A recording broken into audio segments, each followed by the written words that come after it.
Okay, maybe we can start. So welcome to the workshop, the Princeton workshop on optimization, learning, and control. We're very excited for you to be here. So there's lots of people here now today, but also lots of people online because this is being live streamed as of now. So the topic of this workshop is to connect these three areas of optimization, learning, and control. This is optimization has been an area that has been useful for machine learning, for formulating and solving machine learning problems, but also to formulate control problems, design controllers, and analyze stability of dynamical systems. And lately, we're seeing the opposite happening, where machine learning has been useful to improve the design of optimization algorithms, but also control techniques have been used to analyze optimization algorithms and tools. So I would say we've seen lately lots of interactions between these disciplines, and an idea of this workshop is to connect more these areas and actually connect even people working in this area that might not know of each other. Okay, so first I would like to thank the speakers. We have a great lineup of speakers today that come from various different universities and also primarily from North America and Europe. So I will, every speaker will have about 15 minutes, including questions to talk about the research. So I will briefly introduce them in order to give them as much time as possible to discuss the research. So we will have some of them will talk today and some of them tomorrow. So we have about 100 participants here today. I tried to compile a map of everyone who's here. So there's people not only from North America, but also from even Morocco, Sweden, Singapore. And I would say I didn't expect such a wide range of people. So it's great. I'm looking forward to meeting all of you.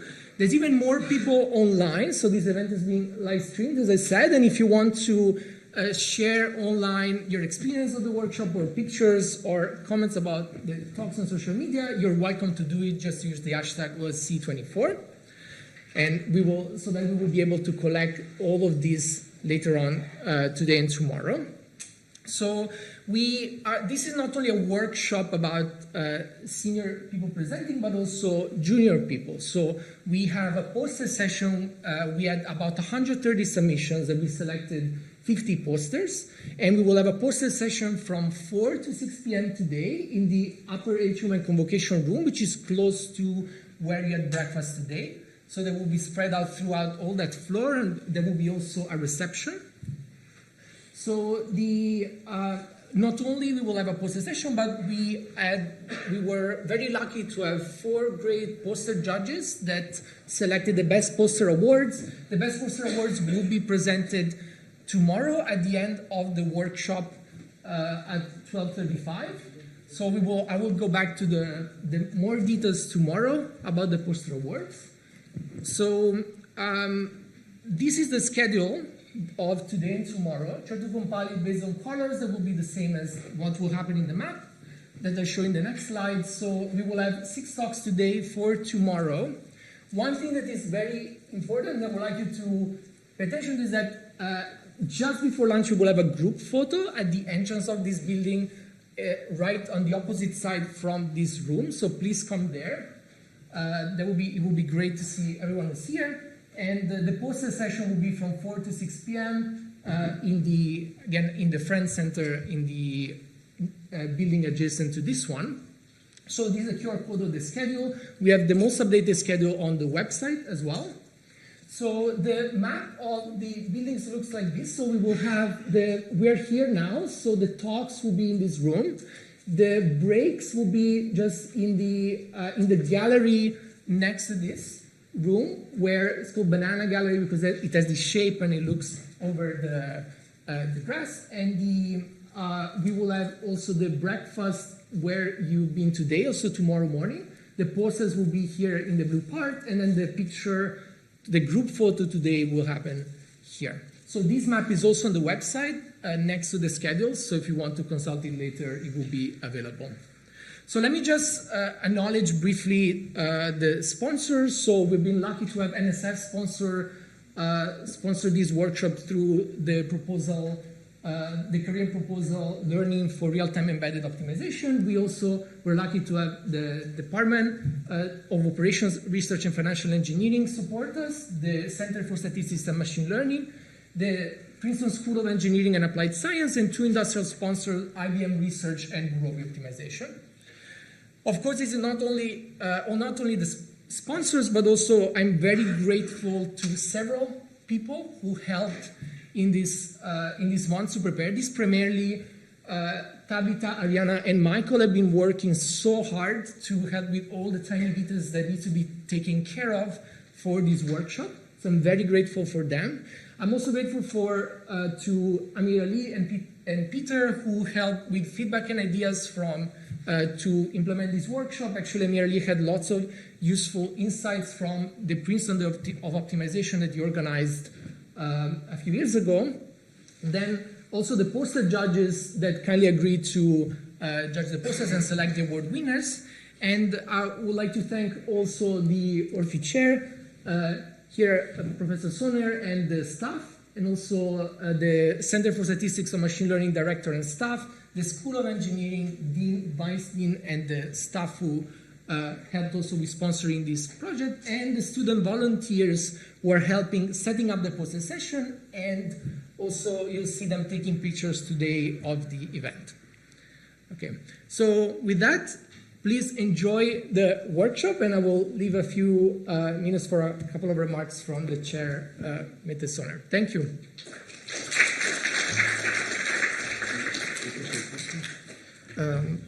Yeah.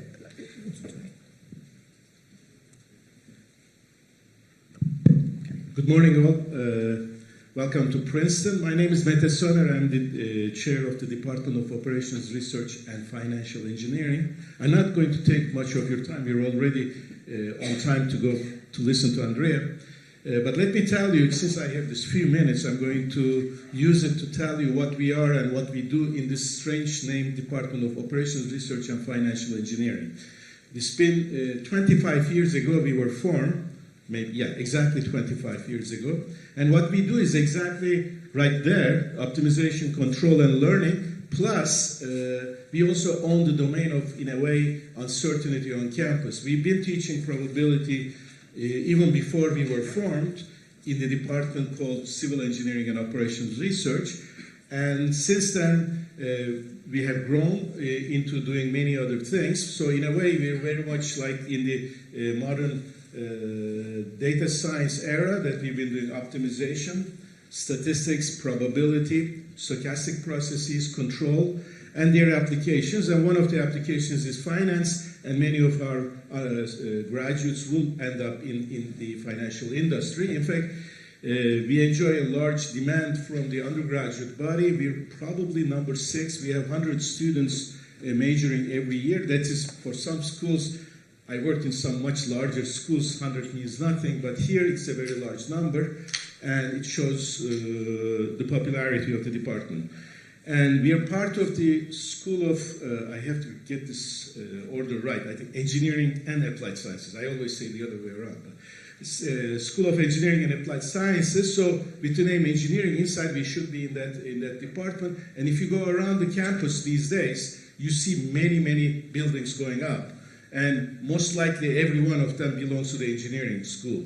A few others, like libraries and all that, but all the others are engineering. We will not get any, but we will get more space in our own building, which is called Sherrod Hall, which is across the square right here. You just look at it, the most beautiful building is us. So welcome and visit us anytime you have time. So welcome to Princeton again, and I hope you enjoy the meeting. But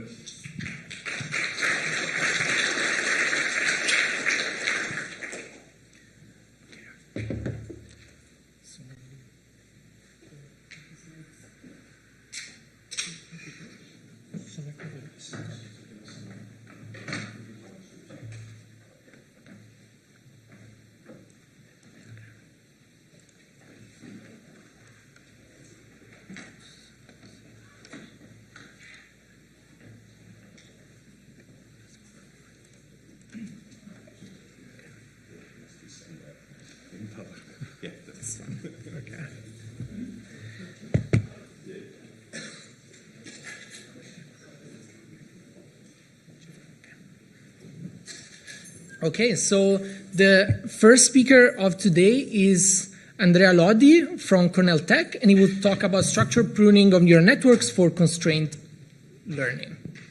So thank you very much, Andrea. Thank you, Bartolomeo, and thanks everyone to be on time at the first talk, so always nice. And yes, so it's my pleasure and honor to actually kick off the workshop. I think it's a great idea to actually put people from different backgrounds together, as usual. So as usual is a good idea. Then let's try to get it right and communicate to each other. So this is joint work with my former student Matteo Cacciola, that is now since last week jumped to industry, and my colleague from University of Pisa, Antonio Frangioni.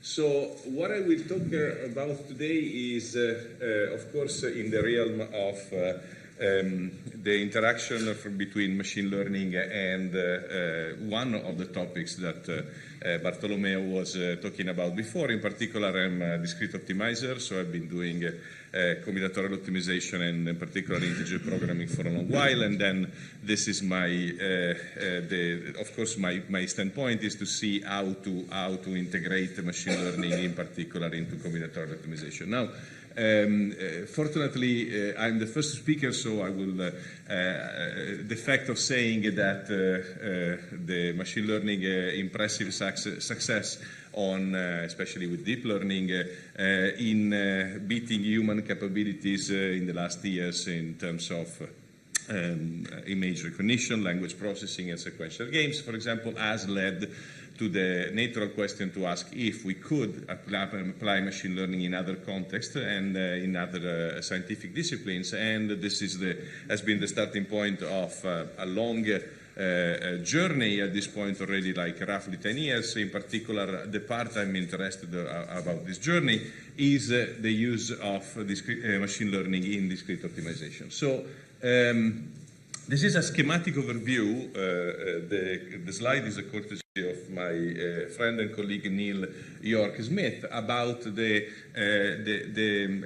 essentially the interaction or the cross-fertilization or whatever you want to call it between machine learning and discrete optimization or combinatorial optimization in the slide. So there are several parts here in which, I mean, as you start here and you're thinking about combinatorial optimization augmented ML, so how to use the other way around, how to use combinatorial optimization inside some framework, machine learning framework, which is obviously, I mean, many problems in machine learning can be cast as discrete optimization problems, so this is a classical idea over there. Combinatorialization, model acquisition by machine learning, and plenty of other things. So the area in which, so there are two surveys which have been recent but not too recent about the use of machine learning for combinatorial optimization by myself, Joshua, and one of our students, Joshua Benjo, one of our students, Tom Provost, and more recently, more or less at the same time actually, a nice survey about what is called end-to-end learning that I will introduce in a second. Indeed, the easiest thing you can think of if you are a hardcore machine learning person is that maybe you don't need the combinatorial optimization, right? I mean, the problems are there. You want to solve the traveling salesman, and you don't really need complicated mathematical methods for doing this. You can just try to learn the solution, and this is the idea behind the end-to-end learning, in which, indeed, given the problem definition, you are training a machine in order to actually spit you out directly the solutions of the combinatorial optimization problem that you like. For example, this has been tested already for almost 10 years for the classical traveling salesman, in which, of course, this is the traveling salesman has been let's say the sandbox for combinatorial optimization for decades, and became immediately popular in this particular area for using machine learning for combinatorial optimization. So this has been going on for a while. I have to admit that I don't think it's the most profitable way to go. I'm more into intricate type of interactions that one of which I will talk in the rest of my in the core of my talk. But this, admittedly, this has put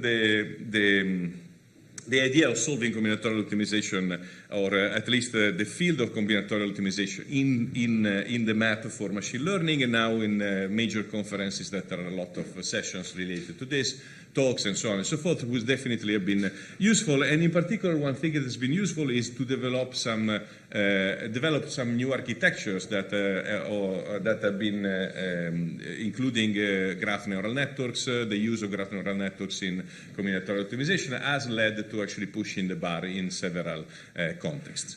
The area I've been mostly working instead is this one that I call ML augmented combinatorial optimization, in which essentially you try to use machine learning for speeding up everything that is associated with solving a discrete optimization problem, and in particular, if you want to use it, if you want to use as a tool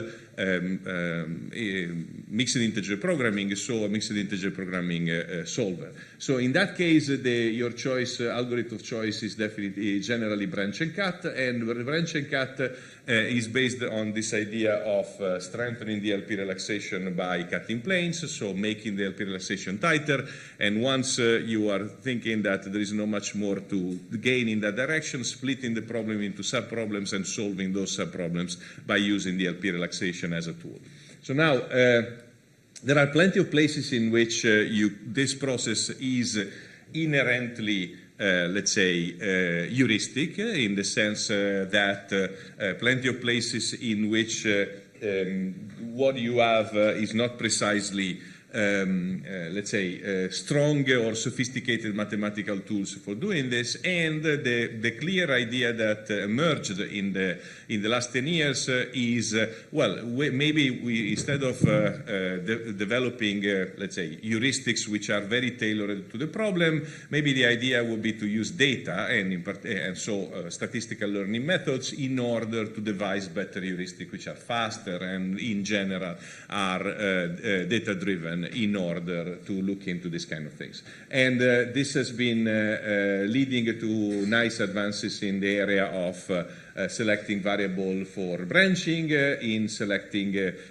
this strengthening of the LP relaxation by cutting planes, in learning heuristics for primal heuristics for the problem itself, and one important major part has been also looking at into how to configure the branch and cut framework in order to be effective for particular classes of instances. So it's a nice, nice, I'm co-author, but I feel it's a nice way of putting this 10 years together in this paper with my colleagues and friends from university, from TU Delft, so Karen Ardal and Neil York-Smith, and their student Lara Scavuzzo. So this is going to be the topic, the main topic of my talk, keynote talk at ISMP. The two parts that are two fundamental building blocks that have been explored in this direction indeed are what we call learning properties. So the idea of learning properties, instead of just as before replacing completely combinatorial optimization, the idea is to say, well, maybe machine learning could be useful for, orienting the way in which the discrete optimization MIP, OR, so whatever you want to call it, algorithm is going to run afterwards. And this is learning properties or learning to configure in the previous slide. And indeed, the idea is in in this scheme to have a machine learning algorithm that is actually helping to make an initial decision related to the problem, and then run your favorite solver after that. So the interesting thing is that this has been already somehow into production. So for those of you which are familiar with mixed integer linear programming and mixed integer linear optimization in general, there are very powerful solvers, among them the sponsor of this conference, one of the sponsors of the conference, Gurobi, so we hear a talk about later on, not about the solver, but in general from people from Gurobi, from Robert from Gurobi. And the idea is those software tools are very powerful and very mature, and they actually routinely solving a bunch of different applications in discrete optimization, which are actually formulated in the industrial context. So now, making sure to be able to developing scientific results that are actually are incorporated into the solvers is a significant, let's say, is a significant milestone for realizing that what a certain area of discrete optimization is becoming routinely mature to actually be used in the practical context. And in this particular area, so learning properties or learning to configure, there are already examples of algorithms which have been developed in industry, in academia, and then have been incorporated as tools into the solvers. For example, this is linearization configuration tool in which for a mixed integer quadratic optimization problem, Cplex, another one of the big solvers, is deciding if using a machine learning algorithm to if linearizing the quadratic part of the objective function or not linearizing it. Again, this is an example of a decision that we don't understand fully from the mathematical standpoint, and by essentially using data, we get a nice approximation of building a nice heuristic for doing this, and this is what currently is already in default version in the solvers. So this is one of the examples. I think the first one, I think Gurobi has other things of this type. Skip, the open source solver, has other examples, and Express as well. So a little bit more complicated, you get into the point of saying, well, I don't want to make one single decision at the very beginning of the process, but I would like to make an iterative, I would like to make one decision type that is repeatedly done within the solver made by machine learning. And this is actually the scheme that you can think of in this case.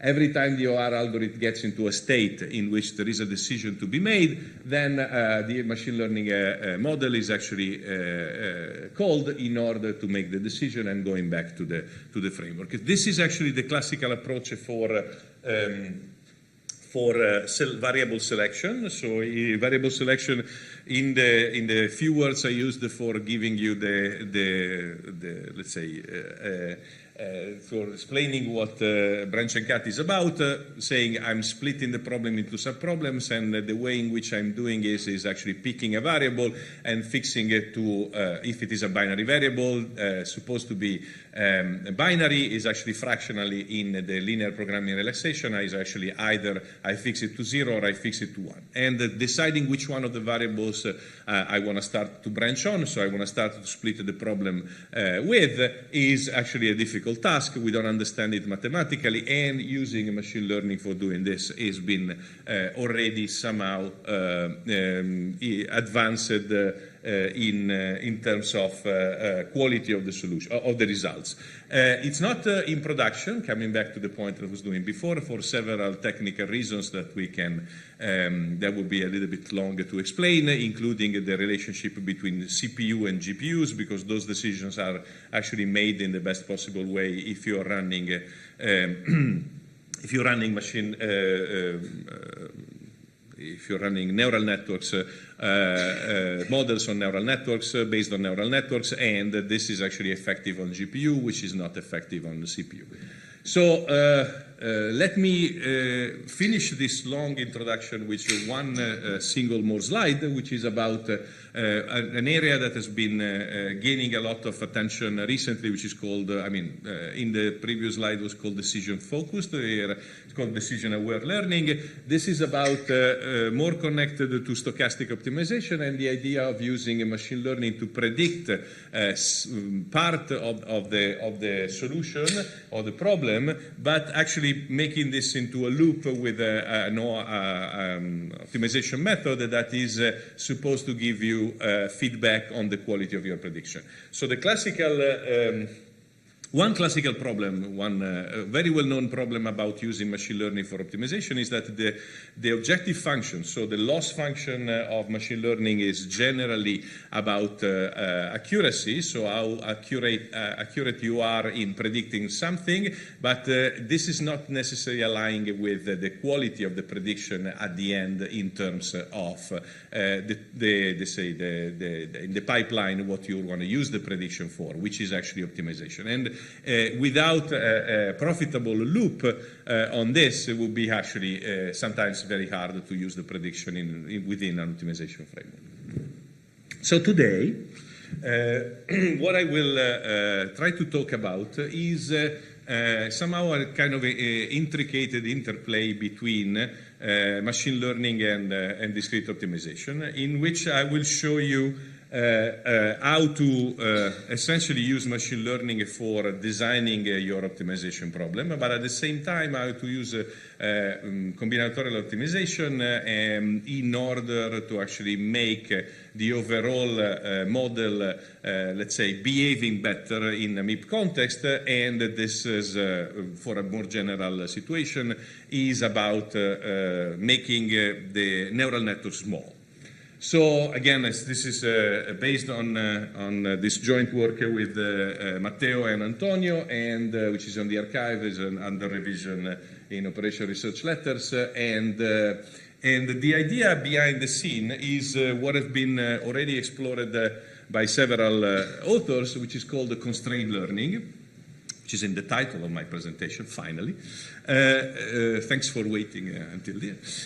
And the idea is not only using machine learning for, or not necessarily in this case, using machine learning for deciding so for making some decisions on my discrete optimization problem, but here actually is using machine learning to formulate my combinatorial optimization or discrete optimization problem.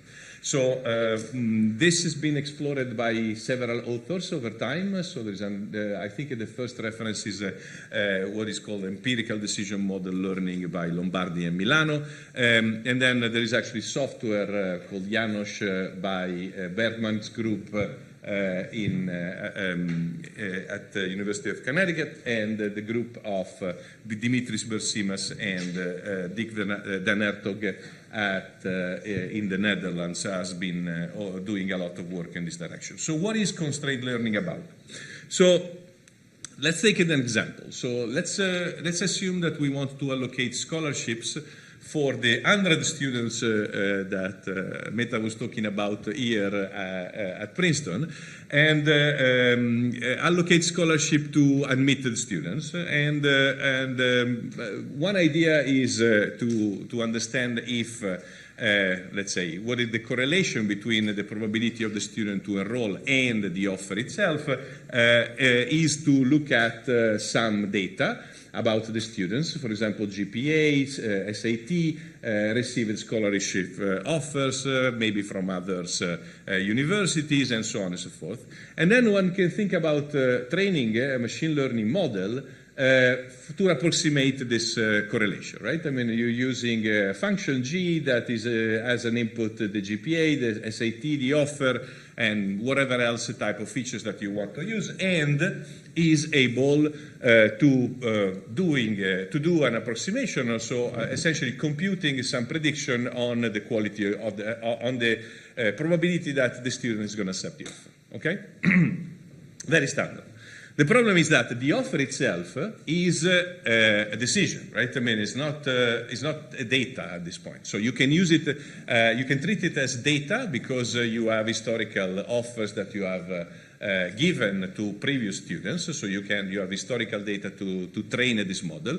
But from the technical standpoint, when we actually get into the point of deciding those offers, this is actually data. Okay? Sorry, this is actually a variable in the problem. So you are to decide about what is going to be the data of your prediction model. So then the point is one would like to have this model included inside the optimization framework that has to allocate the entire budget in order to make offers to the students. Okay? That's the basic idea. So the point is, sometimes it's hard to write as a linear programming model or as a linear programming plus integer variable some specific characteristic of the problem that you want to solve. And in particular here, I'm claiming that in this toy example that, I mean, writing down the correlation of between this data GPA, SAT, and offer in order to produce this probability, it's not going to be easy if you want to do it by linear programming. At the same time, this is going to be very useful inside your optimization framework in order to decide the offer themselves. So, fortunately, I mean, you can be tempted of saying, well, I want to use a neural network for doing this, so for producing this. So G is going to be a neural network model and producing this probability. And so the point is, well, how can I put these two pieces together? So I know I have a tool, good tool for powerful tool to produce this probability, and at the same time, I would like to embed this probability inside an optimization model. Fortunately, the observation made a few years ago by Matteo Fischetti and Jason Zhou, and actually built on top of this observation by many others, the good news is that once you have trained the neural network to actually produce this function G, eventually the problem that is actually extremely difficult to solve, so training a neural network is a complicated process that requires, of course, a lot of data, a lot of computational resources, GPUs, and so on and so forth, becomes much easier if you are looking at it from a mixed integer optimization standpoint. Indeed, once the neural network is trained, and you recall that the training on a neural network means assigning weights to the connections between the neurons in the network, then the only thing that is actually, if you're using ReLUs, so rectifier linear units, then the only thing you have to decide is essentially how to activate or not activating the neuron itself, and which is based on this idea. So at any point L plus 1, what is happening is that the ReLU is deciding if passing the information, because WLOL, so the layer before plus the bias is actually greater than 0, or is actually, if it is not passing the information, if it is smaller than 0. Okay?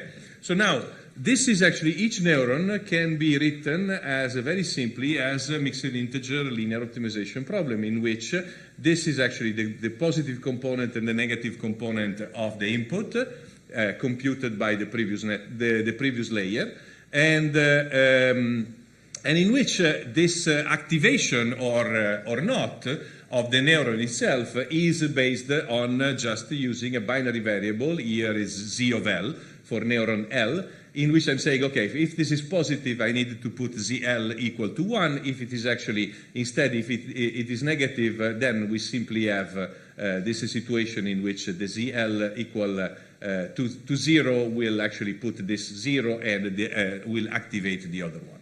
So what I'm trying to say is, once if you think about the complete training of a neural network, this is actually, you can cast it as a gigantic mixed integer quadratic optimization problem, but actually multilinear, but you can always push it to a quadratic. So gigantic problem of this type, which is non-convex, so the relaxation is non-convex, and so it's a terrible problem to solve, and nobody would like to solve it as a mixed integer quadratic optimization problem. But once this training is done, once you are happy with your G function here, those W here become essentially data, and at this point the only thing that you have is a big mixed integer linear optimization problem in which the decision variables are the activation or not of a neuron based on the input that you are receiving it. Okay? So this is actually just a simple observation, but leads to actually a very impactful situation in which you say, okay, I'm collecting data, I'm training my neural network, but now, coming back to my example, the offer is an input, so I would like to take the neural network, which is already trained, and incorporating it, embedding it into my mixed integer linear program, because now it's another part of the mixed integer linear program, and it is a piece that can be easily incorporated into my framework. Okay? So now, how does it look like? This is my neural network, very simple, a feed-forward neural network with 3 inputs, 2 outputs, and 2 layers of 4 nodes each. And this is the way in which the matrix will look like. So the matrix, constrained matrix of my mixed integer linear program is just putting together the connection between the positive part of neuron 1, the negative part of neuron 1 with the input on this side. This is about the transition from one layer to another. This is actually the output. And if you want to look at that for a specific neuron, here the specific neuron that is on the second layer, this is activated by the input, the 4 input that are coming from the previous layer, and which are this positive and negative here. And this will be the input, the interaction, these 2, with the output on the other side. So it becomes a completely defined set of constraints, which are the ones that I've described here, set of constraints plus integer variables, binary variables in particular, that are doing the job for you. Okay? So now you have a powerful tool to, let's say, incorporating complex functions, which are that you can learn from data by machine learning models. By the way, this can be done also not with neural networks only. You can, of course, write in the same thing for logistic regression or other types of models. If you want to do a decision tree, for example, in decision tree case, there are, if you keep the size of the decision tree under control, you have mixed integer linear programming models in order to actually define a good, an optimal decision tree, by the way.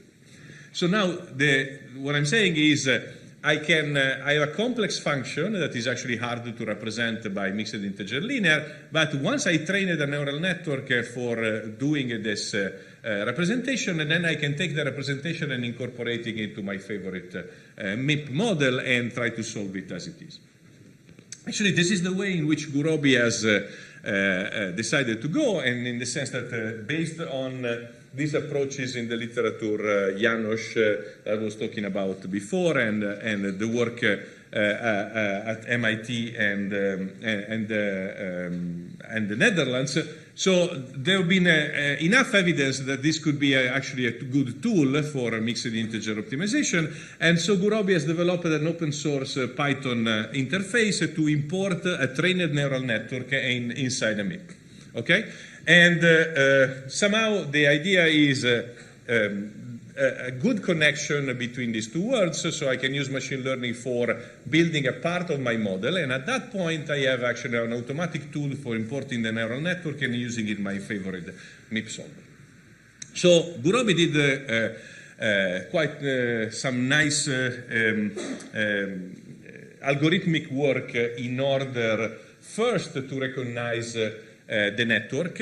So because the input is given to Gurobi, but at that point the Gurobi the solver has to recognize that there is a neural network. It's not, it doesn't get it from directly as let's say as a flag in the model. And also some algorithmic tools in order to actually speed up the computation. But according to the communication, so one clear problem about this is that we tend to use over-parameterized neural networks that are actually very big, and then when you include them into a MIP model, makes the model gigantic, especially I mean, it's linear now, it's not quadratic anymore, so good news. But if you're using a very deep neural network with a lot of layers and a lot of neurons, the problem is that still you have a lot of binary variables. And I put it under the carpet. This component here is actually what we call a big M, right? I mean, this is actually an activation trick that we use in order to decide about let's say, the bounds, because we don't know the bounds of those variables. Tiago here in the audience has a beautiful survey about how to actually write good models for this, how to write, let's say, how to exploit the combinatorial structure and how to actually writing tight relaxation for this problem, but still, it's actually a complicated problem. Tiago, do you agree with me, right? So it's a complicated problem. So now then the point has been, okay, so what we do with that? So it looks like a very powerful tool, but has scalability issues. Well, what came to mind is that, scalability issues are not coming for the first time in neural networks, right? I mean, the idea of training over-parameterized neural networks has been around for a long while, but there is in the context of using those predictions, neural networks, into it's called edge computing. So, for example, your cell phone or less powerful architectures, the problem is that this is becoming an issue, and it is a scalability issue in that context as well. So, model compression has been around for decades, and there is a vast literature on doing this for reducing the size of a network without actually losing too much accuracy. And somehow our work is actually putting these pieces together and says, well, maybe we can use pruning in order to do an intermediate layer, not neural network layer, but layer between training your neural network and using it as an input for constrained learning. One can reduce the size of this network by using pruning and model pruning. So network pruning. So very quickly about this, model compression, edge computing. I mean, in edge computing, there have been several ways of doing this compression, this quantization, knowledge distillation, many other ways. And one of those is called pruning. And the idea is simply to actually remove, in this particular context, which is called the structured pruning, what I really want is to remove some neurons, because I actually put to zero all the weights of the edges or the arcs that are actually entering in that particular node. So if I in a graph representation node or in a neuron, in a neural network representation is a neuron, so if every one of those is equal to zero, so the weight is equal to zero, then of course I don't need I mean, this is going to be, the linear combination is going to give me zero, and so I don't need the output either, and I can safely remove the node. And the neuron. So I want to do this without losing accuracy, and this is what Antonio and Matteo and I have been working on for a while. We have a paper in the Science Journal of Mathematics for data science, I think. Yes, CMOS is called that. So, and one way of doing this is by regularization. So this is your training of the neural network classical, so in which you have the loss function, and besides the loss function, you're using a regularization term in order to make those the network sparse. And in particular, the classical regularization implies using L2 norm for the problem. And our proposal, and this is why I'm saying that there is a bit of an intricate interaction here, is that what we are been suggesting is to think about it as a discrete optimization problem and actually looking into this in a slightly different way. So the idea that we pushed in that paper is to do two steps. So instead of using a classical L2 normalization or L1 normalization, regularization, sorry, I'm using an L0 normalization to penalize the non-zero weights. So really L0 means I want to count how many of those are actually non-zero, and I want to minimize such number, okay? A weighted combination of such number. But of course, this is actually highly non-convex. It's not easy to deal with. And so what we are doing here is we are, first of all, doing what we call perspective, what we don't call it, but it's called perspective reformulation of the problem and taking the LP relaxation of this. We call it structured perspective regularization, and this is actually what is happening here.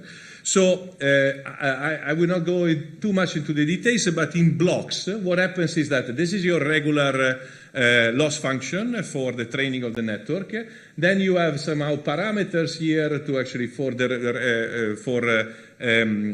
let's say controlling the regularization. And here you have the L2 term for minimizing the weight of the arcs, plus the L0 term, which is actually here counting how many of those I need. So note here that the binary variable at zero term is saying, well, I have I and j here. J is the index for the specific neuron, but I is the index associated, sorry, the j is the index of one particular arc that is entering into as an input of this particular neuron. I is actually the index of the neuron itself. So which means that I'm allowed to actually kill the neuron only if all the weights of the arcs that are entering are equal to 0 at the same time. Okay? And so this is actually a model, a regularization that takes into account L2 and L0 at the same time, very hard to solve. And so the step here is to do what we call, what is called perspective reformulation. So you play with it by, is relatively easy to show that this model in which you take the binary variable and you're using it as a denominator for the first term is actually just a reformulation of the problem as it is. And after that, based on this formulation, you can do the linear programming, the continuous relaxation of your problem. It's not linear programming anymore because there's a quadratic term, but you do the continuous relaxation of the problem. So you are getting rid of the requirement about the variables to be binary, and at that point, you get a stronger continuous relaxation for the problem that has been shown to be actually effective for doing the job. So putting all these pieces together, the idea is I'm training my neural network. I'm getting out a very nice, the accuracy I like to have in order to having a good approximation of my prediction, good quality of the prediction.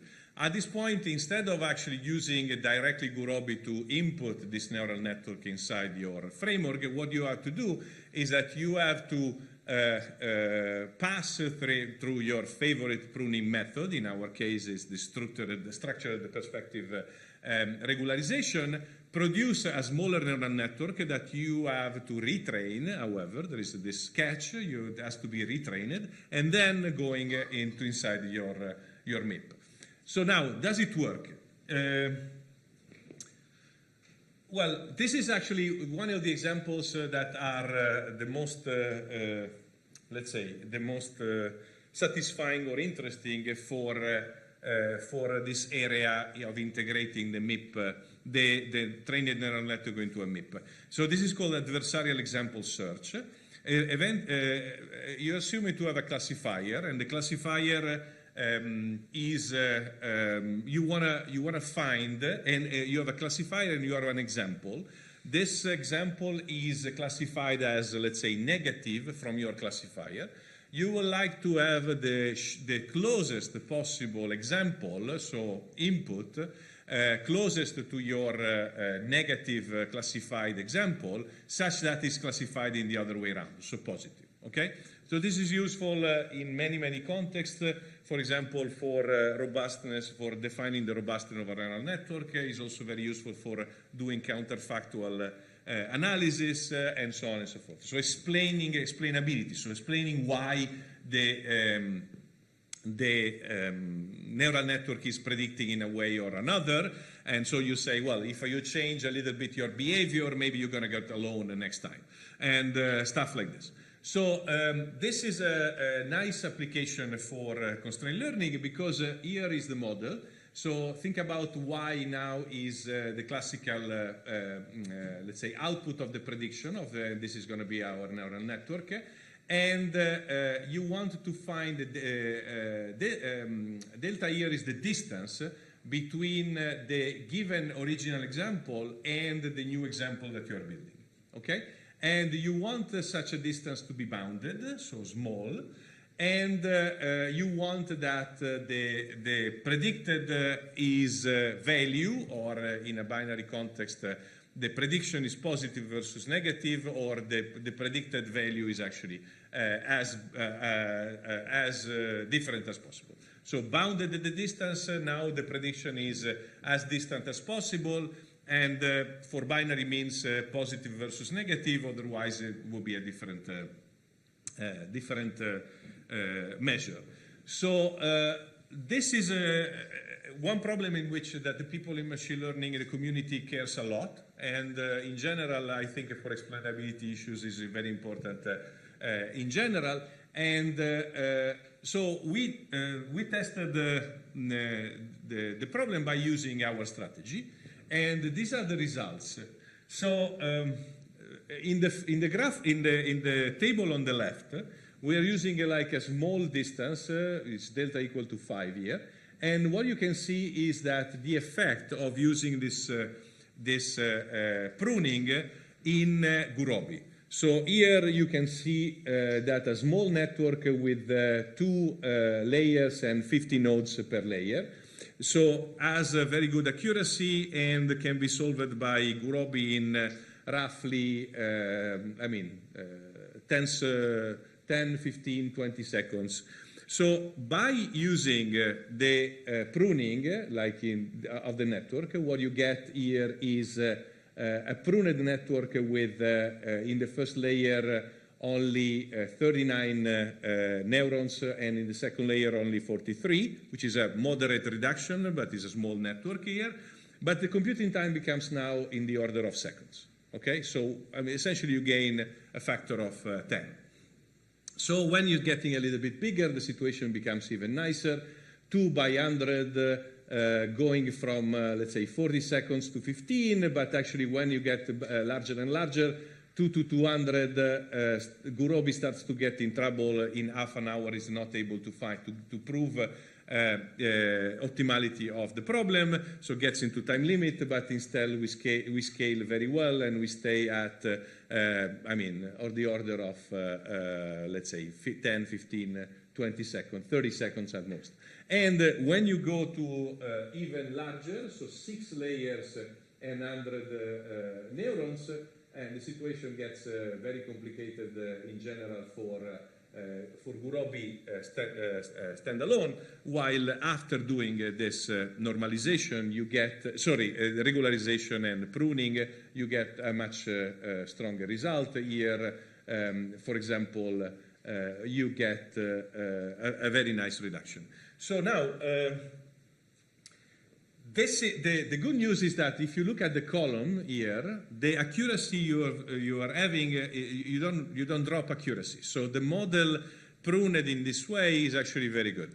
So we have additional results that I don't have in the slides. These are very recent, made by the revision. The question was, okay, so this is actually good news, but I mean, maybe this is a little bit overstating the situation because those neural networks are already giving a very nice accuracy in small. So why do you want to go much larger for getting more or less the same accuracy? Here you get 97 versus 97.55. So it's not really like a big difference. So we did some additional tests on instances in which the accuracy otherwise would have been bad, so you really need large neural networks first, but actually this reduction is still doing good.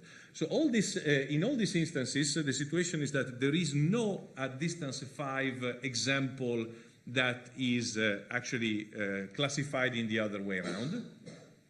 So by enlarging a little bit the distance, so how far away you want to go from your input example, then the question, then the problem starts to have a yes answer. And the interesting news is that in this particular case, on the larger networks, first of all, we keep, it's not obvious that we keep, we don't have a theoretical proof that we keep the same thing because we are changing the networks, right? I mean, so in theory, if there is a yes answer in the original network, now we are changing the classifier, so maybe not a yes answer in the new network. The answer, so far empirically, this is always the case, and the good news is that when Gurobi is not able to actually giving us a yes answer, so gets into time limit, doesn't have a feasible solution at that point, we can get a feasible solution and map it back in the original network is also a feasible solution. So this is actually giving us some, let's say, empirical evidence that the method is working from a computational standpoint and also has some, let's say, nice empirical properties with respect to the problem that you want to solve in this particular case. So I'm actually wrapping up. I overall feel that we start to have solid evidence that this integration between machine learning and combinatorial optimization is effective. So there are integration into the solvers. There is actually started to have this more intricate, let's say, examples of one helping in one direction and the other one helping in another direction and putting things together. I think it's a very nice area, and I'm very keen to actually excited to learn about many other directions in control and other areas in this today's.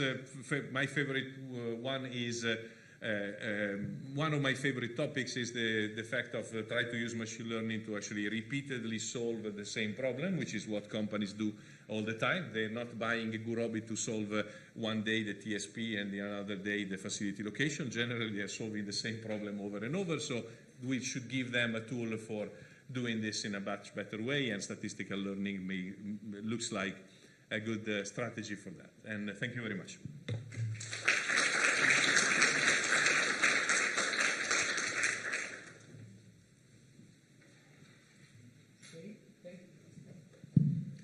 Thank you, Andrea.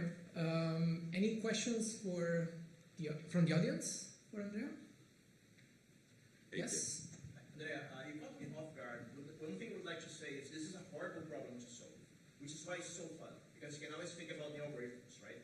Now, one thing that gets me a little concerned right now is all this nice combination of combinatorial optimization and neural networks is possible because ReLUs are piecewise linear.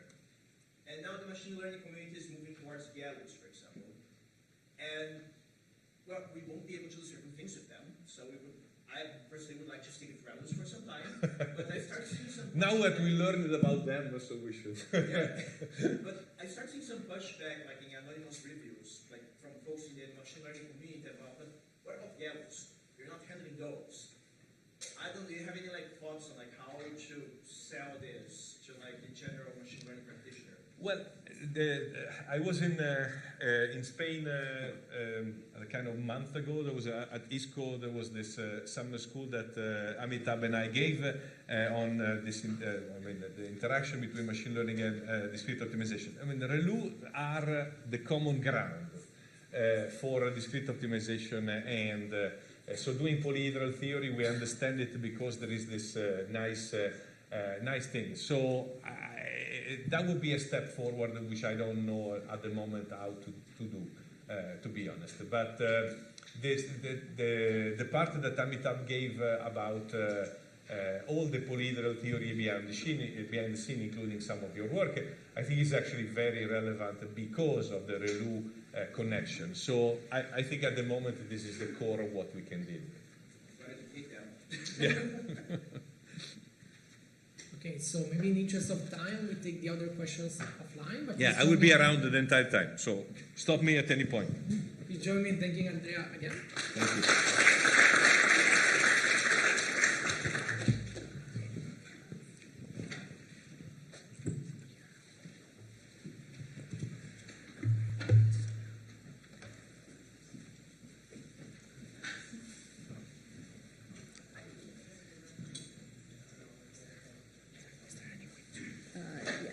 There's full screen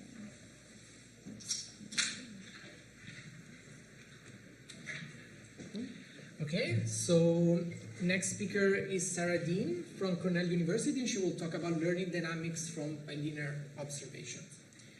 Cool. All right, just testing my microphone. Sounds good. Cool. And I've got a clock there, which I noticed is a minute or two fast, so I should finish hopefully on time so we get to break. So yeah, today I'm going to talk about learning dynamics from bilinear observations. Actually, the title's not so descriptive. Half the talk I'm going to motivate why are we thinking about this problem, what are bilinear optimizations, and I'm mostly going to be focusing on this intersection of kind of learning and control, learning and dynamics, with an eye towards like, you know, what are we doing with machine learning, maybe the downstream optimization problems, but it won't so much be the focus of my talk, although hopefully some of you can get interested in these problems and work on them with me. So this research and a lot of my research in general is motivated by the existence of large-scale automated systems that are powered by machine learning. And this means a variety of things, right? I think maybe in the more controls community, we think of things like chemical plants, robotics, these physical, built, engineered systems that we kind of design carefully. And that now we have this opportunity to use machine learning to improve them in some way, to model something that physics kind of failed us for. But I actually think, you know, where machine learning is maybe most clearly used and most clearly having impacts are automated systems that are not so much built and engineered. Well, sorry, they are built and engineered. All aspects of them are not built and engineered. Many aspects are us, people, the economy, right? We have social media, we have online shopping, we have online news systems. A lot of this content is served to us through algorithms, right, these automated systems, and those algorithms are powered through learning from behavioral data. So this is kind of the application that I have in mind for studying the different questions that I study. So let's just set up the problem, like what is machine learning and what happens when we use it in these settings. In general, machine learning is kind of the way we go from training data to a model. And a model is something that will take an observation about the world and then make a prediction, right? So for example, I go online, I'm browsing a bunch of news websites, I have these historical interactions that are built up in my cookies and various data sources about my behaviors, and there are models that take this data and predict new interactions, right? They say that these are the articles that I think Sarah will click on. So more generally, right, the observations and this training data come from some environment, come from some world. They might come from my browsing behavior, your browsing behavior, more global browsing behavior, right, depending on the setting. But this is not really the end of the question. We don't just predict this for fun, write it down, test our accuracy later, and say, it's so cool, we could be accurate, right? Actually, the reason we make these predictions is in order to serve content, to show me ads that I'm going to click on, to suggest articles that are most relevant to me, to help me sort through, you know, which news of the day should I actually take a look at. And so there we go from predictions actually to actions. And then I've drawn this feedback loop all the way around because our actions are actually impacting this environment that our data came from, right? They're changing the content that I see. And because of that, this turns into a feedback loop. right? Feedback arises because our actions are impacting the world. So this is not just a closed decision pipeline, there's actually this process happening. And I think for the first part of the talk, I'll focus on like, what are the implications of this and why does this matter? And then I also want to point out that when you have feedback loops like this, when this is, the actual data generating process in some sense, the training data that you have to even learn models in the first place is correlated because it's collected from these settings where you have dynamics and feedback. So whether it's, right, the impact of an action on the world itself, or also just the temporal dynamics of the world and the way that it evolves over time. Both of these things can affect the learning process. Okay, so there's two things that I want to talk about today, and I will love to take questions during the talk, so if anything I say isn't clear or you want more details, please raise your hand and feel free to interrupt. I've tried to design this talk so that I'll have plenty of time for interaction. So first I'm going to talk about kind of motivating the setting. So what happens when we have simple models of impact or simple models of dynamics for personalization using machine learning? How does this change the status quo? And then I'm going to talk now about, it's nice to hypothesize a model and say what happens, but what's actually happening? Are we influenced by the news articles that were recommended? Really, how would we learn that from data? And so then I'll talk about some pretty fresh work on learning dynamics from bilinear observations that's directly motivated by that. Okay, so here I'm going to set up our problem setting, and then I'll talk about kind of two different implications, assimilation dynamics and harm. So our setting is going to be preference dynamics or opinion dynamics. These are the way that a person's preferences, which govern their behaviors, may be influenced or changed through interactions with the system.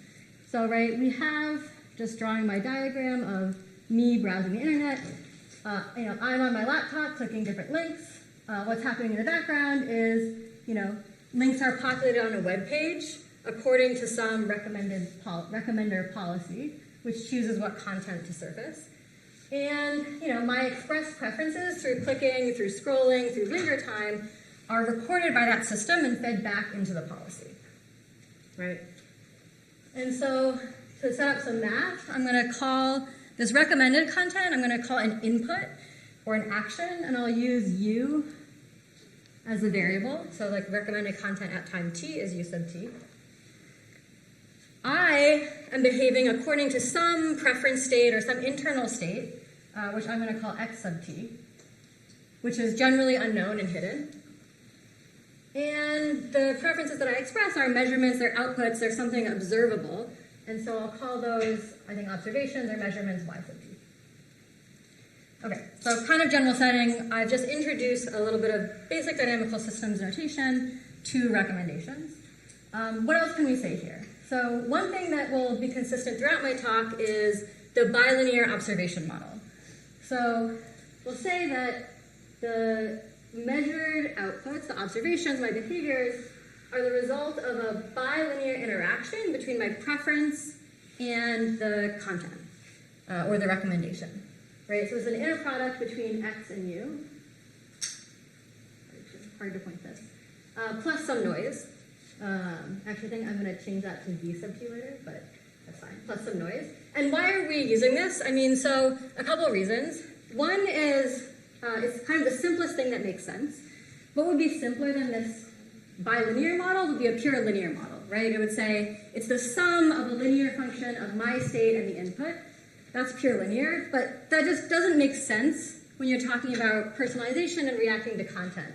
Because it means like the magnitude, the effect of my preference is not interacting with the qualities of the recommendation. They're just like two independent terms that you would sum.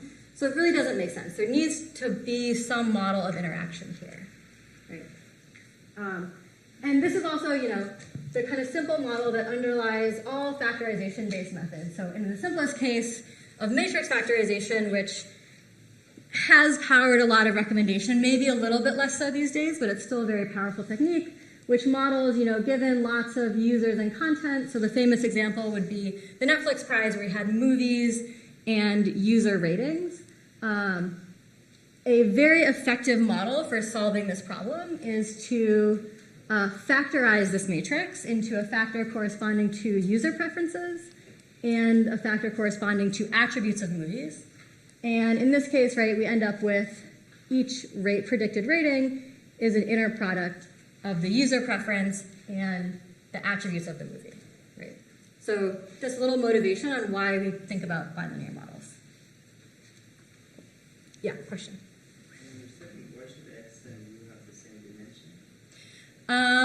That's a good question. So in the matrix factorization setting, yeah, okay, so yeah, right. In the dynamic setting, they do because of this assumption. In the matrix factorization setting, they're both hidden, like there's a hidden dimension, and otherwise they can be determined from the data for any given dimension.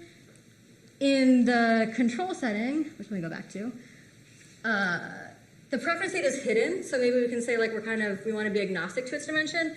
But you're right in pointing out that as soon as we make this bilinear assumption, we're now saying the inputs are of the same dimension. And if the inputs are observed, so if we know something about the recommended content, then we're assuming something about the preference. That's true. So in the second part of my talk, when I'm going to discuss learning, I'll introduce a matrix that transforms dimensions, so you don't have to make this assumption anymore. And that allows for a lot of flexibility. So for example, you could do something like model inputs as like one hot encoding vector. So every piece of content is just totally distinct from other pieces of content. And then the relationship between content would be modeled in some unknown matrix that would transform U before doing an inner product. So I will model that in the second half. For now, we're going to keep sticking with this simple case. Yeah. It's a big departure from the usual sort of dynamic modeling process where things are linear.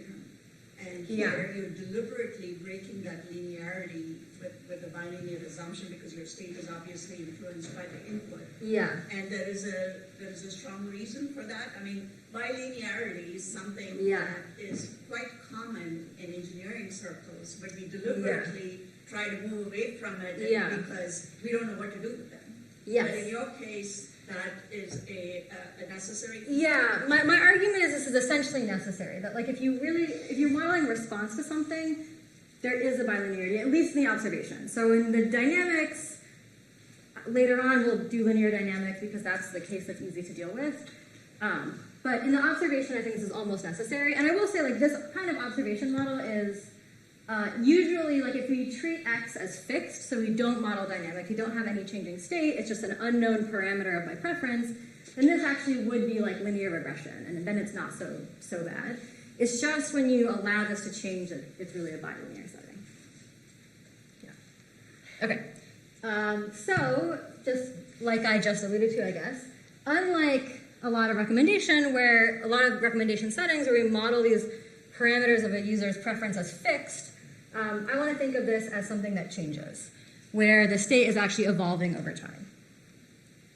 Okay, and I'm going to actually have it evolve depending both on the previous state as well as the recommendation and possibly some noise. So these are kind of my settings, my measurement equation and my dynamics equation.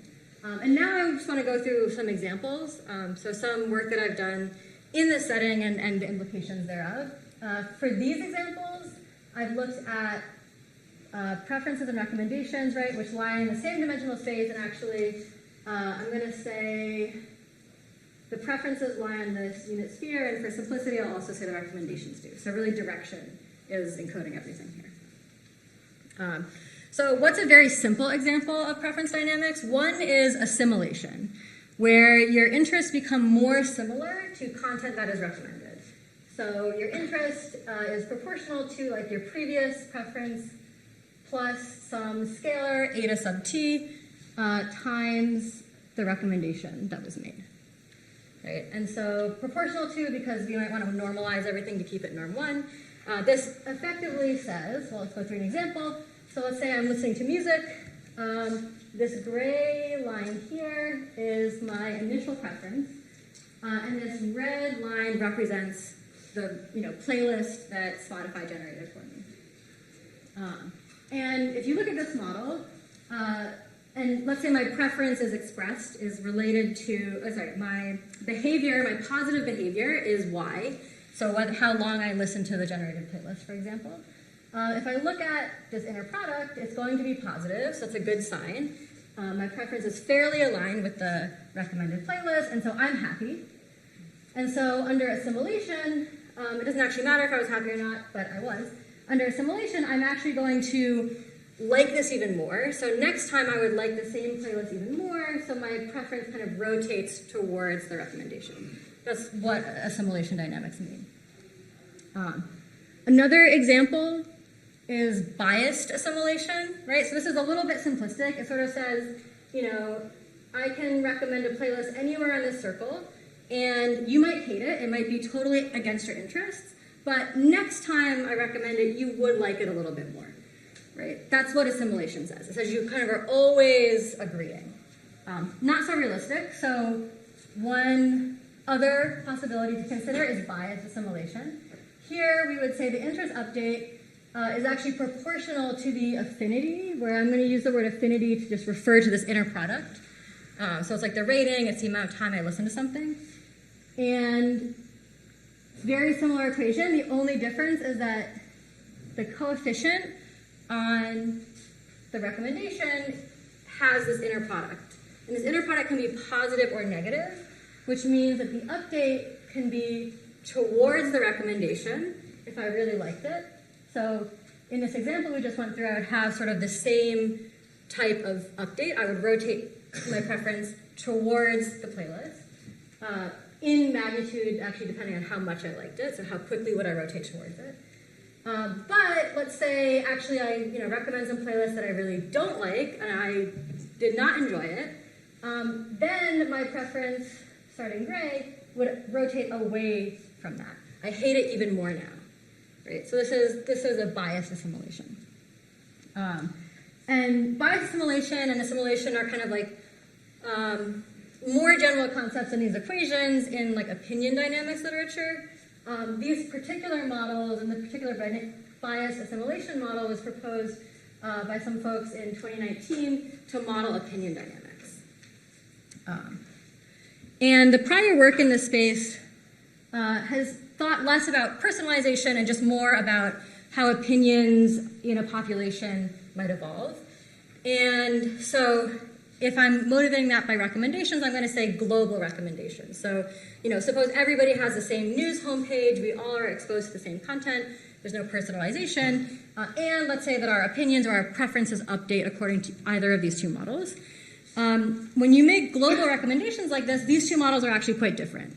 The assimilation dynamics, right? Let's say I have lots of people who have lots of different opinions or preferences.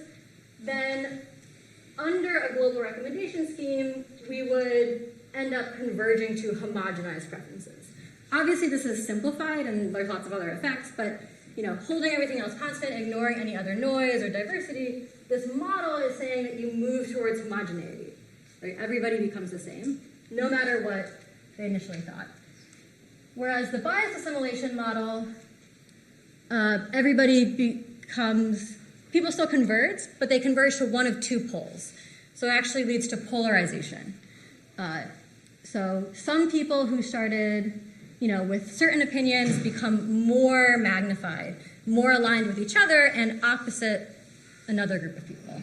And in this particular model, it's exactly two. There's exactly two poles that you would converge to.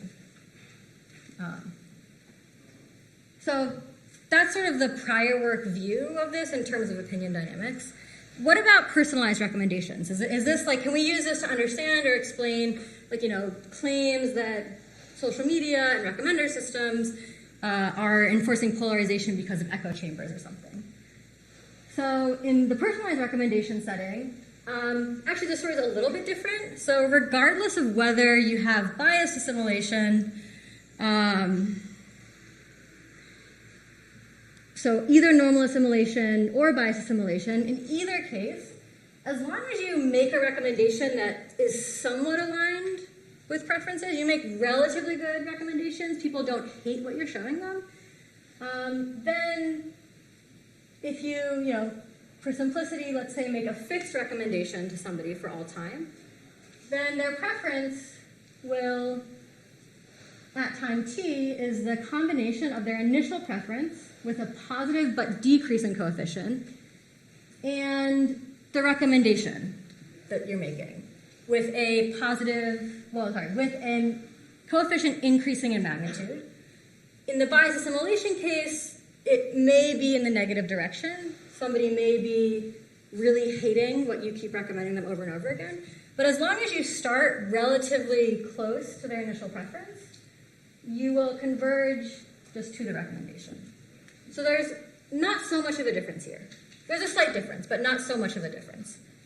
And so if you believe that personalized recommendations work even a little bit, then this type of modeling suggests that actually it's not clear that biased assimilation in particular is what would matter for polarization. These recommendations are not that pathway.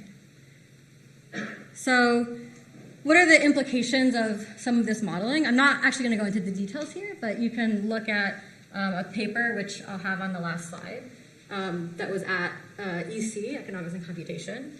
So one implication actually is, if you believe in these dynamics, it's not necessary to identify preferences to make high affinity recommendations, to make recommendations that people will engage with highly. Why? Because this model says that people like things more if you show it to them enough. So you just have to find something that people kind of like, and then they'll actually adapt to you. So you might think that these algorithms are smart, but maybe not really. We're just kind of behaving in a certain way in response. If you believe the model, sure. The second implication is like relating to what happens at a population level. So at a population level, we wouldn't necessarily see polarization, but we could see some kind of preference collapse. So, if users are only recommended, certain types of content, and all of their preferences move towards those frequently recommended content, we would start out with, a much more diverse set of preferences and result in kind of a less diverse set of overall preferences, let's say. So this could matter if you don't have a diversity of content to recommend, right? That's maybe one thing to worry about, but not so much polarization. And then the third thing is that if you did, want to combat, this kind of collapse phenomenon, you wanted to say, let's keep everybody's preferences the same. I don't want to manipulate what people like. It is possible to do that with recommendations by randomizing your recommendations appropriately. You can sort of ensure that individuals kind of maintain their initial preference. Unfortunately, the algorithm that does this could also shift people's preferences arbitrarily depending on how you set it up. So it's not a purely, pure-hearted setting. And this, of course, only holds under this model, which I think is probably not exactly how people behave or people's preferences evolve. But it helps us think through some of these questions. Okay. Ooh. Cool. Oh, actually, let me refresh this page. I had some Unicode characters that I think I fixed. Okay, awesome. So what else can we say? Like, if we have preference dynamics like this, what other implications should we be worried about? How should we change the practice of designing recommendation systems of surfacing content for individuals? So one that I thought about recently is harm. So what does it mean for recommendations to be harmful to their users? So I'm going to think of the most basic definition possible. There's definitely a lot of other things you could talk about, but one is just that there's some content out there which is harmful. It's something that is against terms of service to expose to users. We don't really want to be encouraging people to find this content, whether it's hate speech, whether it's conspiracy theories, something that we consider bad, and something that's so bad that we wouldn't actually choose to recommend it. And so, okay, I didn't totally fix my Unicode problems, but that's fine. The simple choice model here is that, given a recommendation, a user will select the recommendation with some probability that's proportional to their affinity. So if they like the recommendation you surface, they will, go ahead and say, that's a good playlist, I'll listen to it. Otherwise, the user is asked to choose from the whole global universe of other content, to look elsewhere for something to consume, based on their affinity. So again, based on how much they would like that content, how much they're drawn to it. Right? And so in this example, in the absence of recommendation, I'm trying to illustrate a simple case of user preference in black, a bunch of different songs. We're going to go lighthearted with harm here. A bunch of different songs also embedded in the same two-dimensional space. And one of these songs is harmful. In this case, let's just say this is a song that gets stuck in your head. If you listen to it, you really regret it afterwards. And so you really do not want to be recommended it. Like, you don't want to listen to this song. Right? And so, however, in the absence of recommendation, what's the chance that you listen to each of these songs? Well, there's some chance you listen to this red song because you kind of like it. Like, you just, you might click on it, right, by accident. Let's say we don't actually know before we listen to it that it's going to get stuck in our head like this. So we make the mistake, right?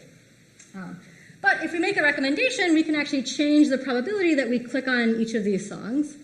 So if we recommend this song over here, then we increase the chance that the user clicks on that song, and we can proportionally decrease the chance that they click on any of the other songs, because they're more likely to accept a recommendation if they like the recommendation.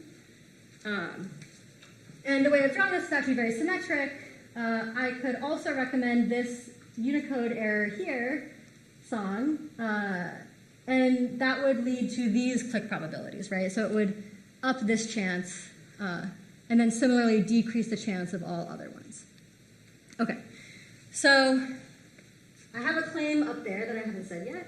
My question is, let's just say I'm trying to design this for a user. I have their best interest in mind. I know that if they click on this song, they're going to regret it. What should I recommend to them? Clearly, I shouldn't recommend that song. Should I recommend, this song, this song, this song? Does it matter? Right. So everything here is proportional to affinity, and they accept the recommendation before choosing to look elsewhere. So if I can maximize the chance that somebody accepts my recommendation, I'll minimize the chance they look elsewhere and stumble upon this horrible song, right? And so if you don't think about any preference dynamics, you don't think about anything else, you can make the argument saying that actually minimizing harm in this case is equivalent to maximizing engagement. We just want to make recommendations that users are most likely to click on, because our recommendations, of course, this is like a benevolent overlord setting where we know what harm is, we know to filter it out, we never recommend something harmful, and so as long as we maximize engagement on the non-harmful sets that we recommend, we're minimizing the chance somebody stumbles upon something they'll regret. Right? So this is great, and actually, good news for all social media companies, because that's what they're doing, and it's actually for everybody's benefit, right? Nothing could go wrong. However, maybe that's not the case. One way to maybe destroy the story is with preference dynamics. If we have something like assimilation, even bias assimilation, where after recommendation, our preference moves in the direction of that recommendation, the story is a little different. So on the previous slide, I was kind of showing you these two equivalent songs, what is this, here and here, right, which are, roughly equivalent. They both kind of have high chance of clicks, and they both have relatively low chance of harm. But in the following time step, thinking about the future, if my preferences change, then there is a difference between these two, right? This song, I become less interested in things like the harmful song, whereas this one, I become more interested. And so if you look at the kind of future click probabilities, this is a much better choice than this, right? So the takeaway is that if we think about harm in an admittedly simplified way, but also kind of, if this doesn't work in the simple case, then it probably won't work in the complicated case either. If you think about harm in this way, in the absence of preference dynamics, there's, status quo is great. We should just do what we're already doing. But if there are preference dynamics, then basically we should be careful, and we should think about this and take into account the downstream effects when we make recommendations. This is the topic of a paper that will be at KDD later this summer. And actually solving this problem is kind of challenging. It requires a bunch more modeling assumptions and some non-convex optimizations, which is kind of interesting. It does, again, assume essentially an assimilation-like model of preference change, right? So something quite simpler. All right. You said you wanted to interact. Yes, yes. Okay. So does it mean that if you go back to your picture, right? So red is R, and everything that goes towards that is really bad. So if you think about drugs, right? Okay, then don't drink a glass of wine because then you go towards that. So that's when you become polarized. The best thing is just to, become extreme on the other end. Yeah, so I agree with your critique, and right, this would say things like, right, also like this poor musician, whatever, like, we like this musician, and yet we don't want to recommend them to people. I think there's a difference between, and obviously the musician example, this is something to think hard about if you're Spotify, but there is a difference between like pushing things on somebody and having them available. So like, right, like drinking wine at dinner is great, but getting like blasted with advertisements for Budweiser constantly, I don't know if that's actually good. Like maybe that is something that large-scale algorithmic systems should think about. So I partially agree with what you're saying, and I don't think this is the end of the story. But there is an argument that social media is amplifying things in some way that are undesirable. Is it just that we don't know, is it just that we don't know something is harmful? Like we didn't realize the song was bad, so oops, Facebook recommended it? Or is it really that even when Facebook can rule out content that it does not want to surface or recommend or amplify, something about the dynamics of social media are still encouraging users to fall into these holes? I think there's an argument that something there is happening. But yeah, I don't really want nanny state Facebook either, so yeah.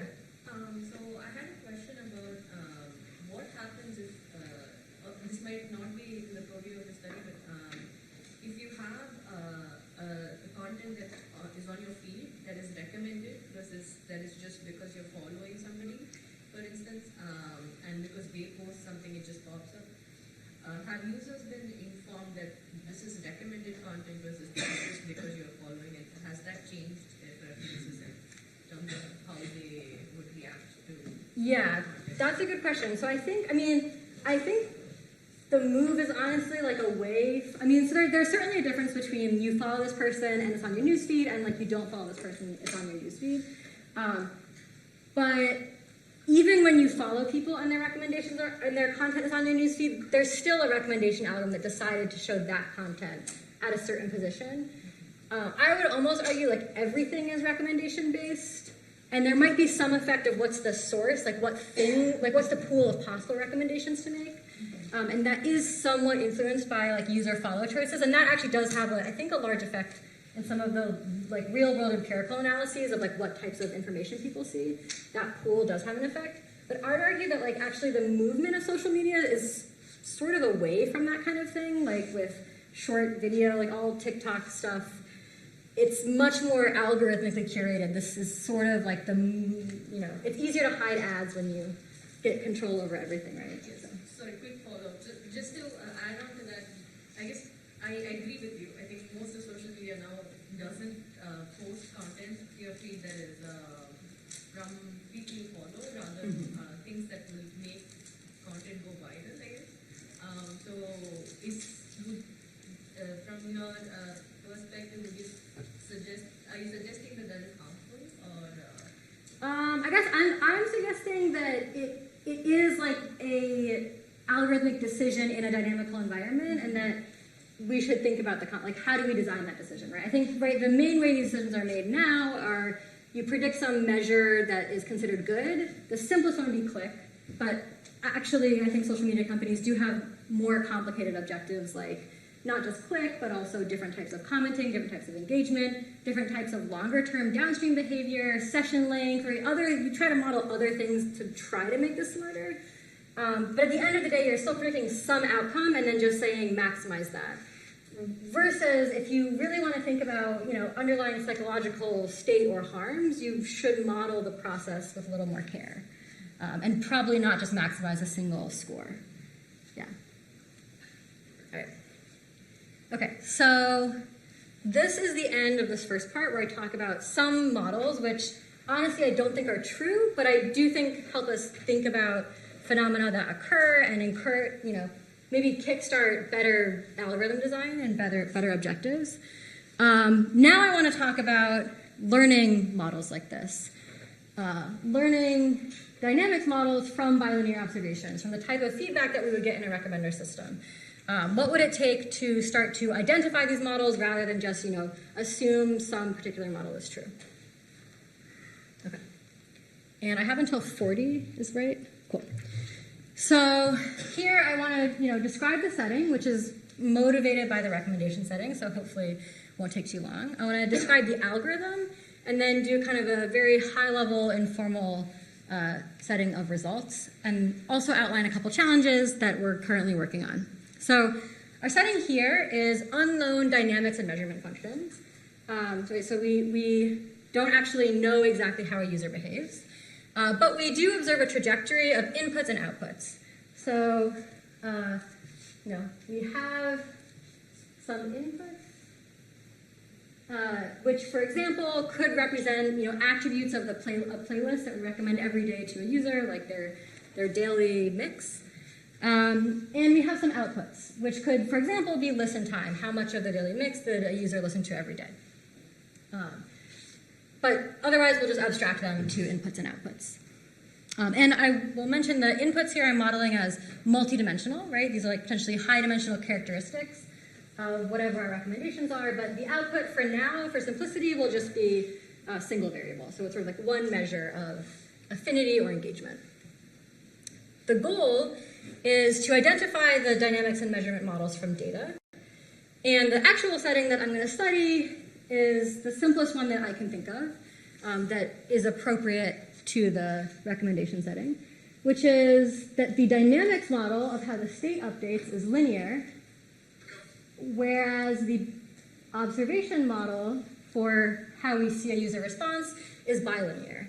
And I've introduced some unknown parameters to the setting. So A and B are the parameters of the linear dynamics, and C is now the parameter of the bilinear observations.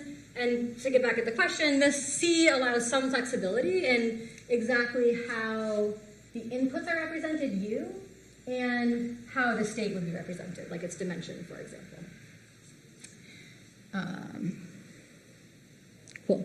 And I'm going to have N is the state dimension, P is the input dimension, and 1 is the output dimension. We have process noise, W, and measurement noise, V. Right, so this is a stochastic process, stochastic system. Okay, so that's the setting. And the question is, I would like to see this data, and I would like to find A, B, and C.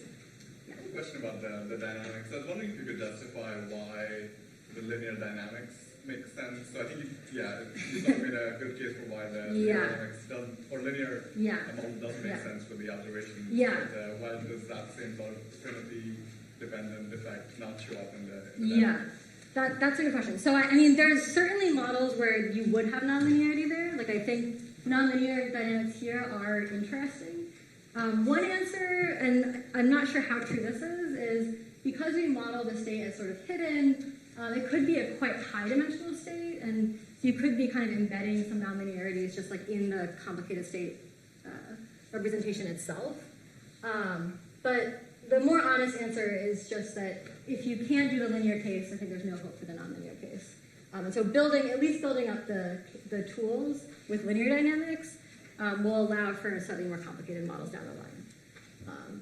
But I think that there are some phenomena that I don't think can be modeled this way, but I think with a high enough state dimension, there's some things that you can model as well.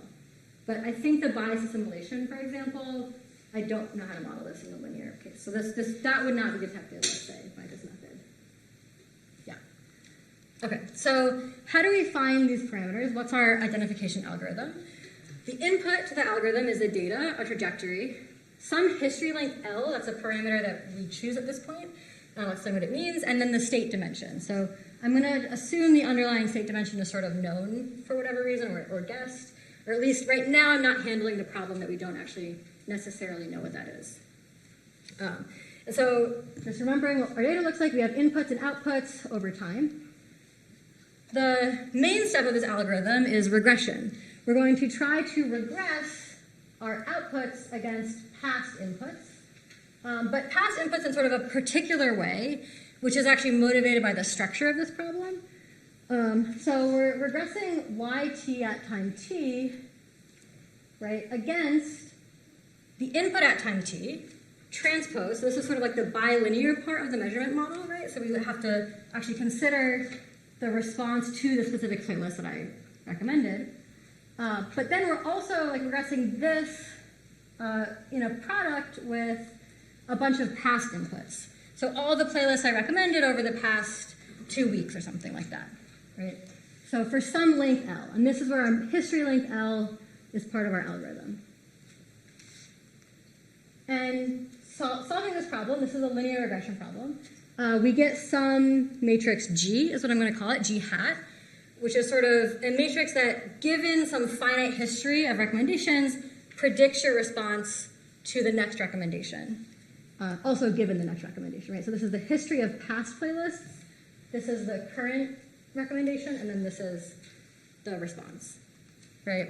And then if we really want to get parameters out, we can do a decomposition on this G into some estimated A, B, and C matrices, actually using kind of a classic system identification algorithm called the Ho-Kalman algorithm, which I'm mostly going to skip the details of for now. And this is the step where we actually need to know the state dimension, right? That's why I have it as an input. Cool. Any questions about this? Okay. So this is what we're going to do. The question is, does it work? And how certain or uncertain are we, right? At the end of the day, should we trust our estimates? Or, should we realize that our predictions are very uncertain and, do something to account for that? I'm actually not going to talk about the downstream problem for the most part, but I am motivated by the fact that uncertainty quantification is very useful traditionally in controls for safety, but I would say in the recommendation setting for like exploration, exploitation stuff. So like, what playlist should I recommend next? It helps if I know how uncertain I am about each of these outcomes. So let's move towards quantifying that uncertainty. So I want to talk about estimation error, and I'm primarily going to talk about the estimation error on this regression step, G hat, right, which we remember is some parameter that helps us predict the response from a bunch of past recommendations. And what it actually is, or one way to think about it, what I'll argue to you, is that this is an estimate, which is actually a little bit biased, of the Markov parameters of the system. Markov parameters are this matrix, so CB, measurement matrix, times input matrix, CAB, measurement dynamics input, and then increasing powers of A, all the way to L minus 1, so L total powers. These Markov parameters are mapping the effects of the input at various points in time on the state. So if you've ever worked with linear dynamical systems, this is something that you may have seen before, right? It's a map of how past inputs are affecting the state. And so without the C, it would be affecting the state. With the C, it's affecting the outputs. Okay, so that's sort of like, if G hat was perfect, we would actually estimate this directly. That's what I want to argue. So estimation errors will be in terms of the difference between G hat and G. So what's going on? Like, what is this algorithm? It's really just linear regression. So we can analyze it thinking about tools for linear regression. What are we regressing Y against? Something a little more complicated than normal. It's not just like against some X sub T, some covariates. Our covariates are actually this product between the input at time T and then the past inputs for the past L time steps. Right? And I'm going to call this history of inputs, history of playlist recommendations, let's say U bar. Right? So this is an expansion L steps in the past. So I can rewrite my regression problem that way. And then I just want to define the data matrix. So in linear regression, the kind of covariate, the matrix of covariates, or data matrix of all the features that we have, reading off my regression problem should just be a bunch of these vectors, right? U bar, Kronecker product, U. Okay, so I'm defining this matrix because it's going to be important for us. If I think of my past inputs U, and then I try to understand what's going on in this matrix, I have a bunch of U bars.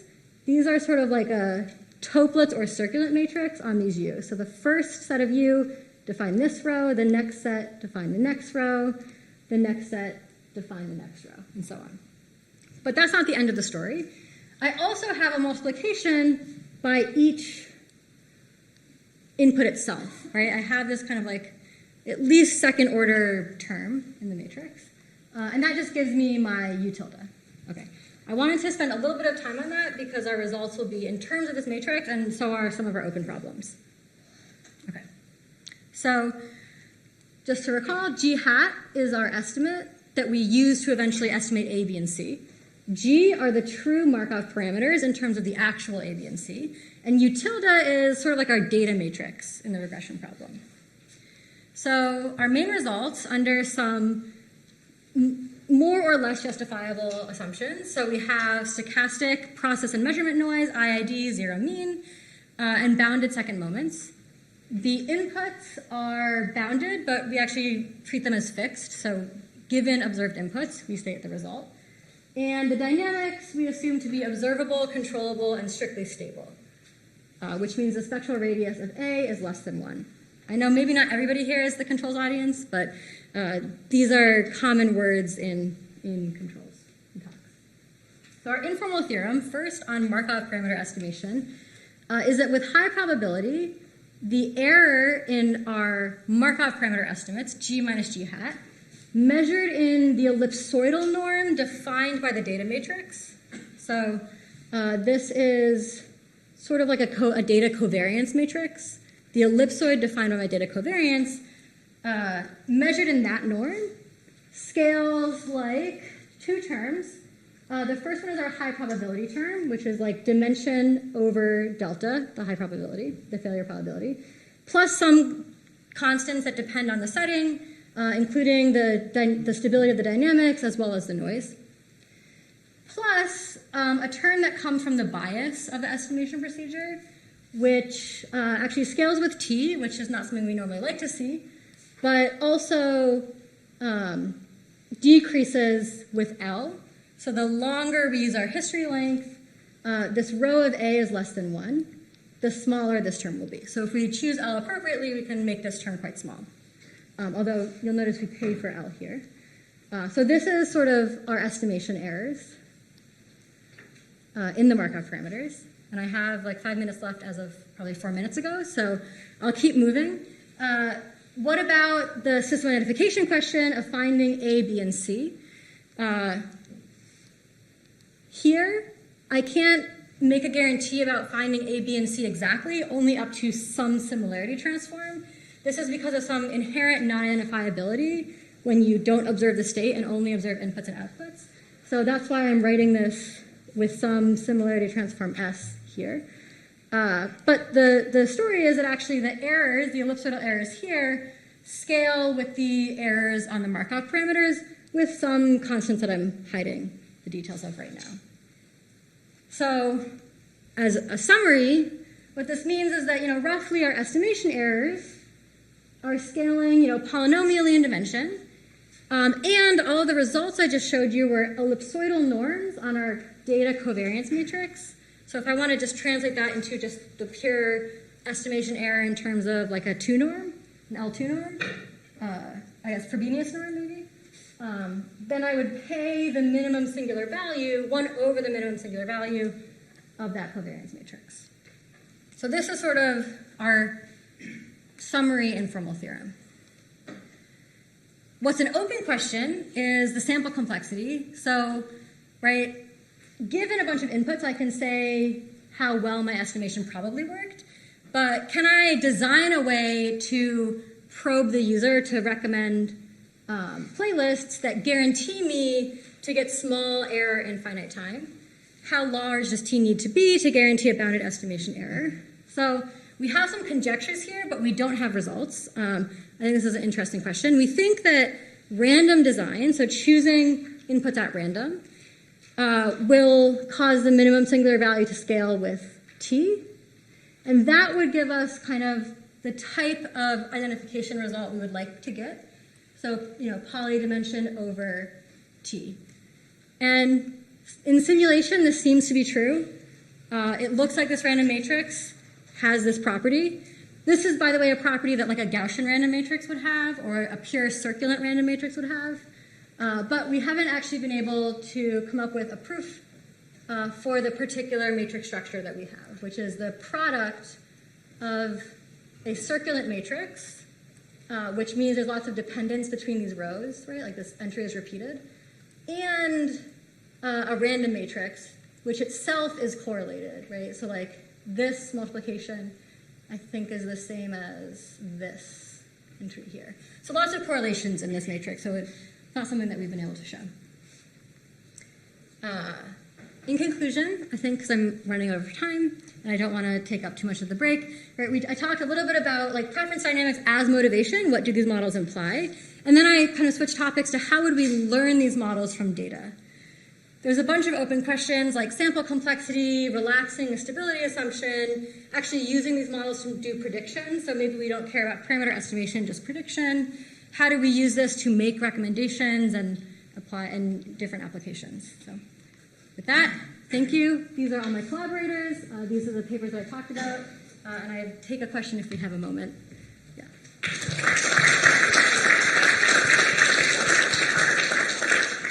Thanks, Sarah. I see there's one question from Lily. Yeah, thank you for the nice talk. So I want to understand better where the bilinearity came in. So let's say even if there's no noise, how large do you need the horizon to recover ABC from the matrix G? And does it really, do you linearize the problem by moving to G, correct?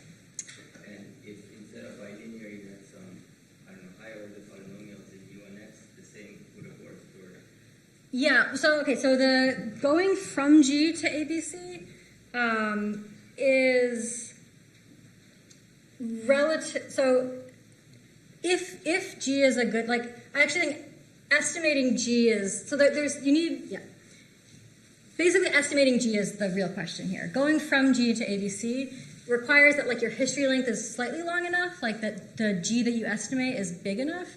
Otherwise, it depends entirely on the quality of the estimate of G, of the markup parameters.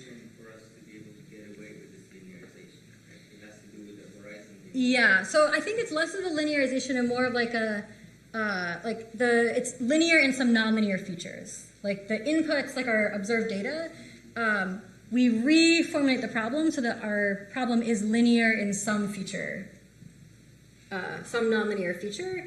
And then that lets us do the algorithm kind of nicely, and it lets us do some of the analysis nicely. But it pushes the challenge to then understanding those nonlinear features. So like the sample complexity challenge is that it's hard to analyze those nonlinear features. Okay, so maybe in the interest of time, we take the other questions offline. So please join me in thanking Sarah again.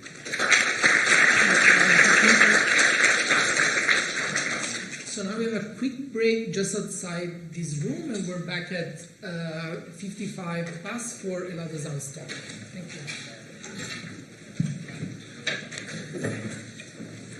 Thank you. That was super interesting. I had a question about so one of the results where this matrix of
the reason is that it's simpler to analyze.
At some point, this becomes harder and harder. So you can only, even like with large models using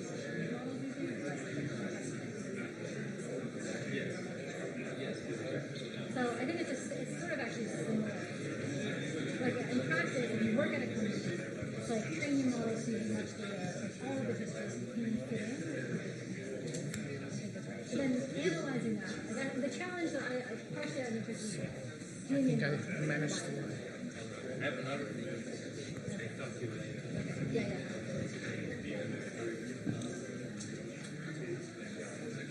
Okay, so we're almost ready for the next talk.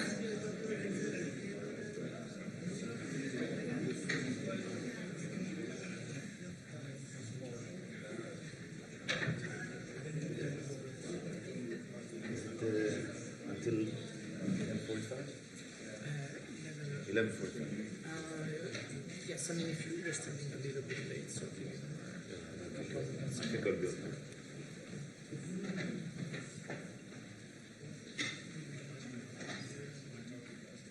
Okay, so let's start. So next, we're very pleased to have Elad Dazan as our next speaker from Princeton, and he will talk about spectral state space models. Thank you, Bartolomeo. Thank you to the organizers. It's really fun to be here. Actually, I teach in this classroom sometimes, so it's nice to say something a bit more advanced to an audience.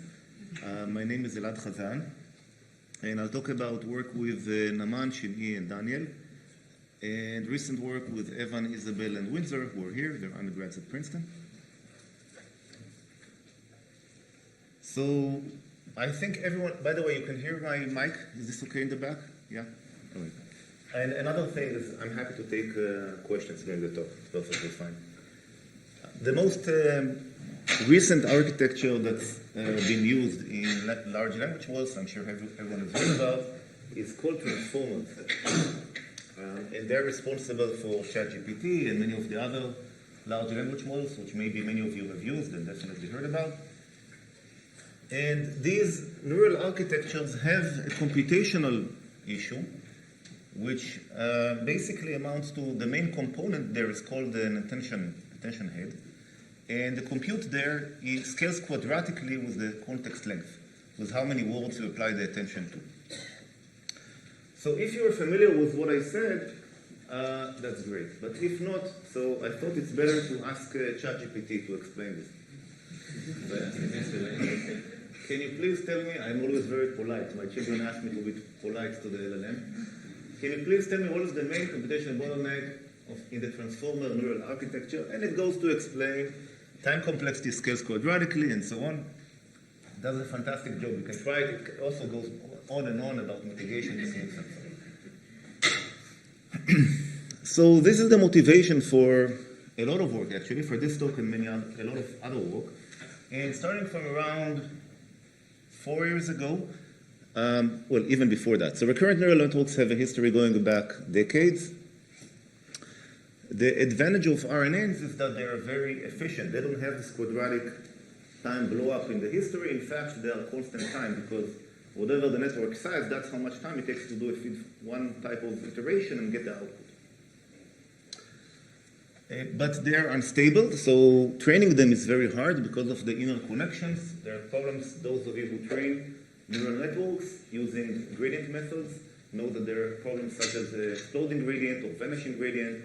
And these are well-known issues in training neural networks. The most common of these is LSTM. It has been surpassed by transformers in recent years. So around 4 years ago, there was a significant advancement. This is from the group of Chris Ray in Stanford, and in a sequence of papers, they revisited the recurrent neural networks under a different name of state space models, but it's the same thing.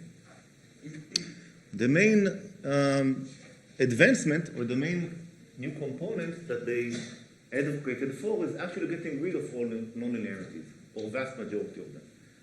So they look at a linear dynamical system, actually with a diagonal matrix, which if you have complex numbers, it's regardless of generality. But they look at linear dynamical systems and architectures based upon them, again with the motivation of resolving this computational issue. And these have been exploding in recent years. Those of you who have been following the literature on recurrent neural networks have heard about the name Mamba and Samba, and every few days there's another architecture coming up. The initial paper is called Hippo, and I'm going to describe a little bit of what it does. But in general, these architectures have the advantage that they are much more efficient. They can revisit recurrent neural nets for sequence prediction, and they do it very efficiently. And they kind of resolve a lot of the issues of transformers. The downside is that they don't scale well in terms of context length, not for the computational issue, but for memory. So they don't scale well in terms of like remembering long context, and that is an issue in the example that I showed. You really do want the language model to remember history and understand what you're asking it, especially for long dialogue. So there is a memory issue, and that's what my talk will be about. So the question that we're asking is, can we have something provable? And the provable comes because we went back to linear dynamical systems, so actually we can hope to prove things. There's a long history of proving things for linear dynamical systems, going back to Kalman and even earlier. And I would like to have provable long context, and I would like to do it in linear time. So that's kind of the wish list, or what we would like to consider in this talk. So I want to talk a little bit about learning linear dynamical systems, and then explain the main technique, which is called spectral filtering, and how it gives rise to a neural architecture, and finally talk about some experimentation. And let me start with linear dynamical systems. I'm happy that Sarah already talked about it a little bit. So I'm using exactly the same notation. It took me a while to kind of borrow this from the control people, but I got used to it.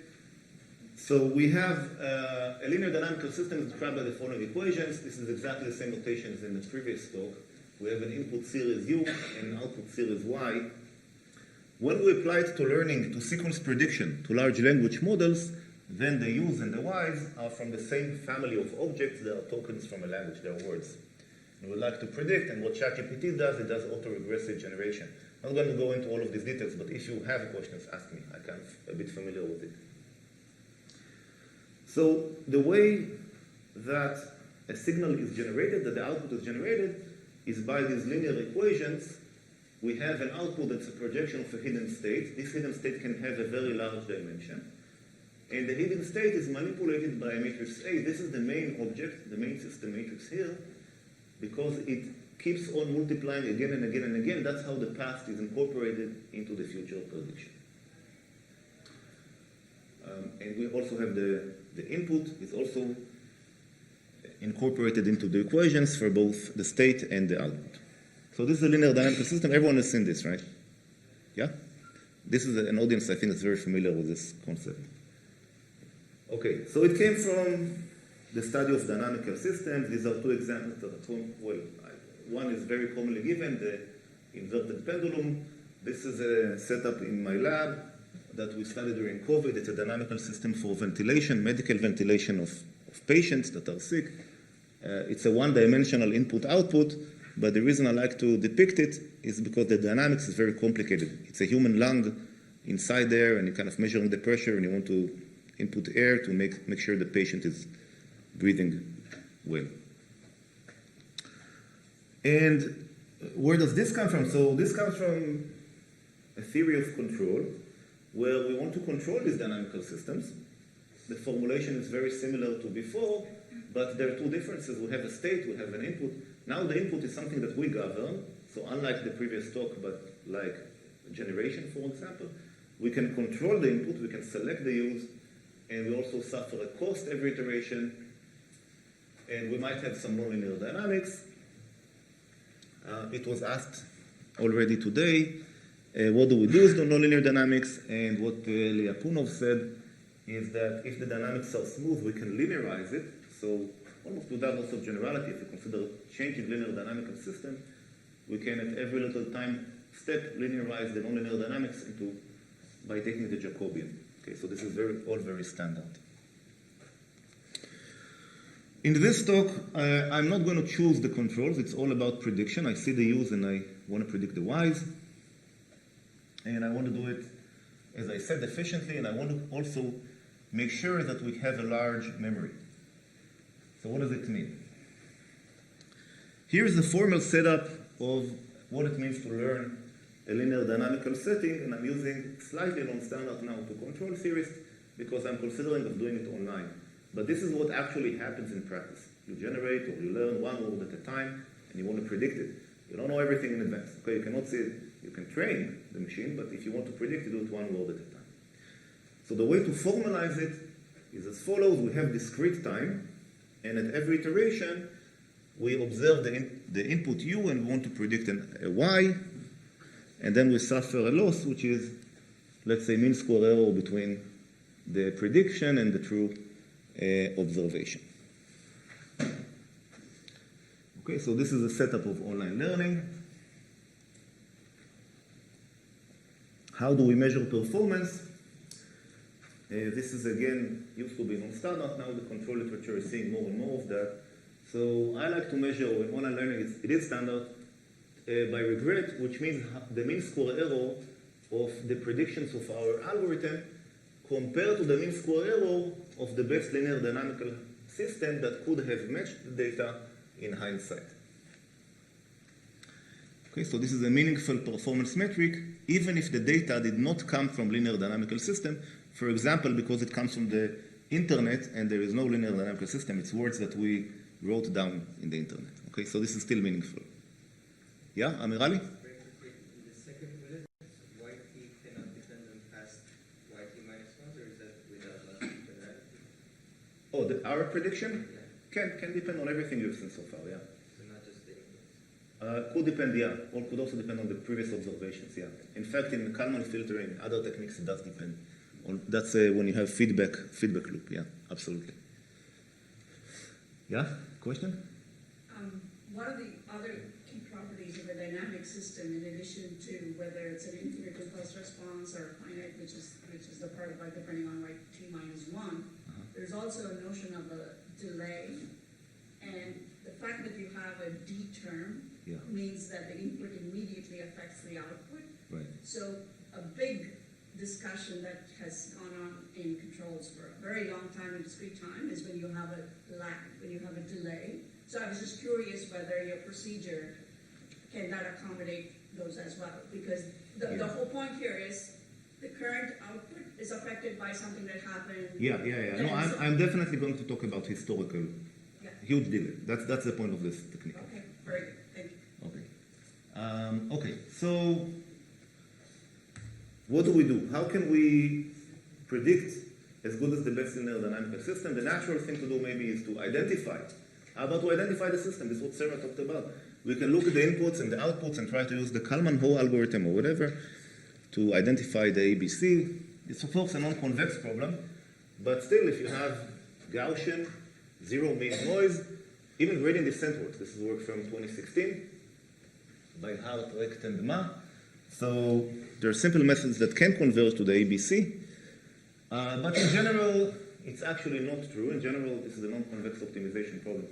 So it's a hard one. What can we do? Well, here is a simple thing we can do. It's not what I will do, but it's something we can do. This is classic in optimization, so convex relaxation. We can forget about the structure of the ABC. I guess Sarah called it the Markov operator. So we can forget about the structure of the ABC and replace them by other matrices M and go back into the past a long, long while and take and kind of compute a Markov operator, learn a Markov operator by regression from the past to the future. Now, if you have followed or if you have looked at books in linear control, you will see that many times it is assumed the system is stable or strictly stable or various assumptions like that. This means that the spectral radius of the operator A is bounded from above by 1 minus delta, where delta is strictly bigger than 0. If it is bigger than 1, the whole thing explodes, right? So you have to be less than or equal to 1. And many times we assume less than 1, because then we can say, okay, how many terms do we need here? The effective decay of the system, it decays geometrically, 1 minus delta to the power, and we need something like 1 over delta terms here for the Markov operator to be precise, from the past to the future. Yeah, everyone has seen this, I hope. So, as delta goes to 0, this is problematic, because we basically need infinite memory. Okay, that's kind of the issue that I want to tackle. Even though this derives from an efficient algorithm, it's all convex and nice, the delta going to 0 is an issue. And that's the question I want to address. Can we learn, when delta is 0, we call it a marginal stable system. Can we learn it efficiently? So this is a technique called spectral filtering. It focuses on this question. And here is a theorem that I will kind of sketch the proof of. Actually, we can. So for certain types of linear dynamical systems, I'm only going to address a small subset here, but the technique can apply more generally. So suppose that the matrix A is symmetric or positive definite. Even if the spectrum is equal to 1, we have an efficient algorithm that can match the best linear dynamical system extremely well. So exponential in the number of some parameter k, that's the number of filters that we're going to have, and independent on the spectral radius or how close we are to being marginally stable. Okay? So maybe if there is a question about what I want to show, that's a good time. Otherwise, I will show it. Okay, but it's clear why this is interesting, right? Because we can learn, well, delta is 0. We can still learn. It can go infinitely way back, and we can still learn it. Yeah? Okay. So how can we do it? And let me describe the technique for the simplest setting where we have scalar input and scalar output. The reason I want to describe that, because then, well, it's much less messy, and also the general case somehow reduces to it. We can diagonalize the matrix A and then learn each component separately. So in one dimension, up to constants, multiplying the whole equation, what we have is that the output of a linear dynamical system in the noise-free or zero-mean situation is given by the past u and then a times the u before it and a squared times the 2 before it and so on. Because it's kind of recursive, right? This is when I unroll the equations of the dynamics. And I like to write it in vector notation in the following way. I have this van der Monde vector, 1, a squared, and so on. By the way, I assume I only go back L. L is the sequence length. multiplying the past L inputs. Okay, so this is what happens at time L plus 1, for example. So what I want to do is I want to consider all the vectors that are called mu A, and there are all these vectors that have a parameter A between 0 and 1, including 0 and 1. And the main idea is that these vectors span a much lower subspace in RL than L. Okay, so it's effectively a lower dimensional algebraic structure. That is the main idea.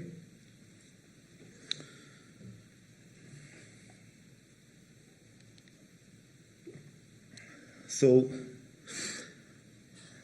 the point is that there are k vectors in R to the L, and such that these mu a's can be represented extremely well in this subspace, phi 1 to phi k.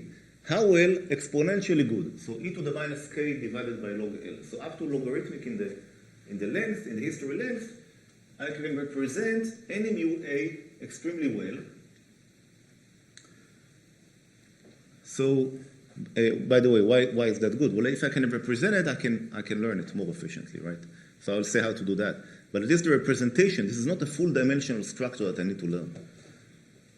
How do we arrive to this conclusion? So we can create a matrix which is the outer product of all mu A transpose vectors, and it's this, and integrate from 0 to 1. I'm taking here a uniform measure. There is a priori no reason to take a uniform measure, but nevertheless we do it. And these vectors are going to be the top k eigenvectors of this matrix that I constructed. So this matrix, again, is the integral from 0 to 1 of all these van der Monde vectors transposed with themselves. It look like this. And this is a constant matrix. It's not, I can just compute the integral. So it's not data dependent, it's not eigenvalue dependent, it's made of nothing. Okay, so it's just a constant matrix. And taking the largest k eigenvectors of this matrix will have the property that I discussed. Why is that? So it so happens this is a Hankel matrix, it's also a Hilbert matrix. It's a special matrix. And what's special about it is this fact here that was proved by Beckerman and Townsend in 2016. The interesting feature of this matrix is that its spectrum decays exponentially fast. So if you look at the 25th eigenvector, it's going to be something like e to the minus 25. Okay? It's going to be extremely small. And this is great because it means that for any alpha or A, I can project it onto the top k eigenvectors of this space, and only e to the minus 25 mass remains everywhere else. And this is true for any A. It's not true for absolutely any A. So, in other words, I can write, remember that I wrote the output of a linear dynamical system as an inner product between this mu A vector and my inputs. Well, I can plug in any basis in the middle, just the identity, right? I can do a basis transform, and the basis I'm going to choose is one that represents the mu alpha vectors so well. So if I use the phi basis coming from this special matrix, then I know that I need only k parameters, and the rest is going to be extremely small for all A. Okay, if there is a question, maybe now it's a good time. Yeah? This exponential behavior lots of many ways is a vector in its spectral radius 1. Sorry, I didn't hear. Is this true only for this scalar, or suppose it is a matrix and its spectral radius is close to 1? Uh-huh. In that case also, will you see this like exponential? Okay, good question. The question is, how do I generalize from the scalar to the matrix? This is what I showed is only true for scalars. The way I move to matrices is by diagonalization and then learning each component separately. So I can learn a transform matrix and then each eigenvector separately. Okay, so that's the way to do it. So it's actually a straightforward kind of extension. Yeah, Sarah. I see how this lets you Absolutely, yes. If A equals 1, Yeah. it still seems... A equal 1. This is true for A equal 1. I mean, yeah, so it's true for all A. The theorem is true for all A. I believe the theorem is true, but Yeah. somehow if you only look even exponentially L back in the past, isn't that still a problem? Or I guess is because you're predicting on a finite horizon. Well, the filter need to be of length of your input. So you do need to, the point you're raising is actually important. When you do online learning, let's say you don't know T in advance, then you need to keep on increasing. Yeah. Now there is a way, this is standard in online learning, it's called the doubling trick. You can kind of recompute, double this length and use it. It's going to be, I didn't want to put that, it's a bit of a mess. But it's not, there is no rocket science in extending it to any T. A. B, what happens in practice, we have a fixed context length. So in Gemini, in ChatGPT, in all of these LLMs, we have something like 32K, or depending on the model, there is a few thousands of contexts that we use. Then we're going to apply the filter only to this fixed length. We don't need to increase them. Okay? But the point is that it can be arbitrarily close to 1 over the context length. You know, it doesn't depend on that. Yes? I'm going to come back to my delay question. Yeah. Especially when you start to go to a higher dimension. One of the problems with the Hankel parametrization is that you never know whether or not CB is singular or C a to the KB is singular, and that's very much a property of the input-output lag, right? So that also, I think, then means that structurally, you might have to make some assumptions about your Hankel parametrization in order to go forward. Is that an issue? No. So I'm not doing any Hankel parameterization. No, but you're using CB, CAB, and all that, right? Okay, again. So, in contrast to classical theory of control, where we try to learn the parameters, I'm not trying to learn the parameters. I'm doing something else. I'm saying there might be parameters. Maybe this whole method is not going to be totally wrong. Could be off. If my signal didn't come from a linear dynamical system. But if it did, I'm doing convex relaxation. So think of like the analogy will be the lasso predictor. Learning the sparse representation is very hard, but we can learn a larger class of things that make it easier. And a similar thing is going on here. It's a convex relaxation. It doesn't capture exactly the linear dynamical system. It's a bigger class of predictors, and that's why it's capable of doing it. Okay?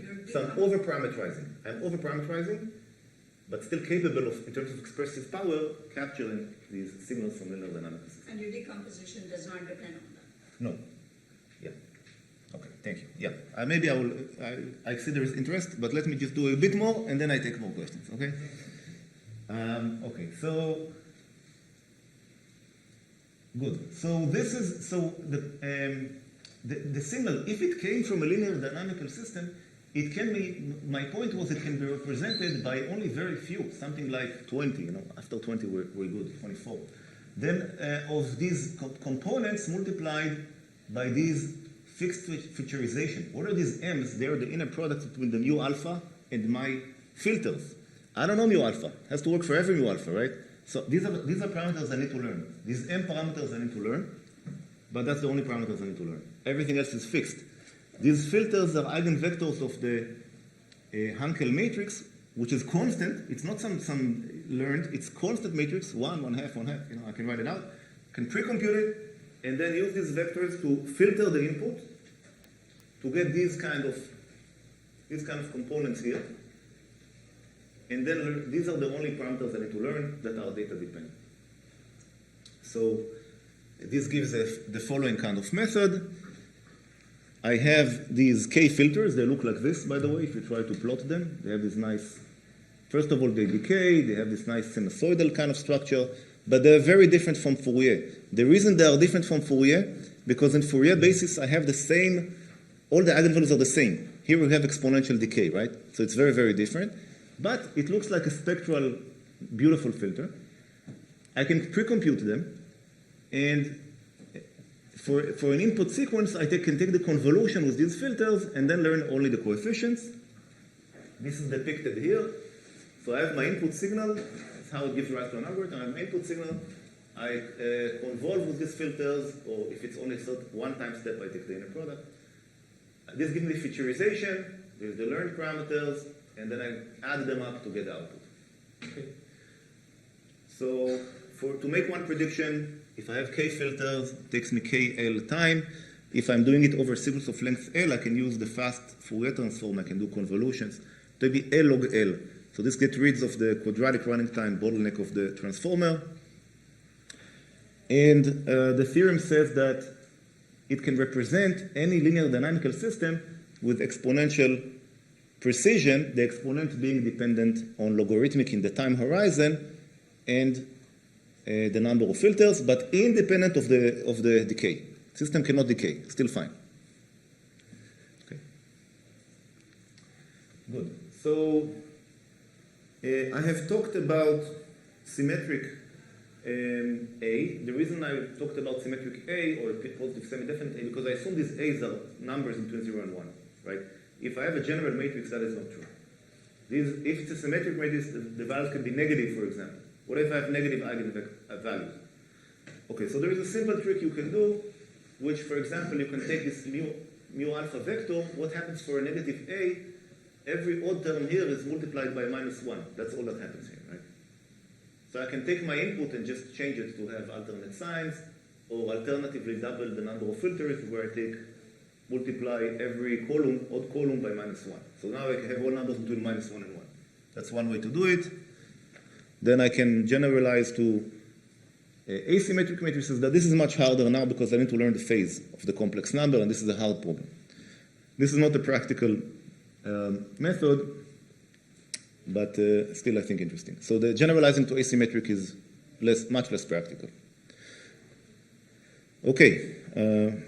Now I guess, yeah, if there was a question about any of the technical material, I'm happy to take.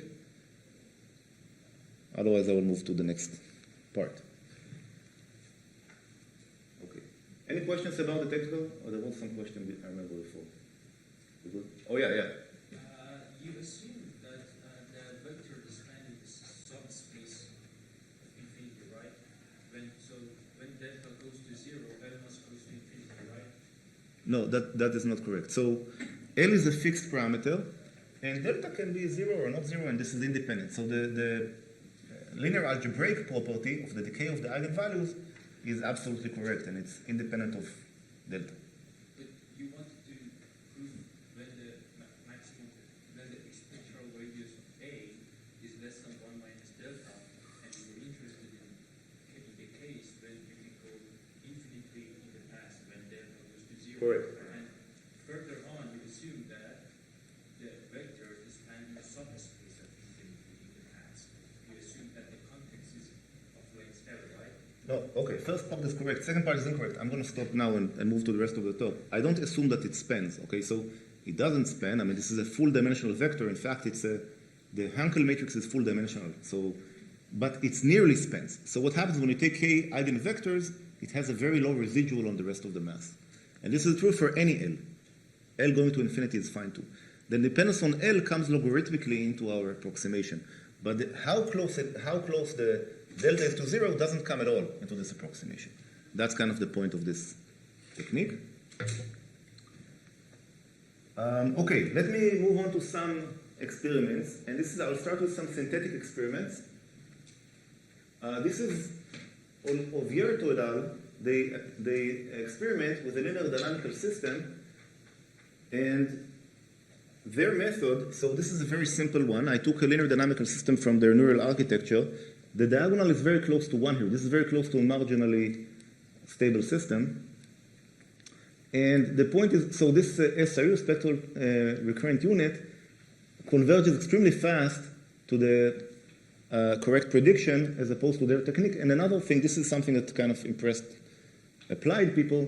So their neural architectures requires a ton of tuning. What I told you can just code up. We have the code online. You can take these filters, code them up, immediately it works. Okay, so this is extremely, extremely robust, and there is no hyperparameters to tune, and none of that. So as opposed to previous RNNs that require a lot of initialization and tuning the optimization and so on. So this is, I think, an important aspect. And the reason that it is so, because it's a convex method. Convex methods are robust. You don't need to tune things so much. You know that the only local minimum is global minimum and so on. Okay, how can we create a neural architecture with this technique? And now we're just using previous suggestions by Gu et al. And Chris Ray group and Orvieto et al. And so on. So the way to do it is to take the inputs, apply the spectral transform, apply this spectral learning procedure that I described, and then apply some either nonlinearity or even forgo the nonlinearity. This will be one layer of the architecture, and you can repeat it many, many times, as you want. So this is the way to move from the convex optimization building block. Again, the hope is that it can learn much longer memories because of the theoretical properties, and embed it in a neural architecture and then repeat. We tested it on a benchmark called long-range arena. Long-range arena is a benchmark for testing, as it says, long-range dependencies in the data. So here is an example of a problem that is in this long-range arena. You see this image, and you need to decide whether this dot connects to this dot here. In this picture, it does connect. But the way you feed the data into the neural net is a few pixels every time. So the machine has to remember the entire picture somehow in memory to figure out if it connects to it or not. That's a challenging task involving memory. So this is one type of task in long-range arena. There are several such things.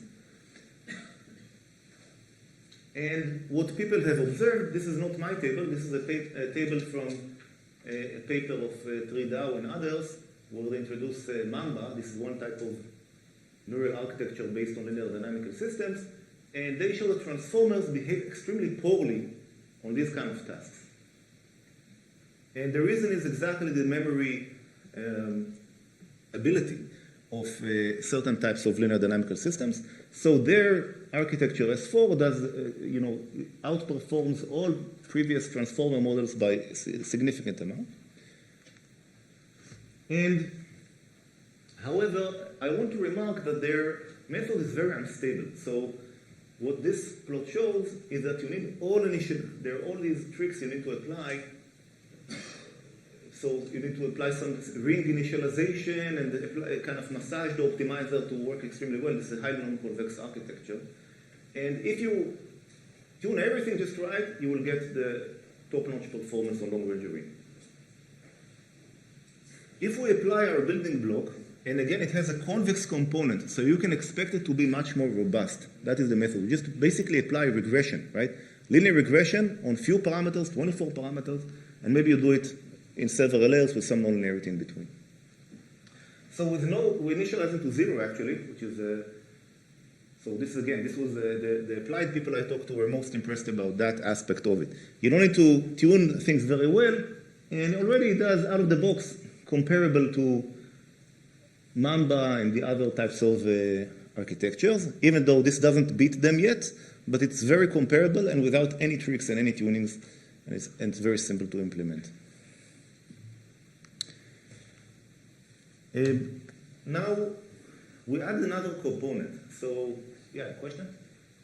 Did you compare it to any transformer? Yeah, so as I said, good question. So this type of LRU transformer behave horribly. This was shown by a previous paper, the Mamba papers, okay? Yeah. So they showed already that this S4, the state space models, are much better on long-range arena than transformers. Okay, back to the addition. So I would like to capture asymmetric dynamical systems. And this is hard using the spectral filtering technique, and this goes back to Amirali's question. What can we do? We can use fast observation in an autoregressive learning tool. So this captures, for example, it is known that the convex relaxation of the Kalman filter is to take past hidden dimension many terms from your observation and apply linear regression on top of that. Now, that of course is very expensive.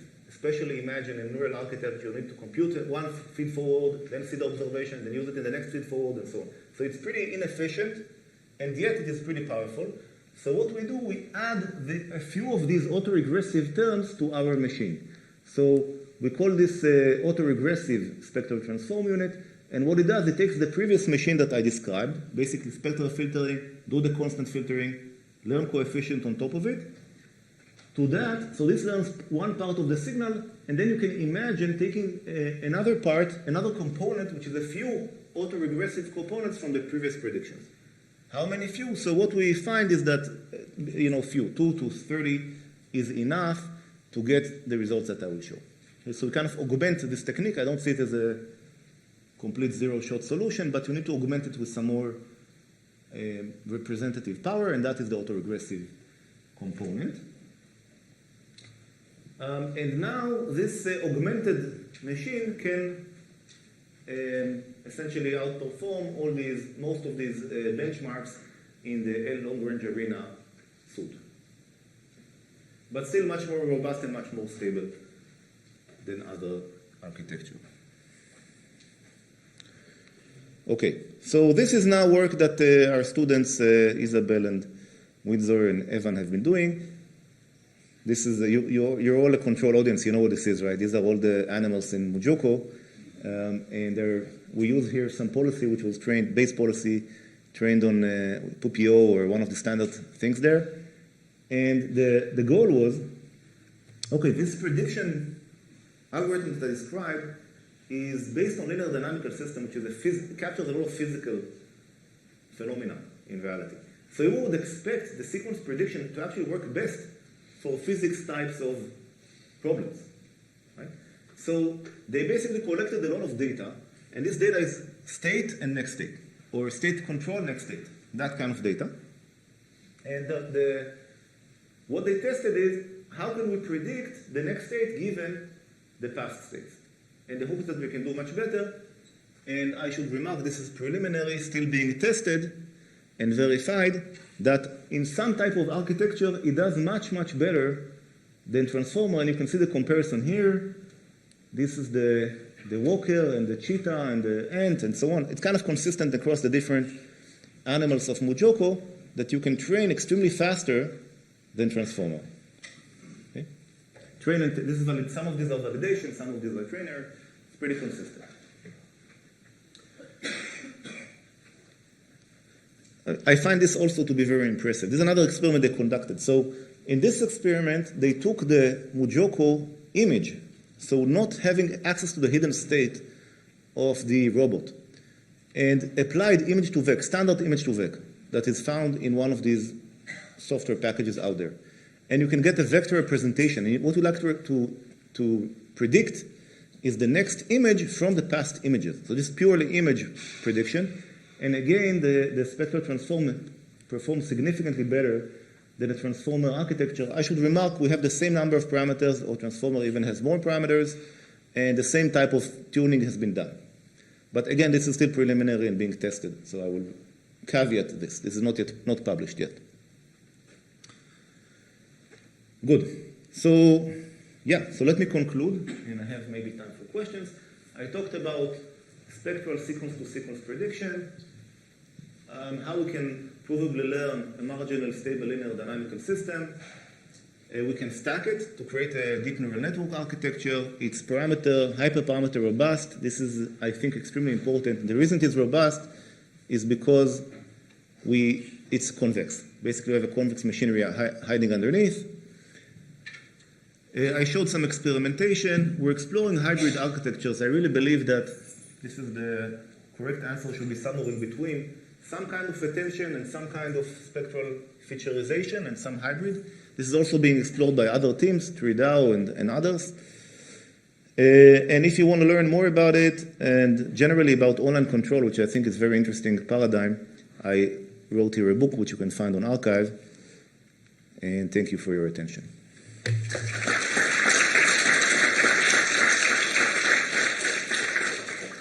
Thank you very much, Elad. So, are there any questions from the audience?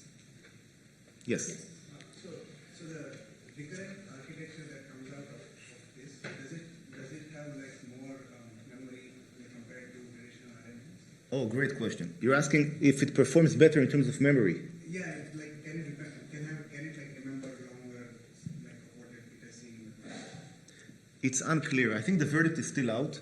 so far I would say no, but we can match. I mean, I showed the long-range arena. Long-range arena is a benchmark that is suited to test memory behavior, and we can match or a bit outperform, you know. But I wouldn't say this is dramatic. Like, if you look at these numbers here, so 91 to 88, okay, it's the same basically. I wouldn't say that it outperforms previous RNNs in terms of memory so far. Yeah. But in comparison to transformers, we think For long-range arena, definitely yes, because they perform very poorly there. It's very hard to make sense of the signal when you're doing, because it depends. The sequence-to-sequence modeling, it's the most general problem in the world. You can model language, you can model vision, you can model physics. So every signal has its own characteristics. I certainly believe, and in fact I showed a simulation, a synthetic simulation where it shows, yes, absolutely, if you have a synthetic linear dynamical system, this will definitely do much better than spectral. I showed that if you remember one of the plots. So absolutely in synthetic data. Real data, God knows. So sometimes yes, sometimes no. I think in physics that yes, the answer is yes. If you try to minimize perplexity in large language models, the verdict is still out. I cannot say. Yeah. Yes? So I guess the main motivation here is you're going to do as well as the best linear dynamic system in hindsight. Correct. But as the length of the sequence increases, the more nonlinear the system is going to be. For certain dynamical systems, yeah, correct. Well, not for a linear dynamical system, it's always linear dynamic forever. system, sure, but in these Yeah. transformer type architectures, the longer the sequence, the more nonlinear the system Correct, is. yeah. So I guess how do you balance those two? Yeah, good question. I think, so I kind of hinted toward in the conclusion slide. I think there should be some attention component also incorporated in it. This is a very empirical thing to say. There is no theory here. The theory I said applies only to linear dynamics. It doesn't apply to nonlinear. In fact, I don't know there is too much theory for nonlinear. So it's hard, right? Systems are chaotic. Even two-dimensional systems are chaotic and unpredictable if they're nonlinear, or quadratic even. So it's very hard to say, but I think there should be some kind of hybrid architecture that combines attention and spectral components, and this actually has been done without the spectral featurization by other people. They combine state-space models. It's called Samba, I believe. So Samba has state-space models, has transformers, combined and so on. So I think there should be a mixture of all of these components if you want to achieve state-of-the-art. Yes? So I get it that what you're trying to do is to predict the output. Correct. You're not identifying parameters, which is fine. Correct. So if that is the case, one of the standard tools that we often use in controls is to use closed-loop system identification. I know you're not identifying, you're only predicting, but even for that. So, and that allows us to deal with marginally stable A, asymmetric A, etc. Is that something that doesn't make sense in your context? And if it does, no, I think it makes sense, but when you have data that didn't come from linear dynamics, right? So the robustness that the regret formulation gives you is very important, because you're saying I want to compete with the benchmark of policies, but I'm not assuming the signal came from it. And if you're then trying to do system identification, linear system identification, to a system which is nonlinear, you're probably going to fail. So it's not going to be as robust as saying I want to compete with a linear dynamical system, and I'm not committing that it is. If it isn't, it isn't. I don't have a guarantee, but it might still perform well. So that's the difference between the two things. And I realize where the question is coming from. It's a great question. It's the difference between statistical recovery and online learning. And I come from the online learning world. I'm a big believer in it. I mean, I'm willing to defend it. So I believe online learning is much better because it can give you a guarantee even if your data does not come from the particular statistical model that you use. So it's a robustness issue. Yeah, I wasn't trying to go from nonlinear to linear, but just basically open loop versus closed loop, so that you can condition. Yes, yeah. No, absolutely. So open loop, that's the component I added. I mean, whatever works. I mean, we take whatever works. Absolutely. Okay, thank you very much.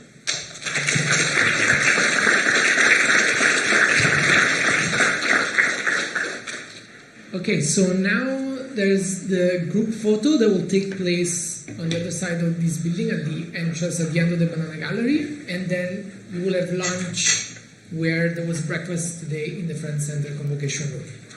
And the next talk will be here after the lunch at 12:45 with Paul Goulart. Thank you.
maybe 1 minute. And So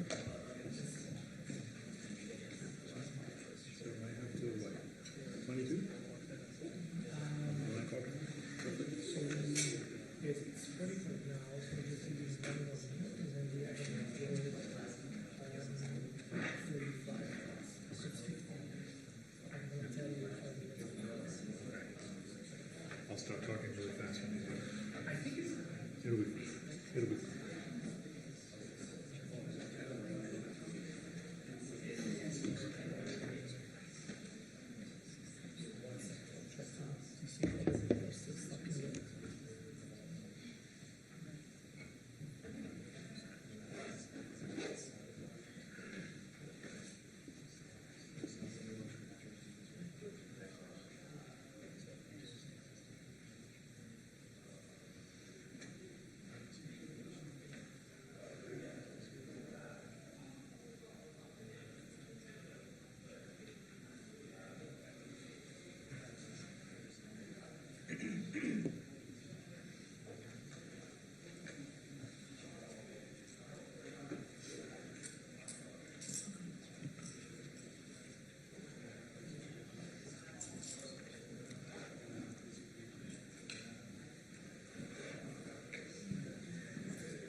Okay, so welcome back.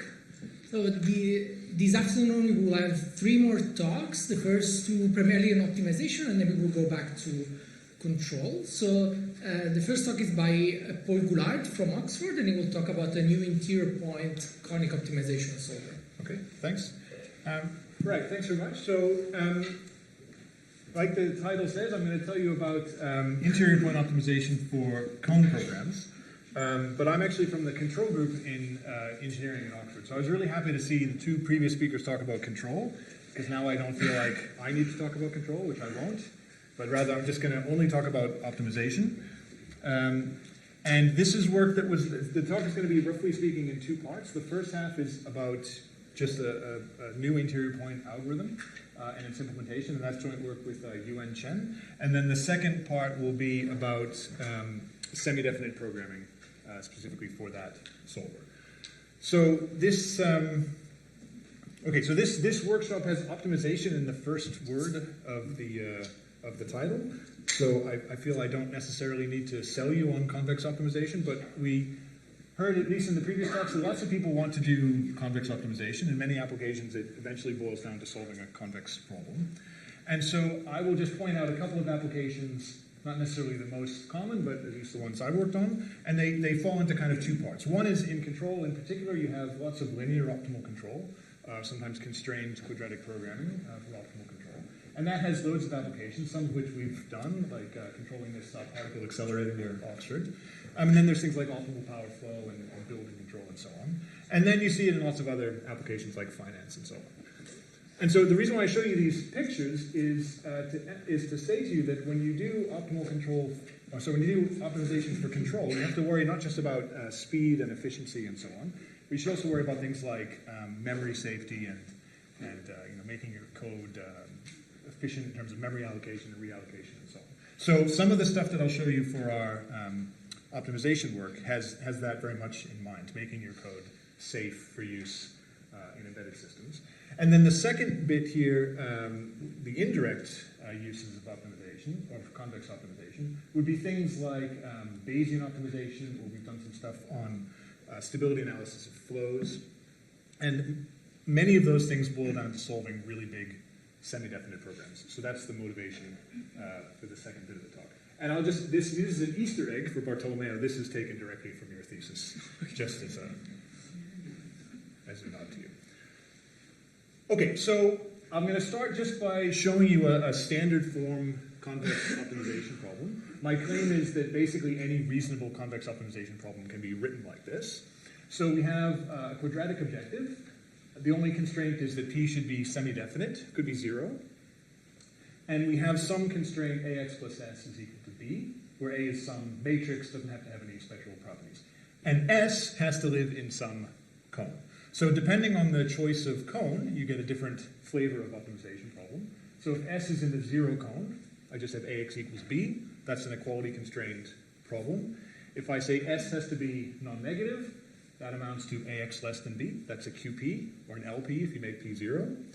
And then you have other more exotic ones, like I can say that this S has to be a vector which is composed of some upper bound T and some vector U.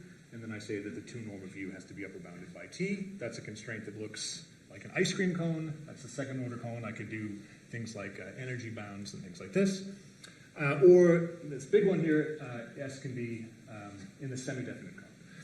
But there are many others that I could think about. So we can have exponential cones, power cones, generalized power cones, relative entropy cones. There's a long list of different types of cones that one might want to implement.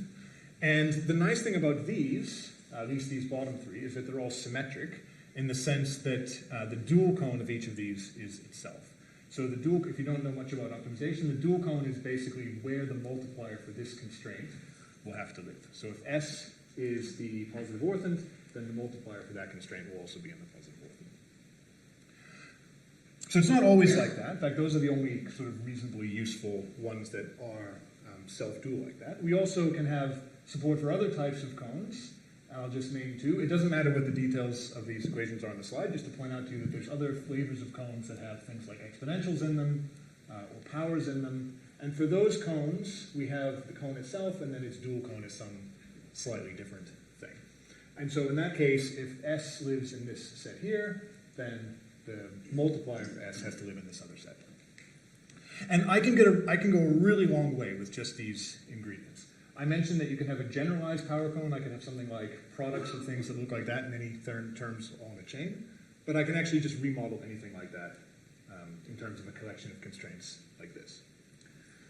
So that's my basic problem statement. I want to solve optimization problems with variables that live in these cones.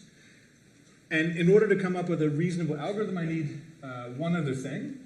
I need to have some barrier function for my cone. So I need to have some function f that takes an element of the cone and produces for me a value. And the barrier should get really big when I approach the edge of the cone. And if my cone has a dual cone k star, then I need also some conjugate function for it. And broadly speaking, you're able to solve problems in this form if your cones are what are called, or your barrier functions are logarithmically homogeneous and self-concordant. So what does that mean? It means that if your cone is the non-negative orthant, then you just take this barrier function f to be the sum of the logs. And that cone is self-dual, so its conjugate barrier is just the same function again, and then it has this homogeneity property. So if you have these ingredients, then you can cook up a reasonably efficient interior point algorithm. There's loads of theory about this. This is not my idea. I'm just trying to state for you the problem statement. So I have f, I have k star, I have a quadratic objective. What can I do? So what I want to show you is an interior point algorithm and code that we came up with for this problem, which many of you have probably actually used. How many people use CBXY? Okay, wow, okay. You've probably all used this code that I'm about to show you. One thing I learned is that if you want your code, if you want your optimization work to be impactful, it doesn't matter if it's any good. You just want to be the default, right? So if you use CBXY, we're the default. Okay, so I'm going to show you how this interior point method works, and I'm going to start by showing you a sort of standard embedding that people use for interior point problems. So let's start with my problem here. So I have minimized my quadratic function. I have ax plus s is equal to b. S is in the cone. And what's the dual of this problem? The dual is this maximization problem over here. So how could I go about solving this problem? The way many interior point algorithms work is you try to solve, if you like, both of these at the same time. And you do this by assuming initially that p is 0. So I'm going to assume to start that p is 0. This is not our strategy. I'm going to try to explain to you why that's a bad idea. And what do you do if p isn't 0? Then what you do is you take this quadratic term here and you just put it into the constraints with an upper bound, and then you minimize that upper bound. And then you have an upper bound and q transpose x, that's all linear, but what you've added is a second order cone constraint. And if you do that, then you would have a problem with just a linear objective, and you can use this thing called the homogeneous self-dual embedding. So I want to show you what that is. What I'm going to do is I'm going to take the p's out. So that would require me to remodel my problem a little bit by changing a, by having some different constraints. And now I'm going to rewrite it as a feasibility problem. So my feasibility problem is just satisfy all the constraints from the primal and from the dual. I'm going to set the two objective functions equal to each other. So if the problem is if the problem is strongly dual, then the primal objective and the dual objective should be equal at optimality, and so that duality gap will be 0, and I want S, which is my slack for my first problem, that's that one there, and Z, which is the multiplier that goes with it, they should just live in the correct cones. And minimize 0, because I'm just trying to find any point that solves this problem. And so this is just a feasibility problem. You find any set of variables that solve that, you're done. The problem is that if the problem is not feasible, if the primal is infeasible or the dual is infeasible, then this is not going to be feasible. And if I try to implement some algorithm for it, it might blow up in my face. So what I can do is I can remodel it a little bit. I have that 0 duality gap condition. I'm just going to change it a little bit by scaling b by tau and c by tau and adding this minus kappa term.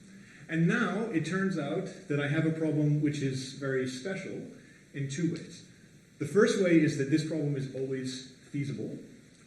And if I get a solution with tau non-zero, I can recover a solution to the problem that I started with. If I get kappa non-zero and tau 0, then what I have is a proof that the original problem is not itself feasible. And then the other nice thing about it is that it is the dual of itself. And finally, it's homogeneous. So I can scale all the variables by some value. It remains a solution to the problem. That's the homogeneous part. It's the dual of itself. And it is either going to give me a solution to the problem I started with, or it's going to give me a proof that that problem is not solvable. Okay, so let me put it up there. So this is always feasible. It's the dual of itself. And I just look at the solution I get, and I either get an answer or I get a proof that the problem is not solvable. Okay, great. What's the problem with this is that I have to get rid of p to do that. So if I keep the p in there, I can't make a self-dual problem in such a nice way. But okay, let's just stick with that for a minute. So if I have this problem, how should I solve it? I would solve it in the following way. Instead of minimizing 0, let me just write down this complementarity condition. And the complementarity condition is basically the same as the 0 gap condition. So I'm saying that at optimality, then my slack S and its multiplier Z should be orthogonal to each other. And try to find any solution to this set of equations. Okay, so that's what I want to do. I can do it using some kind of modified Newton-like method. But this is kind of an awkward-looking condition. And so what is done in interior point methods is to define something called the central path. And what I do is I go back to this barrier function, and I say that for every value mu, I just inject, instead of this orthogonality condition I have, I inject this new condition which says that Z has to be equal to mu times the gradient of my barrier at S, and likewise the other way around. So you can imagine that as I reduce mu, I get a sequence of solutions, and that sequence will converge to the optimal solution for the problem I wanted to solve at the start. And how does an interior point method work? Well, basically it's just apply Newton's method to this system of equations and keep reducing mu until you eventually converge to something. That's like a super short sketch of interior point. Okay, so great. So that's like all standard stuff. What can I do if I don't want to remove this p from my objective? So let me now just put it back. So the only difference here is that I've just put the quadratic term back into the objective, and it also appears in the dual constraints. And let me just see what would happen if I tried to homogenize this problem in the same way as I did before. So I can, again, rewrite it as a feasibility problem. So my step before was to just write down the conditions for both problems, and then say that I have a zero duality gap condition here. And I'm going to, at the same time, add these tau and kappa scaling variables. And so my zero duality gap condition is now this. And if you look at this, then you should say that is gross, because 1 over tau x squared is not something that you really want to see appearing in a problem for which you apply Newton's method. Particularly because I told you that the tau might go to 0. But okay, fine, we're optimists, we'll press on. What would happen if I tried to solve this problem instead? Then I would be minimizing 0 subject to all of these constraints. And it turns out, without getting into all the details about why any of this works, this problem is also always feasible. So if my original problem is infeasible, I will get a solution there with tau 0, kappa non-zero. If my original problem is feasible, I'll get one with tau non-zero, kappa 0. And the only thing that I've given up is that the problem isn't the dual of itself. Okay, it's still homogeneous. I can still scale solutions to get other solutions. I still get these nice certificates. And great. So that's what I want to do. Yeah. Sorry, quick question. Yeah. Well, how do you interpret tau equals 0 in this context? Because you have 1 over tau in one of the constraints. Okay, so if I put tau equals 0 in there, then I interpret it as bad news. Right? I don't want to do that. But what I can do is I can prove instead that, if I have a feasible initial problem, the tau will be non-zero. So let's take the infeasible case only. Then what happens is that you can ask what is the limit of points on the central path as mu goes to 0, and it turns out that those are well behaved and everything remains bounded. And the reason why that happens is because px also goes to 0. And it's kind of obvious, like if you have a which way around is it? Either a primal or dual infeasible problem, it's clear that px should be 0. I can't remember which way around it is, but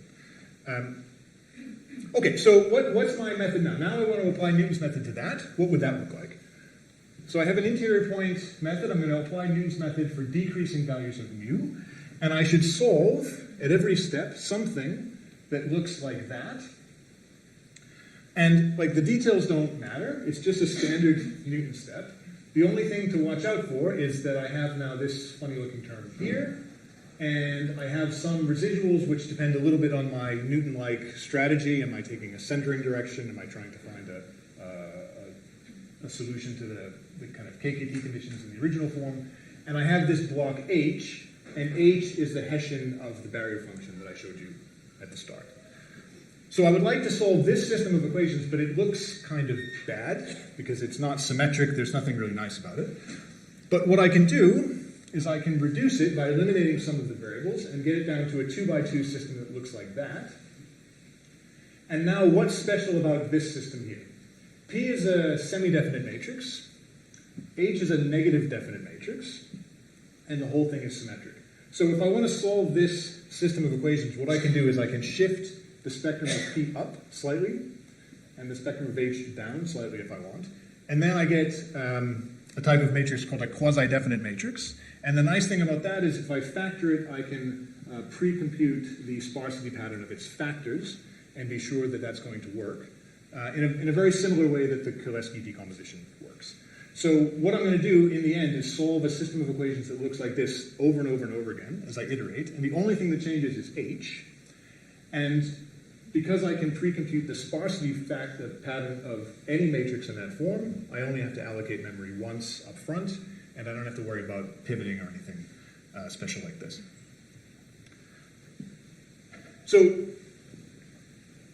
that's our method. Solve that using Newton's method. I mean, there's lots of like... What is that trivial? Sorry? Is it trivial to see from top to bottom? I mean, it's trivial to... It's semi-trivial to see. I mean, you can see that you've got PA transpose minus A, and then you substitute for S, that's where the H comes from. It's not entirely obvious, but it's... You know.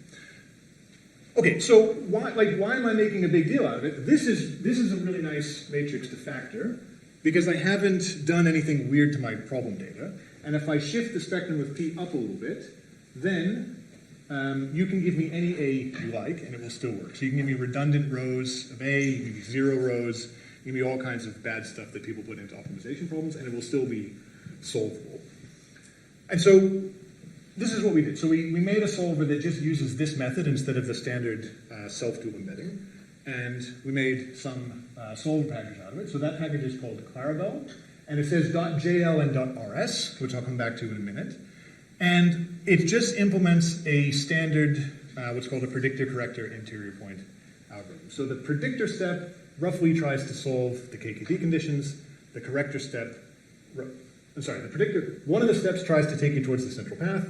One of the steps tries to take you directly towards optimality, and then you try to blend them together in a nice way to get good behavior. So most of the machinery in that is very similar to stuff that already exists. So the method is very close to what's in CVXOpt, which is written in Python, or ECOS, which is a second-order Cohn solver written in C.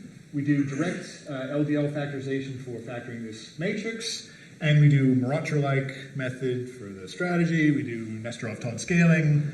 We do some equilibration of our problem data ahead of time to get it to behave a little bit better, but that's all more or less taken out of these other solvers.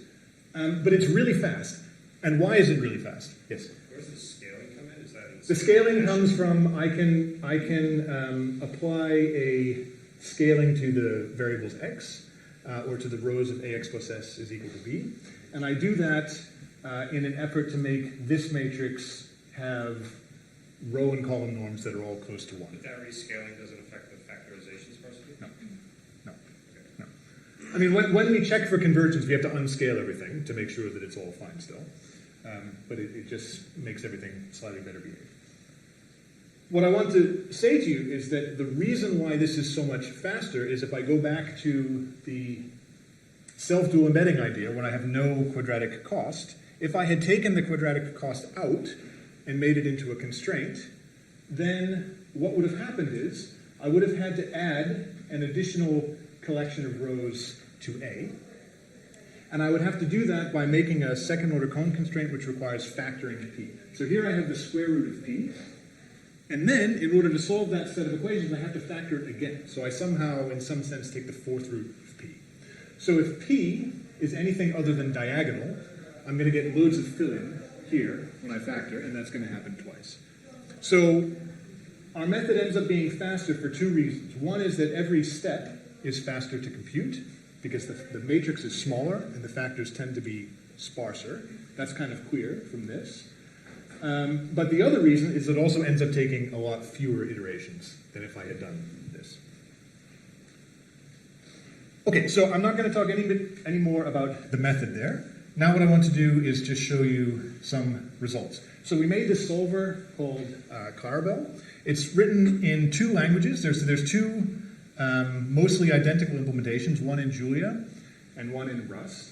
And it's all public. If you go to clarabelle.org, you will get this website. We have this cow logo to emphasize the speed and technical skill gone into this solver. And, well, you can just go there, and there's instructions about how to use it in Rust or in Julia, or we have a Python interface for it, which is how it's in CVXPy. There's an R interface, there's a C and a C++ interface, and so on. And most of these are very easy to use. In R, Rust, Julia, or Python, it's a 1-line installation to get it to work. So, okay, now I just want to show you briefly what it looks like. So I have this example problem. Here's a really small QP. And I have 2 constraints. I have a 2-sided interval constraint and an equality. And first I need to put it into my standard form. So that's my standard form, quadratic objective, and AX plus S is equal to the right-hand side. So I would have to add a slack here to make everything into an equality. What does that look like in Julia? It looks like that. You can just write down your problem and say solve. And we put a lot of effort into trying to make the Julia code and the Rust code look more or less identical. So there's the Rust version, and it looks basically the same. and it produces the same output, even though it's written in two different languages. And internally, it's very similar. If you look internally at pretty much any part of the code, it's more or less copy-paste from Julia into Rust. The nice thing about Rust is that you can run it on an embedded system, and it has loads of really nice guarantees about memory safety. It's a really interesting language because in C, if you don't know what you're doing, it's really easy to make a memory leak. In Rust, unless you are extremely good at it, it's really hard to make a memory leak. You have to like really go out of your way to make it leak memory. And so that's nice for an embedded system. And then the Python version, again, is basically the same. So we're trying to make everything always look nice like this.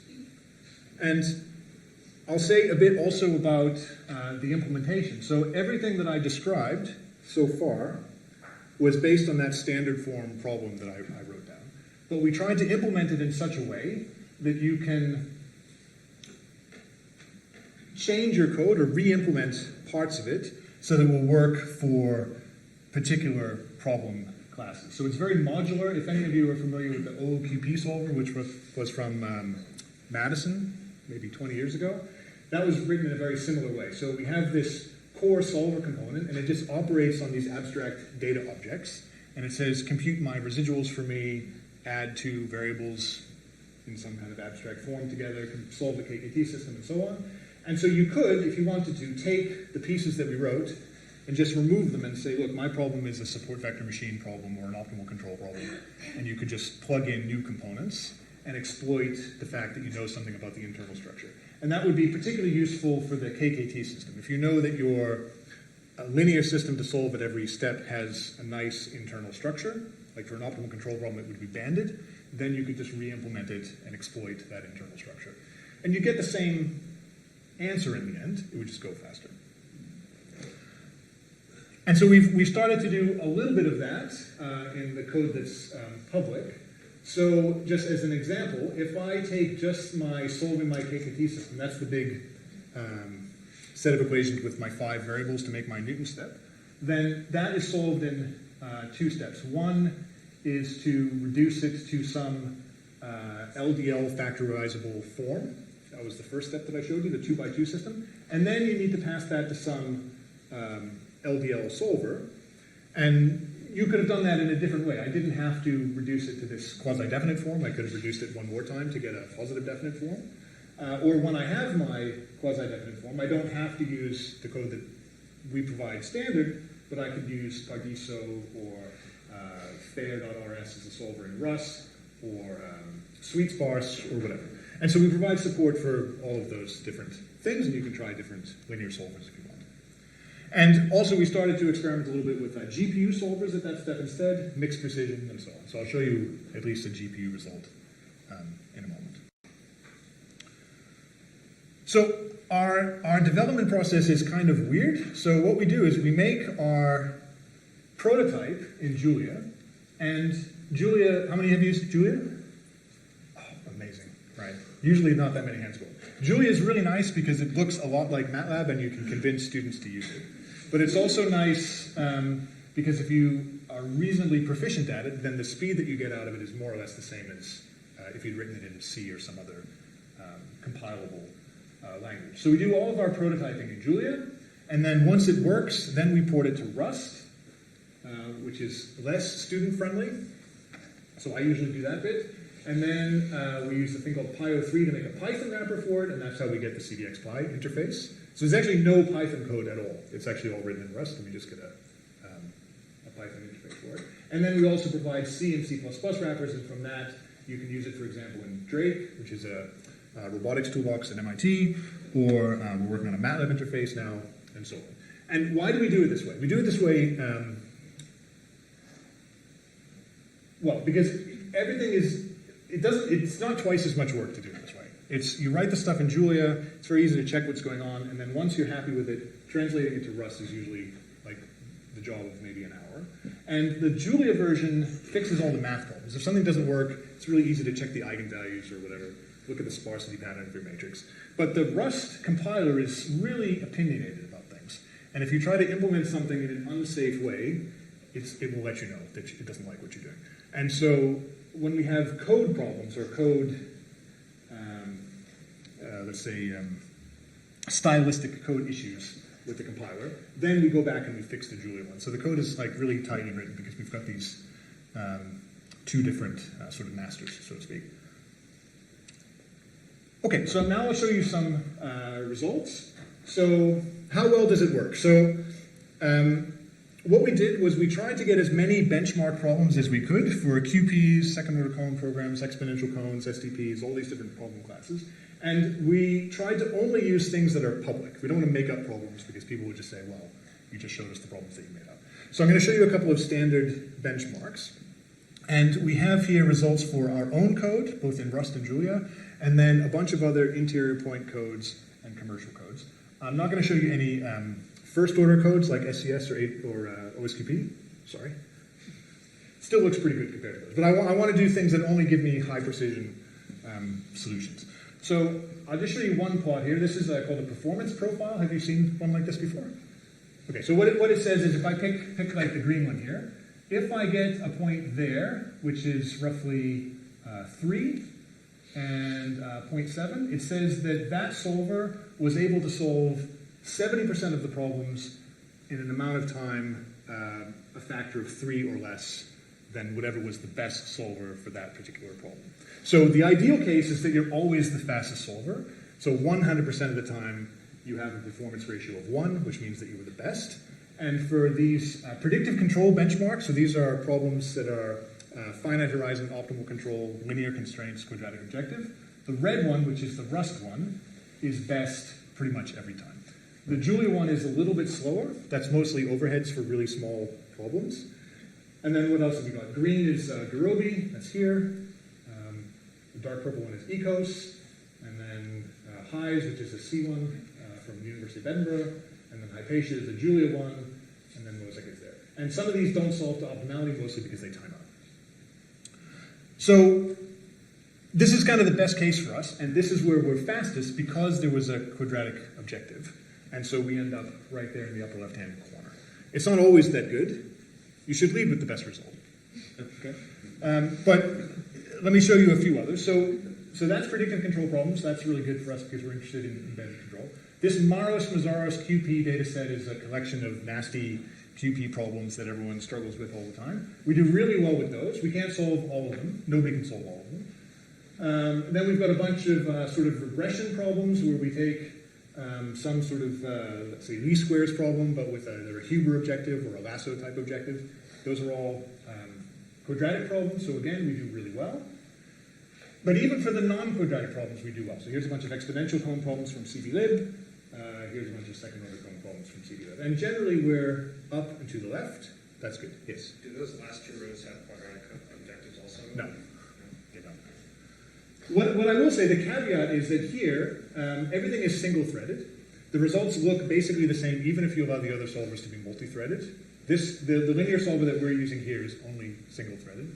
We support multi-threaded ones, but we didn't use it here. But the thing that we have disabled is that we've disabled the pre-solver and everything. So if I were to turn the Garobi pre-solver on, then it's a different story. It looks really good. But we did it this way, one, because on an embedded system you shouldn't pre-solve, because if you eliminate a constraint now and then you change the problem slightly, you can't go back and recover the constraints that you eliminated. And also because I want to compare like for like. But like, in real world example, if you just sit down at your desk and try things, you may find that Garobi is faster. Now, the reason why we're faster here is because we have a quadratic objective. But what if I have a linear objective? What happens then? So here I have what's called the MATLAB linear programming problems. And there's a feasible set. The ones on the top left are all ones that are solvable. The ones on the top right are ones that you have to prove are not solvable. And they're, okay, we're not the fastest, but at least we're in the conversation at least. And it's not always like that. We have a bunch of optimal power flow DC problems, which turn out to be LPs, and there, again, we do really well. And I'll show you one more, which is I said that I can remove the linear solver and just drop in any other one. And so we've been working on putting in a GPU-based solver. So we use the direct LDL solver that's provided by NVIDIA, and then we get a situation like that. So these are optimal power flow second-order cone problems, and we're top every single time. Okay, so that's the first half. Anybody want to ask a question about that? Yes? Do you have any intuition why the DC OPF works better than general LP? No. Okay. At least the answer was short. Yep. So it seems the secondary conclusion here is that Mosaic really needs a pre-solver. No, sorry. So let me be clear. Mosaic has a pre-solver, and we turned it off. Yeah, no. You turned it off and it suddenly gets really bad. So I wonder if you have any idea why that is. If you turn off all the pre-solvers, why Mosaic does so much worse. I will let the next speaker address that. Yeah. To be clear, do you still do data equilibration on Claravell and then solve when you turn off the pre-solvers? Yeah. So the equilibration step is just trying to make that linear set of equations that we solve better conditioned. But do you pass that same one to Mosaic? No. We let them do whatever they want. So all of the results here are just default settings on everything. I mean, probably they do some internal equilibration, or you should think of it as scaling, internal scaling of your problem. I would be extremely surprised if that didn't go on inside Mosaic. Yeah. What's the main reason you can find out very fast? Well, I mean, it's down to two things. One is that, like I said, in the end, what you're doing is just Newton's method, and we're solving it very quickly. One, because we're faster at computing those steps because we have a sparser and smaller system to factor. And then the second, which, I mean, that's clear. And then the second reason is that we end up taking fewer steps, mostly because we haven't erased the strong convexity from the problems that was there by putting things into second order cone form. Yeah. So how does it compare with other methods like AGMM, like SCS? Yeah. So we tried also that. I didn't put it on the slide. And the answer is that if you allow the solver to run with default settings, then SCS or OSQP will be roughly the same sort of performance level. But that's because they're solving to 10 to the minus 4 or 5 relative accuracy, and we're at 8. Which is fine. Like, you usually don't want to solve to 10 to the minus 8 or 9 accuracy anyway. But the first order methods really struggle when you get to higher accuracy than that. So if I were to compare like for like degree of accuracy, and it was high accuracy, we would win. If it were 10 to the minus 4, then an ADMM method would win. Yeah? Sorry, my follow-up question is why you can actually use less time steps and what other methods can? That is what is known as an open question, which means I don't know. We don't have a good understanding of why the number of steps goes down when you preserve convexity in the problem, but it's something that we're interested to know. It's just so at the moment it's just something that we observe. When you have a quadratic objective and you do it this way, it takes fewer steps. Okay, so now I want to go on to STPs. So about 15 minutes. Okay, quick survey of STPs. Okay, so I said that my step equation looks like that, and the only thing that's changing is h. What's h? It's the Hessian of the barrier function for my cone. And how big is h? Well, when my cone is an n by n matrix, h scales like n squared by n squared. That's bad. So when I have an STP, that block h, if I have a really big constraint, blows up and it completely wrecks my efficiency. So for problems up to maybe size, 25 by 25 size constraint, it's really fast. Once you get up to, say, 100 or more variables in your semi-definite constraints, it really starts to drag. So what we want to do is to find a way of reducing the size of that block. And that's what I'm going to talk about in the second half here. So let's talk about chordal decomposition. So there's this idea of chordal graphs and sparse matrices. So let me define a set of nodes, 1, 2, 3, 4, and a set of edges, which connect some of those nodes. And a graph is just the collection of nodes and edges. And we say that the graph is chordal. This is called a cycle. I have 4 things in a loop. If every cycle of 4 has a piece going across, then I say that it's chordal.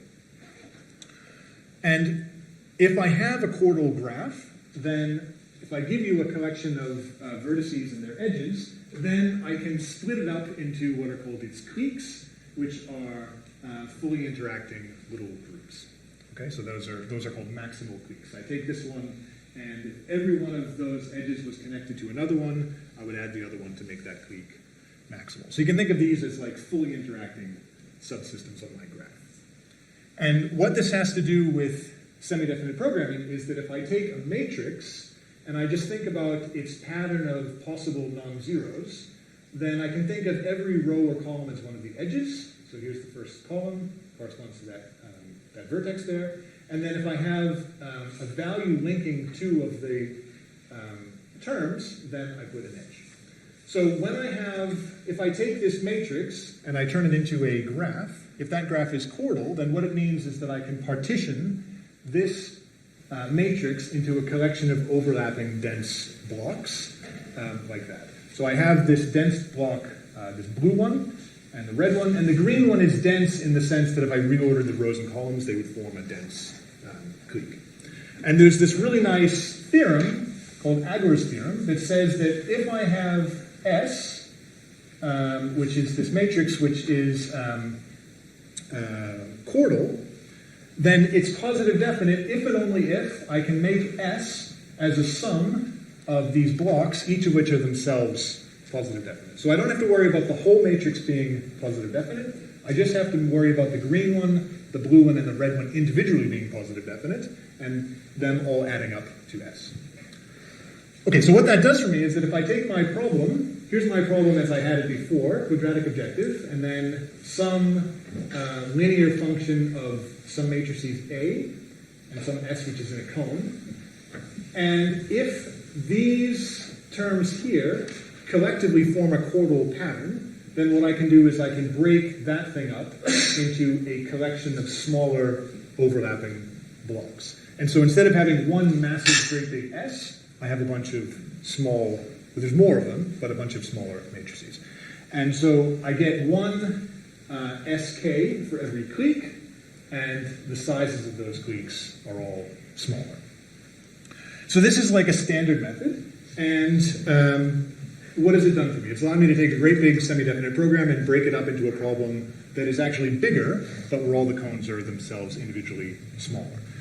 The problem with this is that sometimes it sort of backfires, and I want to show you how it backfires. So here I have, here in the top left, I have a bunch of overlapping blocks, and they overlap only by a little bit. So the green one is a small thing, and I probably want to treat it on its own. But on the right, I have one big green one and one big red one, and it doesn't seem like maybe it would be so smart to break that up into two cones of size n-1. It would probably be a bad idea to do that. So I need to somehow identify cases like the ones on the left and keep the small cones, and things like on the right, I should re-merge those cones. So we have this idea called clique merging, and the way you can do it is by forming what's called the clique tree. So I find some cliques here, and so that whole group there is a clique, and then I get some subclique there, which is the green ones, and then I get these red ones, and then I get those blue ones. Okay, so that's my clique tree. I have this pattern of cliques and how they all relate to each other. And the upper bit of each block is what's called the separator. It's what separates the things below the line from the stuff above. And what I can do is I can try to merge blocks by inspecting this clique tree. So what was done? So this is not the way we do it. I'm going to show you what we did in a moment. But if I just had this clique tree, what I could do is I could look either at parent-child relations or at siblings, like the green and the blue one, and I could ask, does it make sense to merge those pairs? And, okay, so I could just check all the pairs and see which ones it makes sense to merge. If you look at the figure on the left, what is the best thing to merge, though? The best thing to merge is the upper left-hand block, this thing up here. Well, it makes sense to put that into one smaller block. This must be an NPR problem, right? Yes, finding the best one, yes. Yeah, so you're doing some heuristics to it. Yeah. So, okay, so I want to merge those. That would be a reasonable one to merge. The problem is that the red and the blue are not related in a parent-child or in a sibling relation, but they're in like a uncle-nephew sort of relationship. So, okay, so it hasn't worked. And the clique tree that I get is not unique. There's more than one way to get a clique tree out of this graph. So I sort of got unlucky. There are other clique trees I could have used. I could have used this one, and then the red and the blue are siblings, or I could have used that one, and then the red and the blue are parent-child, but because I get to choose what's on the slide, I got unlucky and I got the one in the middle. So what should I do? Well, so instead, what we do is this. We use what's called the reduced clique graph, And that is, if you like, the union of all possible clique trees. So there exists all of these different clique trees, and the different cliques are connected in different ways across them. We can just ask, what's the union of all of them? And in this case, it happens to be this fully connected system of cliques. It's not always like that. It's not always fully connected. But I can form this reduced clique graph, and now, for every edge here, I can ask, does it make sense to merge? So instead of taking any clique tree and asking what are the pairs to merge, I say take every clique tree and look at merges that way. Okay, so that's what we do. So we say, I'm going to compute edge weights. I'm going to ask roughly what is the value of having two things separately versus having one thing combined. And I just make some estimate of the computational complexity of having it one way around and the other. So we use this metric, which is taking the cube of the number of vertices in each clique. And why do we take the cube? Because if I were projecting these cones, which is what you would do in ADMM, that is the optimal thing to do. CPU weirdness aside, that's the optimal thing to do. And then we just pick the one that's biggest and we merge it. So we get that merged there, and then we consolidate and we recompute all the edge weights, and then we just keep going until it stops being advantageous. Yeah. For us, for interior point, that's not obviously the right thing to do, because this edge weight is taking the cube of every block, but really it seems like it should be something like the 6th power of every block. So how did we decide to keep this one for interior point? We tried all possible powers and picked the best one, and it turned out to be this one. Okay, so we don't have a good explanation about why that's the best one, but it works. Okay, so now I show you one more thing, and that's this benchmark. So this is the STP-lib benchmark, and these problems are too big to solve, for the most part, directly with an interior point solver. You could do it with ADMM, so SCS would work. We have a Julia-based ADMM solver called Cosmo. It works there as well. But if you do it with interior point, this H block, the Hessian of the barrier function for this huge cone in these problems, is just too big.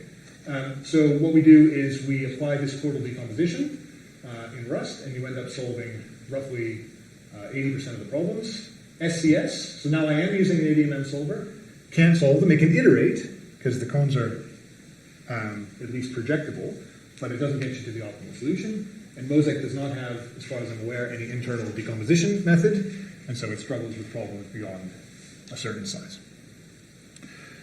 Okay, so I'm nearly out of time. I just say one more thing. You're now thinking to yourselves, this is awesome. Where do I get it from? And what you can, yes? Okay.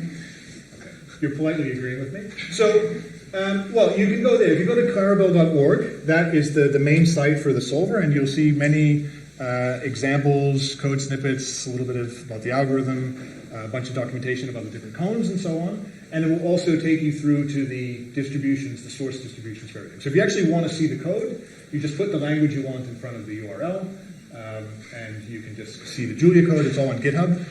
Or you can just install it directly in the Julia package manager. So if you just add Clarabelle in Julia, it will just install.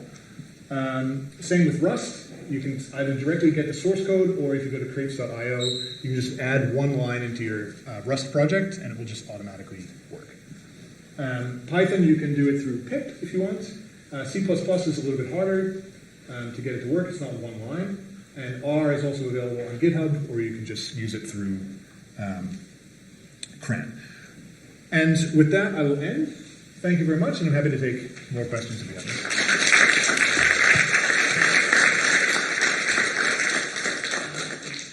Thanks, Paul. Any questions? Yeah. In the backend, Clarabelle is doing this particular thing. Yep. If you have inferior information that you sort of know what these blocks are based on researchers, can you sort of impose that into the API? Can you say, hey, these blocks will work? Well, so you're allowed to pose the problem to the solver in any way that you like. So if you knew that you could decompose the problem somehow manually yourself, then sure, you could do that. I mean, there's nothing stopping you from doing that. But I should say that the chordal decomposition step is meant to be a sort of pre-processing step. So it has to be really fast, and it's sort of order 1% of the total computing time. I mean, basically what you do is you form the sparsity pattern of that equality constraint. You do a symbolic Koleski factorization on it, and from that you can extract the cliques, and this takes basically no time. And then at the end, the bottleneck is actually if you solve the problem with all the cliques, and then at the end you say, but what was the solution for the big problem that I had to begin with? Then I have to go back and reconstruct the dual multiplier and that great big matrix dual multiplier for you. And that can take maybe 5% of the time, but it's still not really a driver of efficiency. So maybe in the interest of time, we'll take the other questions offline, but please join me in thanking Paul again. Okay.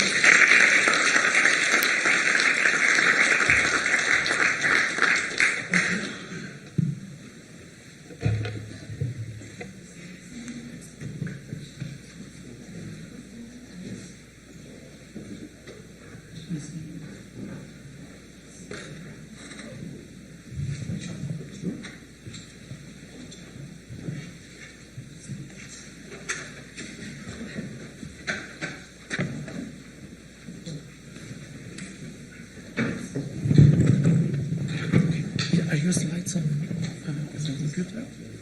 Okay. So it should be here.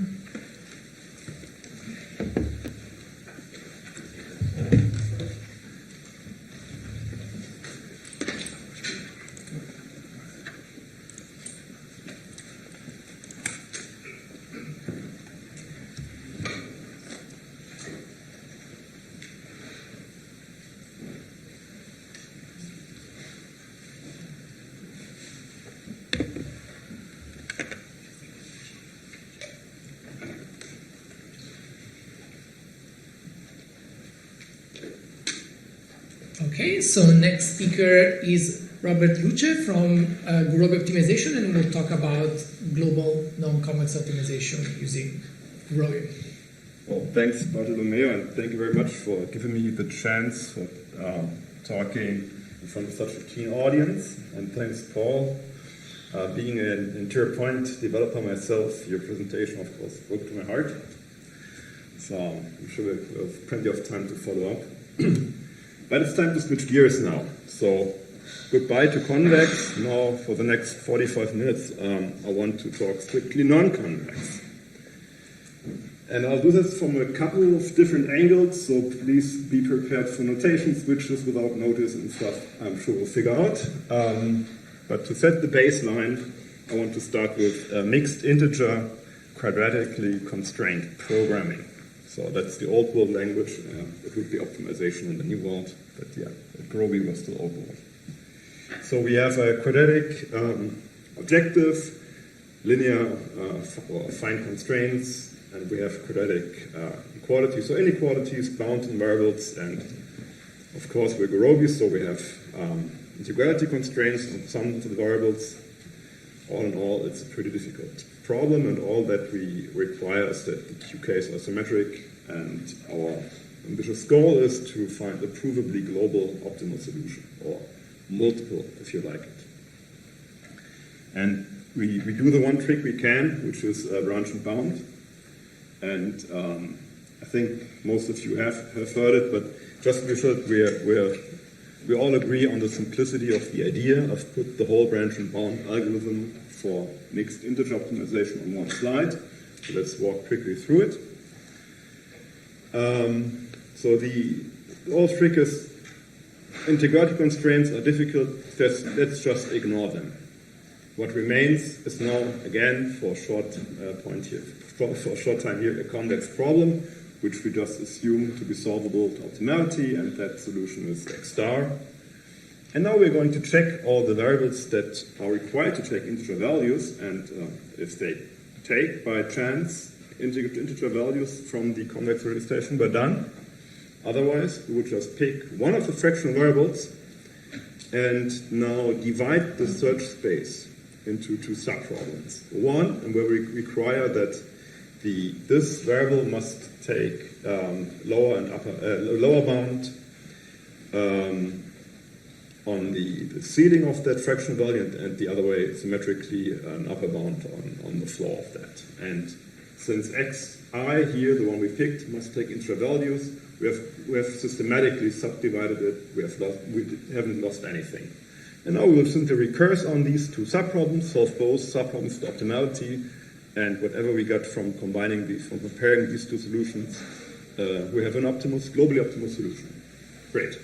The little trick that branch and bound will benefit from, if at some point in time we'll just figure out, well, this is a feasible point, and then we got a solution at hand, even though we haven't proved that this is the globally optimal solution. But we will use the solution to stop our search once the objective value of the subproblem exceeds that of a known solution. So that's a very important thing. And yeah, so if you implement this naively, it may just simply enumerate all integer points. It's an exponential algorithm by nature.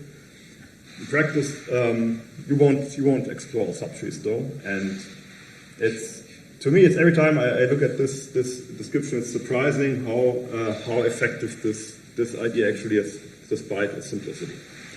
And at the same time, it's worth mentioning, in order to get this from a paper, wow, this is some noise out there. Maybe you can close the doors, I'm not sure. In order to get this into a practical, robust industrial algorithm, it's an insane amount of code you need to write and an insane amount of tricks you have to invent or pick up from literature to get anywhere with that. All right, that was NIP. Now let's talk about non-convex quadratic constraints, because these are the other nasty things. And here we do a conceptually similar trick as for the integer constraints. We will, in the end, replace the subproblems. We will craft subproblems that are convex. This will be again our workhorse. And to do this, first step is we will break the quadratic constraints into a set of very simple elementary bilinear constraints of the form z equals 2xy. Simplify a little bit here. We will replace these constraints by their convex envelope, and then we will decide to not only branch on these fractional integer variables, but also on those variables that take place in these elementary bilinear constraints. Okay, it sounds like a bit complicated, but it goes all well with an example, so let's just do that. We have this quadratic constraints, 3x squared minus 7x minus 2 and so forth and so forth. And now we look at each individual term there and introduce for each periodic term an auxiliary variable. So for x1 squared, we just call it z11.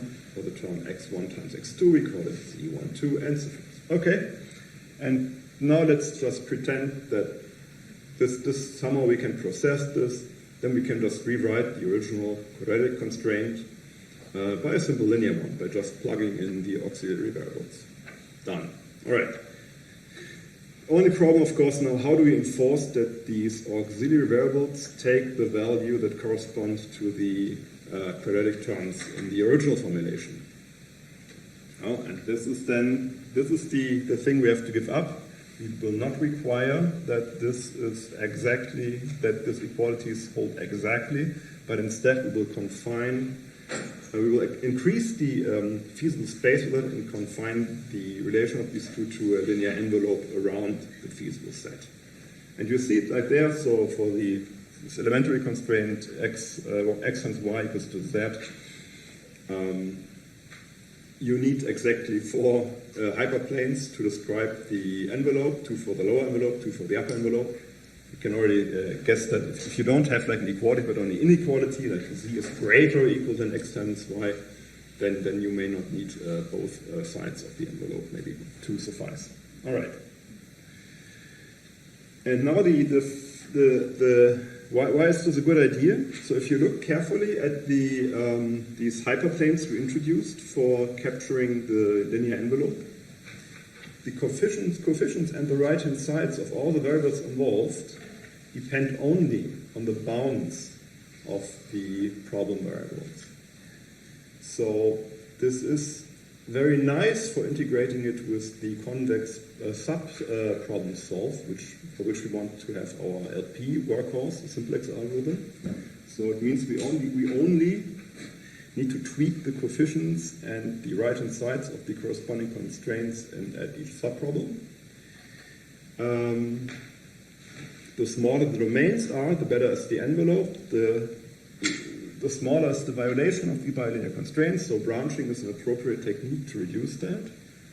And now you need to answer two questions essentially. Which variables do I pick to branch on, and which, if I've picked such a variable, what is the branching value I should define to define the two subproblems? But all of this, I don't think there's some serious math you can put into it. We use a number of heuristic criterions that we combine one way or the other. I don't think there's the absolute solution to that. Okay. So that was the rough walkthrough branch and bound for non-convex quadratic problems.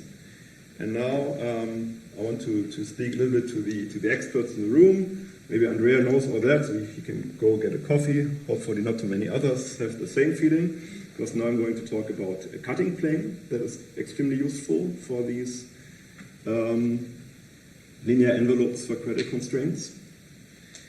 And to get this presented in a nice way, I will now simplify the whole problem and the notation a little bit. So I do away with the constraints, and instead I will look only at a non-convex quadratic objective function.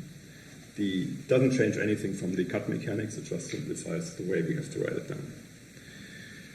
All right, so we got an indefinite Q, non-convex objective function, and now if we would relax our integrality constraints, that this alone still, as before, doesn't help us. We still would have non-convex continuous problem as subproblems. It's not good. Okay, so we do exactly what I just explained. We will decompose the Q, we will introduce auxiliary variables, and so forth. And here's an extremely condensed but readable way to rewrite that without all the indices in Z and whatever. So you will now have the original problem variables, lowercase x, and the auxiliary variables, uppercase x. And then if you think about the polyhedral constraints that describe the linear halves, you can see that this is more or less some more linear constraints and external formulation for this problem. So this is this S. S contains all the McCormick constraints, the envelopes. And we continue to have the property that in the course of branching we change the local bounds and thus these polyhedral constraints. Okay, but how often will we need to branch in order to truly achieve x times x transpose equals to capital X? This is what we need to satisfy, right? This is what gets. It's not guaranteed unless we branch so much on the auxiliary variables. And now we will do this by a trick called cutting planes. Maybe the simplest thing first. The cutting plane is just linear constraint that is globally valid for the problem. We can just add, and that will remove stuff from the search space that doesn't contain any feasible points for the original problem. Okay, so F is our feasible set for the original optimization problem, the non-convex one. We have R. This is the feasible set of some relaxation during branch and bound that we are currently looking at. And we have an optimal relaxation solution, X star, in the set of feasible relaxations. But unfortunately, it doesn't add up. So the auxiliary variable does not match the products of the original problem variable. This is a situation that is bad for us because it means we need to branch more. Branching creates subproblems, eats memory, eats time. So everything we can do to prevent further branching is welcome means. So what we will do is we will try to find any linear inequality d transpose x plus trace dx less or equal than g. So this is just in generic form to write a linear form here. That's nothing special. But the two properties below. So we want that if I plug in the relaxation solution in this linear equation, it will exceed g. But if I intersect it with the feasible space, nothing is lost. So this was the situation I was alluding to in the beginning. All right, so this is what we need to look for. Then we will just add this linear constraint to the relaxation, which continues to be a linear problem. Right? You can just add a constraint, run simplex again, we'll get a better solution that doesn't have this optimal solution X star. So we've cut it off. That's the idea. And well, we will derive such a linear equality directly from the equation x transpose equals to capital X. And it's very simple. So this is just some basic linear algebra. So if these are equal, I can throw away one of the two sides of the equality. I can rearrange. I can augment it with a 1, because the 2 block is still positive semi-definite if the whole thing is positive semi-definite. I can apply a congruence to the left and right, which doesn't change the inertia. And then, finally, I get the equation that I'm really interested in, which is the last one. So 0 is less or equal than this augmented matrix 1x capital X. And that one is important enough to deserve its own letter. So this is x hat from now. So this is the relation I want to use to produce cuts from. And if I look at the variational characterization of that, it means that x hat is positive semi-definite if and only f for all vectors multiplied from left and right.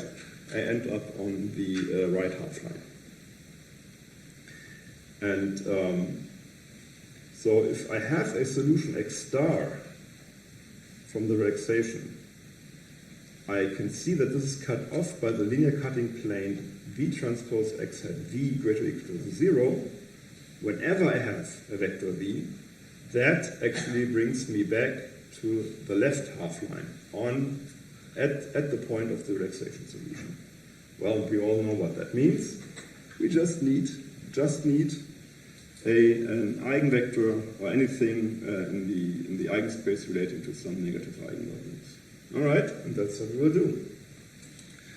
So if I have a normalized eigenpair for a negative eigenvalue, we can just compute the thing. The violation of this inequality will be just exactly that eigenvalue. Or more generally, if I have a whole subspace generated from eigenvectors from negative eigenvalues, then any point in that linear space gives me a valid cut. And it's also the other way around. So if you give me some cut for this construction, it must have some weight if I project it down the subspace. And yeah, so then you can play around, you can do all the linear algebra places, but the bottom line is you need U. U is exactly that subspace that's spanned by all the eigenvectors from the negative eigenvalues. Right. So this is our search space for cutting planes from now on. Issue with that is it's slightly expensive to compute for larger n, and also what simplex really doesn't like if you feed it a lot of non-zero values into the basis matrix. Then all the linear algebra slows down, and suddenly your previously very efficient subproblem solve become quite expensive. So we have to balance it one way or the other. Okay, so and here's the very basic trick to avoid that. So whenever you have any subset of your variables, I, and you look at the induced submatrix from x hat, well, then you have at least a handle on the size and the density of cut that gets out of it. What you give up is just by standard variational principles from them. You just give up a little bit of strength of the cut. How much? Well, we can characterize that further by more Fisher theorems and what you have. Anyway, these are the techniques to restrict attention to a smaller subspace. All right? Then there's another problem that you will have to address, because typically, if you look at a typical non-convex quadratic function, there's no reason to believe that this will be a dense matrix, right? Why should it? So, but in turn, this means for the auxiliary variables, if you look at the relation of these x times x transpose and capital X, there just won't be all variables in there. So here's one thing to get away from these sorrows. So you just pick any clique of what you find in Q and use that in the first place as a candidate to produce cuts. So you pick a clique in Q, you apply the whole cut heuristic just to the graph induced by that clique. And simple heuristic 2, well, you just compute a chordal completion of your graph. And then, I mean, that was also, thanks Paul, that was in your slides. I mean, you didn't emphasize it, but with a chordal graph, what you don't get in general is that you can enumerate actually the maximal cliques. That's very special about chordal graphs. There are at most m of them. And now these are then the starting points for your cut producer. And then you will get some holds from your chordal completion, and these unfortunately, in the cut you will just have to fill in by some valid upper bound in the variable, so that something that doesn't cut off something accidentally. But you can do it. It's still, if it still cuts off the relaxation solution, it's good to go. All right. And here's the most fancy device, which we haven't implemented in Groby, but I played around with it when I looked into it and found it interesting, so I thought I'd share it here. Now, if you think about a non-convex or an indefinite Q that is large and sparse, even the eigenspace information becomes a little bit difficult to obtain here, actually. So, and then you resort to standard linear algebra tools to get an approximation to this subspace that brings you to the left half line. And typical Lanczos or Krutov-Schur algorithms. These are typically then matrix vector-based algorithms, so quite fast. And if it converges, which is a bit subtle here, then you still get a basis matrix. Not really basis matrix. You get some vectors that span an interesting space, that lie in the target space. But certificates become a bit weaker. And once you have that from this procedure, you can either go with your dense cuts as before, or now you take the U and project that again on a smaller support. And there are again heuristics for that. And anyway, I think you could do a whole research project just on how to generate the best possible cuts from this procedure. But yeah, I didn't do that. All right. So that concludes the little technical part on these cutting planes. And now I want to show you a small application of all this non-convex effort. I mean, you have to get merit somewhere. I mean, our customers, they get merit too, but we as the researchers, we also want to have some merit from the work we put into this non-convex business here. So here's my pocket toy. It's non-negative matrix factorization. So NMF is a structured low-ranked matrix factorization. So you're given some matrix X with entries in the non-negative orthant. You get a target factorization rank R, and you need to find W and H low-ranked matrices, each again entry-wise non-negative, so that X is reproduced by the factorization W times H, or approximated, or whatever game you want to play with that. They're everything's allowed. And why? So if you haven't seen this before, why is this interesting? I mean, it's just another way to play the lower rank factorization game, right? So if you instead of putting entry-wise non-negativity constraints, you can put orthogonality constraints, and you get like SED, PCA-like kind of things, or if you put any other manifold constraint, that you end up another geometry. This is just a different geometry, which has surprisingly interesting properties. So I think what made it big in the early 2000s, or where it got first attention, was if you have like a set of a database of phase pictures, and you do a non-negative matrix factorization from that, you can interpret somehow the factors. So in that case, the columns of the H matrix would show you facial features like this is a nose, this is different types of mouth, this is ears, this is eyebrows. So somehow it helps to interpret the data to features. So there's a bunch of literature on that. But I'm not talking about the applications here. I'm talking about a very intricate question that is the uniqueness of non-negative matrix factorizations. So first of all, I mean, you can always permute rows and columns of W and H. So that's a kind of, when I talk about uniqueness, modulo that. And you can also always apply actually positive diagonal scaling.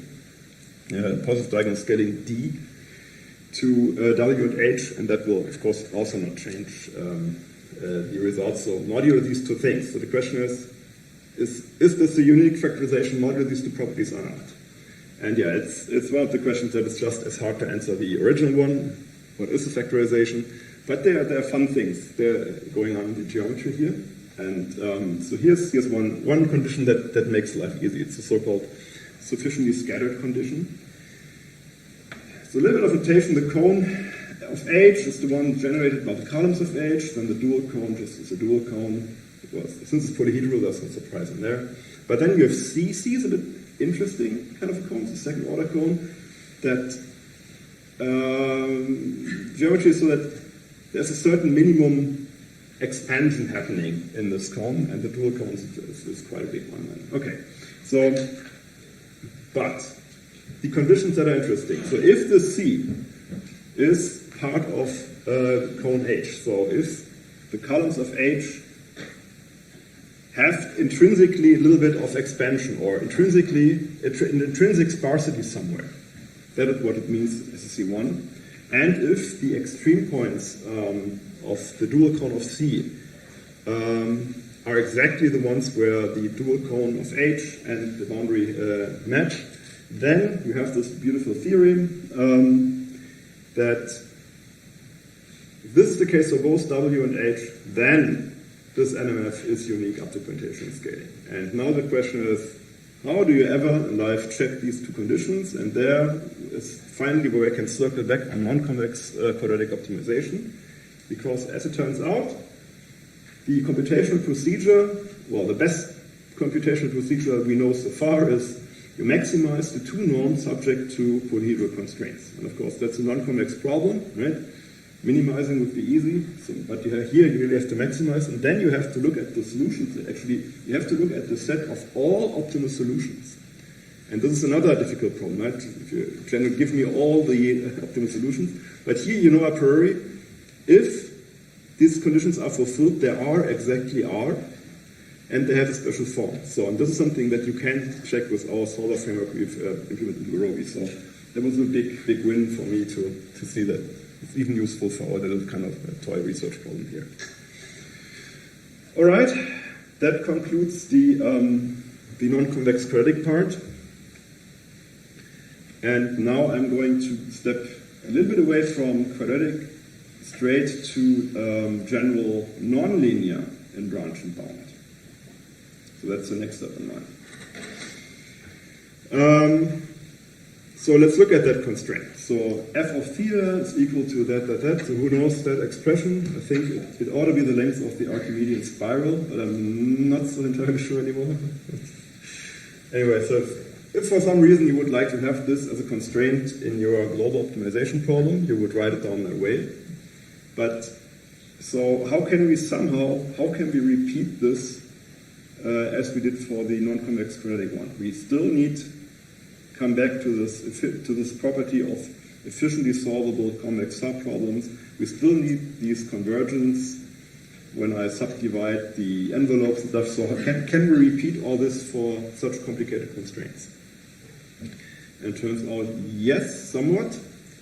So the first step here is to take this nonlinear constraint and decompose it into a set of atomic nonlinear constraints, each of the form yk equals to fk of x, and fk is then one of the atomic functions that you typically would have, like trigonometric functions, power functions, square root, and so forth. And then, instead of trying to convexify such bilinear constraints as we did like half an hour ago with z equals to x times y, we will replace the epigraph of these atomic constraints by a convex envelope, and then we do the thing that we can do, which is branching until the relaxation is good enough for our purpose. So, again, we do it by example. So let's take this constraint. We introduce now auxiliary variables, y1, y2, y3, and y4. So first one is just quadratic equality constraint. It's a univariate here, so that's extremely simple, luckily, but that's not guaranteed, of course.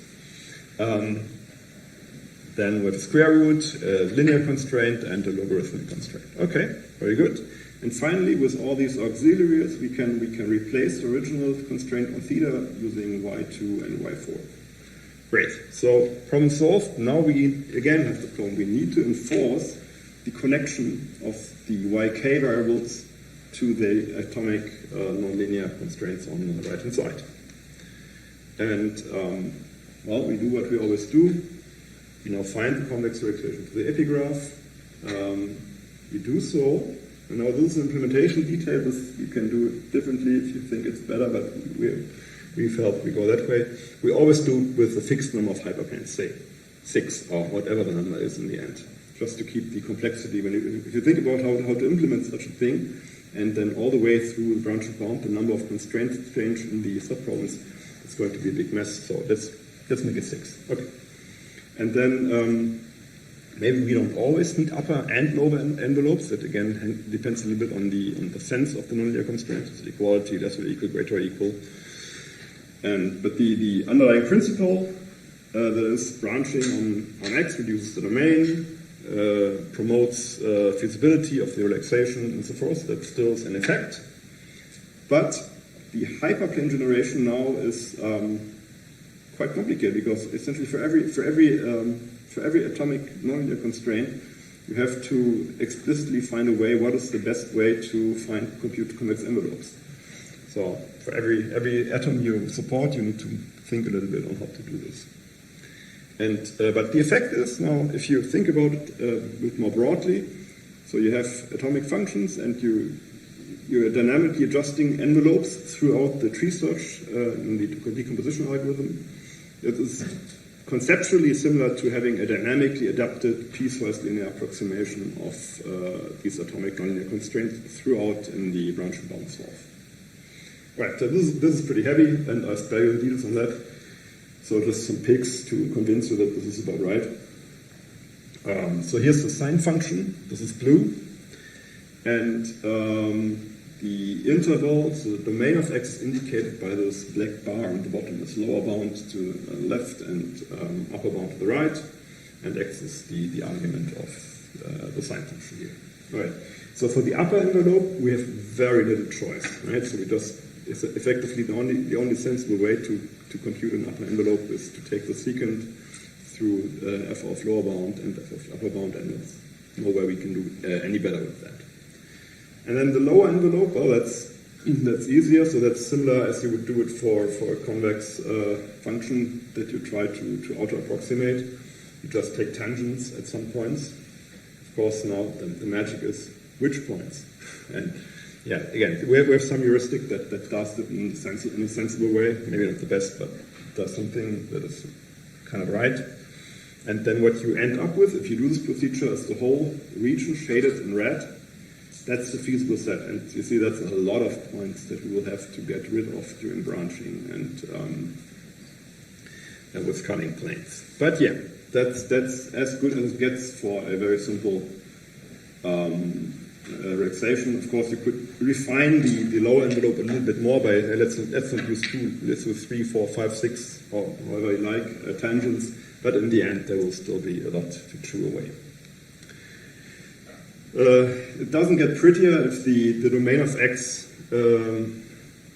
has convex and concave parts. Then essentially this is close to useless, not entirely, but close to useless relaxation. But hopefully branching will fix it over time, right? But so let's see how we do it. So the lower envelope, I've put down the formula there. You can just compute. This is just given by leftmost solution to the point at which you want to take a tangent, and the rest is just then secant or another tangent. It's same for the upper envelope. So it's just, I don't know, hacking away on that. Yeah, and here, this is where you have to give up entirely. So nothing to gain. Here you can only do blind search during branch and bound until you have chopped up the domain of X sufficiently to get into convex or concave parts. Another nasty case. X to the power of -2. What can you do? If you have no bounds on X, you can do exactly nothing. The best relaxation for that is, well, Y is greater or equal than 0. Great.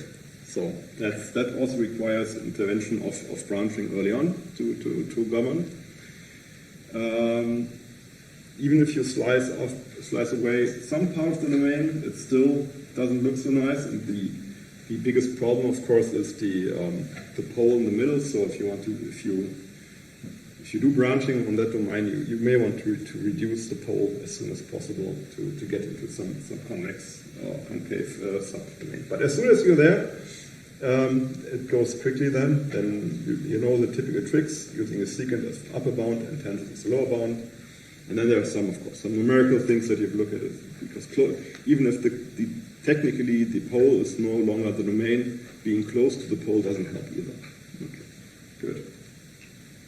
Yeah, and this is the picture that should still motivate us all to say this is not total crap. It actually works. So, and why does it work? The convergence of this linear hull to the epigraph actually is quite good. It's pointwise, it's very convergent if you do a sensible branching scheme. You have to be a bit more careful, but we have experts in the team who know all the details on that. So yeah, so there's convergence to the epigraph, and it's not as bad as you could fear. Okay, so I walked you now very quickly through all the efforts we've made in respect to global non-convex optimization in the last 3 to 4 years. So the history is that in GORI 9 we extended our branching bound to non-convex quadratic functions. In 9 and 10 we also introduced like a static piecewise linear approximation to nonlinear atomic functions. And we also used the original formulation actually in some heuristics, most notably in some nonlinear interior point method to produce primal feasible solutions. Then in 11 we did a big step forward. Now it implements effectively what I've just shown you, this dynamic handling of the convex hulls and the branching with that. The only downside, it wasn't really user-friendly, because if you think about going to a customer and explain, yeah, you have to formulate your constraints using these auxiliary variables, it's probably not going to be appreciated. So people tend to want to write down what the function is. So, but we're on track. So hopefully by end of this year we will have a more general framework that accepts any multivariate nonlinear constraint, and we will figure out the decomposition and auxiliary variables that you would need or not need ourselves. So that's on track. And we will still use then the full nonlinear multivariate constraint again in our continuous nonlinear backend somehow. Okay, that brings me directly to my second little toy problem. So thank you, Andrea. So Andrea has actually explained everything I have to say here, but you know, as for students, repeating doesn't hurt. So here's one way to write down an optimization problem. So we minimize. We have input variables x and output variables y, and we want to minimize some objective function that where the input and the output enter. And we have the property that the input and output are connected linearly, so ax equal y. That's a pretty typical situation in many settings. And then, of course, if you have bounds, antiguity, sure thing, we can handle it on the way. Fine. But now let's replace this A instead by a trained predictor. Right? So same thinking applies. You have an input and output, and the predictor says how these two we have to relate.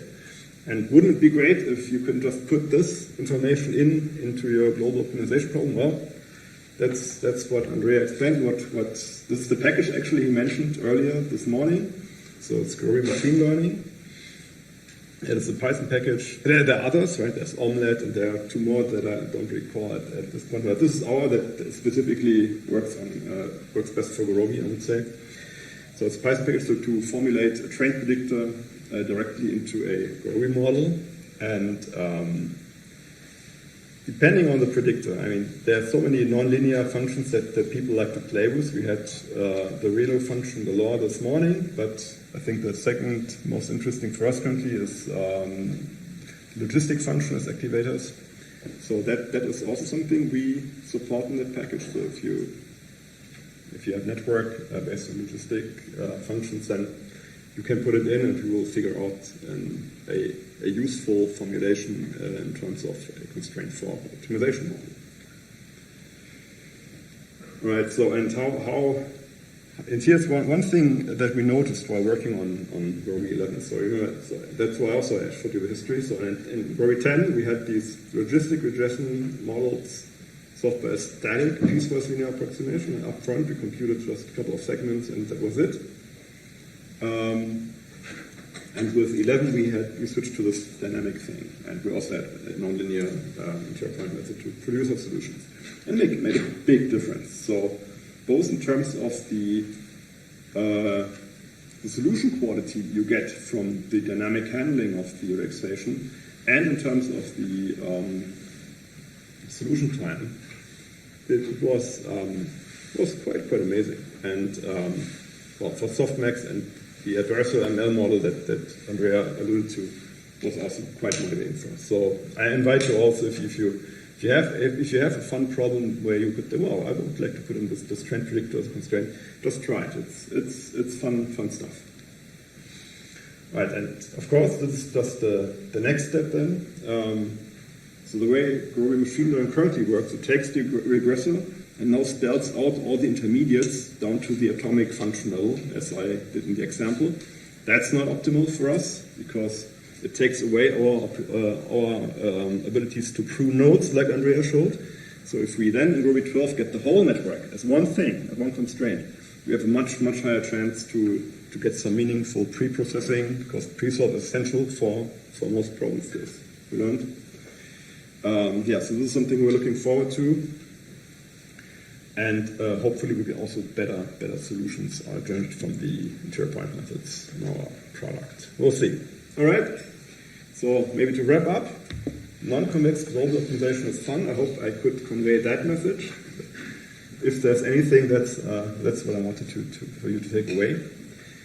And if you're coming from the MIP camp and you have a running branch and bound, it's quite a journey to get that thing transformed into something that supports spatial branch and bound and has all the little details that come up, the difference between a linear relaxation versus a spatial relaxation. And I think what's the motivation a little bit for us developers is that the overreaching question, so if you think back to the 90s, 2000s, MIP was a success story, right? So I think before people say, yeah, it's mixed optimization, it's really hard, global optimization, how would you do this? And now it's a commodity tool. It's used throughout, everywhere. And if there's a slim chance that we can do something similar for non-linear non-convex optimization on that level, that would be pretty cool. And that's part of the motivation here. All right, thanks.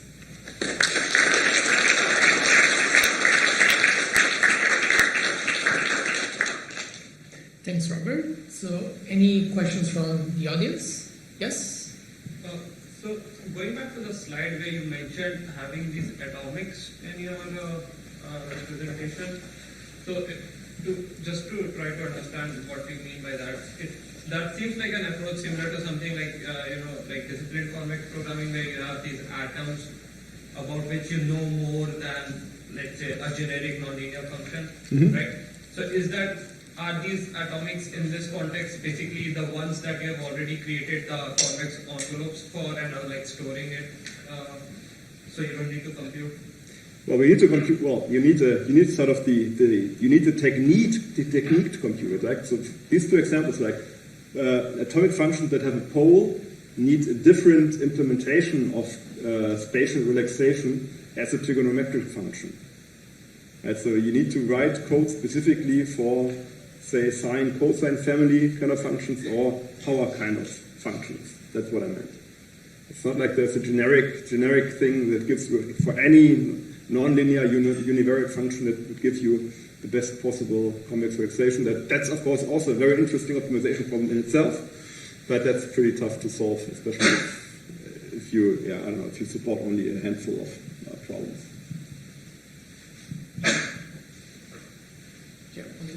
So in your non-convex QP part of it, you seem to really be focusing on linear relaxations of it. Oh yeah. Why not go all the way to the semi-definite relaxation or something similar like that? Is it just because you're really interested in the mixed integer case and so you need resolvability, or? Yeah, well, interested in staying with simplex as a workhorse. That's the motivation, exactly. Yeah. So of course, I mean, yeah, we could. This is a more general question, right? When should a branch and bound scheme use a MIP relaxation or an SDP relaxation or an SOCP relaxation, and when should it use a linear relaxation? All that.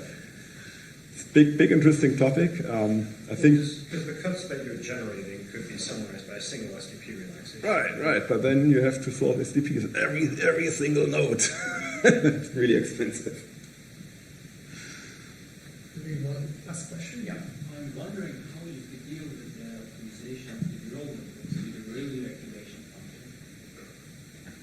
function. Yeah, I think, and that's what Andrea has shown. So if you think back, once you have the trained network, you can reformulate an activation function by a set of linear constraints, indicator variable, and big M constraints. But that's about the loop. And then you want to use the, imagine that I want to use the neural network in my optimization problem, the feedback control loop, and that neural network has a regular activation function and it's not differentiable at zero.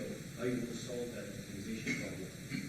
Well, as I said, it's exactly like Andrea's slide. You have a MIP formulation for it. It doesn't matter if it's not non-convex. Does it sound like easy to solve that optimization problem? Yeah. Then imagine it's extremely strong. Around zero, so you cannot get expansion. Well, branch mode doesn't rely on differentiability.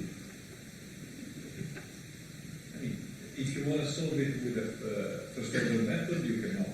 But if you want to solve it with MIP solver, you can.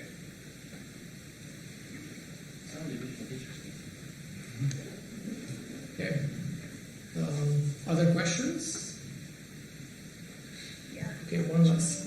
Okay. Yeah, actually this is awesome, but could you go back to page 20? Uh-oh. 20. Yeah. No, I get a bad grade. Yeah, I'm, yeah, maybe 20, bad? 20 or 20? 21? 22? No, 20. 20 is that? Oh, really? Yeah. Interesting.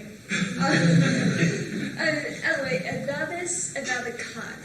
Yeah. The cuts. How do you prove? How do you find the most optimal cut? Because you only have the relation of the lower bounds of different cuts or something. Yeah, I think you take it for granted that you know the metric in which it ought to be optimal. So if you say what is the most violated cut, it definitely is the eigenvector related to the smallest eigenvalue. But maybe that's not the best cut in terms of the overall progress and branch bound. So it depends on the metric you want to apply and which cuts to select. So you cannot find the literally best cut that relatively. I'm pretty sure that for every metric you give me, I can find you the best cut, but. Okay. Thank you. Reformulating the answer is there is no best cut. No best cut. Okay.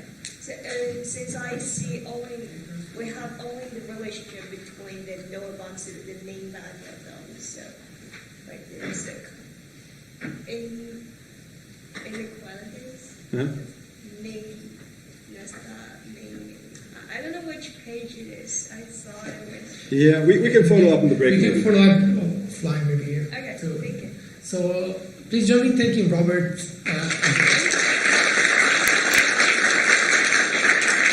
So now is a break until 40 past. We have a coffee break here, and we will be back with Francesco Borelli's talk. Thank you.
constraints. They come mostly from physics, simple first-order heat equations, Euler and Euler equations. And you also need a terminal cost, the cost to go in a target function, because you're short-sighted and you need to design these elements. And usually you do this with controlled barrier functions, Lyapunov theory in general. If you're not familiar with this term, nobody really does V and just plays. Very few people play with V in the target set. Usually play with a controllerizer. In real time, that's where all this field here is familiar with. You need an optimizer to solve for the best policy parameters, given all the constraints and the model you design offline. In general, you also need an observer because this model is a state feedback model, so you need something that allows you to go from output Y to a state, and then once you have solved the optimization problem, your policy, you have your control input. In learning MPC, what you do, you get, in one version, you get rid of terminal cost and terminal set, and you use input-output. You introduce this additional block in the middle, where you use input-output data to update some parameters of that parameterized version of terminal cost and terminal set. Okay, that's what I'm going to call learning MPC. In general, since you're doing a learning and update, you can also update your parameterized model. Melanie get great results with Gaussian process, for instance. It would be parameters. You can use a neural network, and this would be an update of your parameter here. Okay. So real time is still the same story. You're going to use your favorite solver here. I have to try a pulse solver, and at this time will be for a given parameter. You will get an optimal policy. Okay. Now we go to reinforcement learning. You see what as I go through this class, the design, things will disappear. This part of the gray box becomes smaller and smaller. Okay, now I get rid of the constraints. I put that in the cost function. In general, the poly class is a neural network. Model usually comes from a simulator, and the cost is often over one step. So you don't even need to tune the horizon end. Get rid of constraints. Very simple to design. The learning becomes heavy. The learning becomes heavy because what you do now, you learn the policy parameters, try to offline, using input data, okay? And sometimes you do this with a value iteration or a policy value iteration, and this optimizer is some form of stochastic gradient descent. A lot of the time it's just a smart enumeration because you have a one-step optimization. In real time, it's easy. You just need a function evaluation. Okay, it's an input, output-input policy. It's called end-to-end. You go from images to input, and again, the evaluation is pretty simple. So you moved all the computation to the learning stage. One more step where almost everything disappears. That's imitation learning and behavioral cloning. You just pick the policy class and you try to smartly design your experiments so you have a good training set of input-output sequences. Okay? And your model has disappeared, cost has disappeared, constraint has disappeared. You can imagine if you are not, why this is appealing for a young generation, right? I don't have to do anything at the design stage. I run a lot of experiments in a smart way, and in real time, I basically need, in offline, what I do? I need to regress, I need to find the policy parameter that best fits the data they've collected. Real time, again, is very easy. It's just a simple function evaluation. Okay? So as I go down from MPC to learning MPC to RL to imitation learning, what happens with this is that you have an increase of use of data and a reduced use of design, okay, of design elements. The increased use of learning, and in particular because learning becomes heavy, learning shifts from real-time heavy to offline design heavy. Right? This means that, for instance, if you're doing a policy update, you could do a policy update in real time with a learning MPC. It becomes harder to do in milliseconds with the reinforcement learning, and even harder with imitation learning. That might take days to train this policy. Right? Some reinforcement learning some part down here, they also require heavy storage. This neural network might be large. There is actually a subclass of this. There are recent papers in our field that use actually ChatGPT to get input to output data. Here is my camera images. Here are my time sequence, tell me what angle should I send to my dog to control. There are papers that just have been published in this field, and they belong to this class.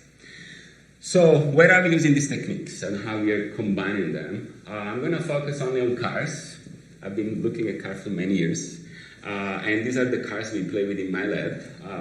Internal combustion engine, hybrid engine, electric engines, big cars. This is an autonomous off-road vehicle that's used for doing autonomous solar constructions. Those are open source projects. It's a race, a little 1 to 10 scale car. It's a new vehicle we are building for the Navy, which is a skid steering, because it doesn't have an Ackerman steering, where you can 4 independent wheels. We'll post the design. They're all 3D printed. They don't cost more than $500. So why it's interesting? Because I'm sure you can build a number of cool control problems for just one or a few vehicles. The modeling belongs to 2 classes. One is you model the energy conversion. How you go from a source of energy to wheel motion. Okay, and this really depends if you have an internal combustion engine, hybrid, or an electric vehicle. The second part is about the motion of the vehicle. Now that the wheel moves, how does this translate into vehicle motion? There are 3 components. First is kinematic. What is kinematically feasible given your steering, given your wheelbase? If you are here, there's sinus and cosinus. These are non-holonomic constraints, right? You can also use, if you use inertial frame, it would be a local frame with respect to a given path. Then dynamic. Then you need to think about what is dynamically feasible when you start accelerating. What are the forces, how the vehicle moves? That's where you have Newton-Euler equations. Linear, if it's longitudinal, bilinear terms if you start having rotations and so on. Finally, what is the interaction between the ground and the wheels? And these are very complex, and this is really where the highest part, the uncertainty comes in. And otherwise, these models are all well known. There are entire conferences on cars. You can even entire conferences on tires. Okay, and a classical model everybody is called the magic formula as this piecewise linear behavior that starts right and then it goes down. So if you learn control theory, the first example I teach you is cruise control. Okay, everybody knows cruise control.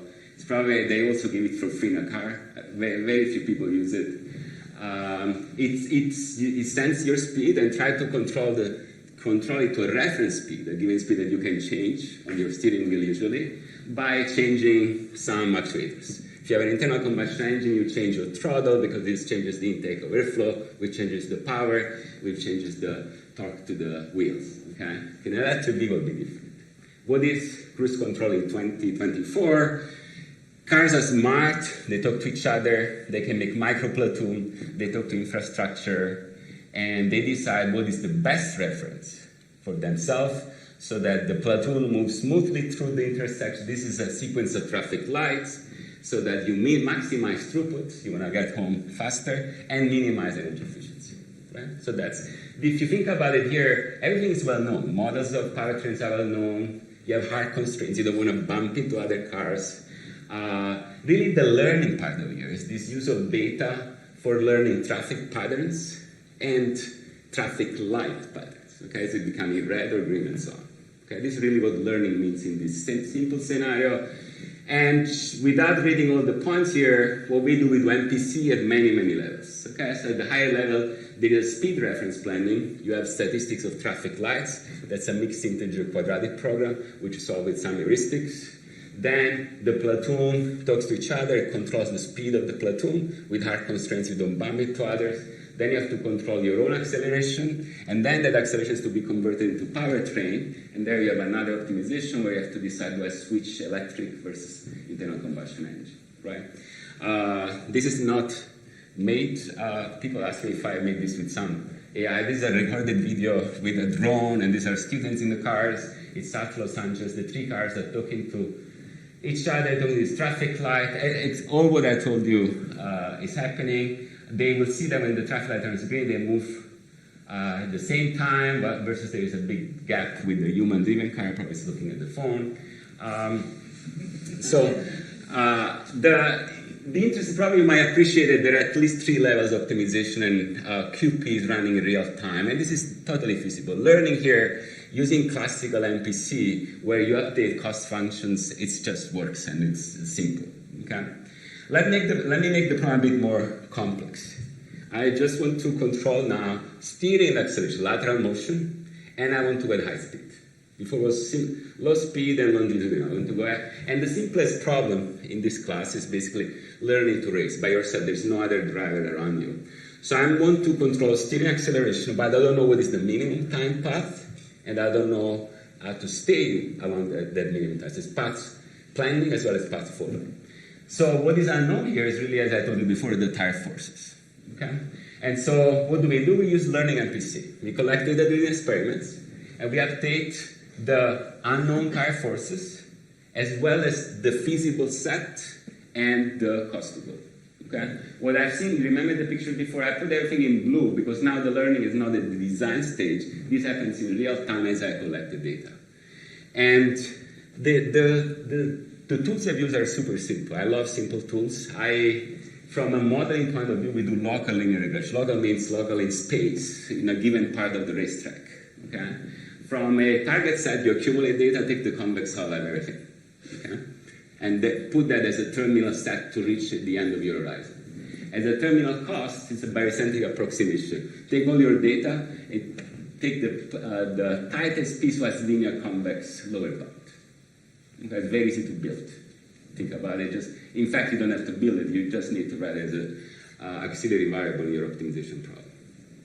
So the theory tells you if you use these three very simple techniques, you actually have constraint guarantees. If you trust your model, you also what will happen is every time you update the cost to go, performance will decrease. That's what the theory tells you.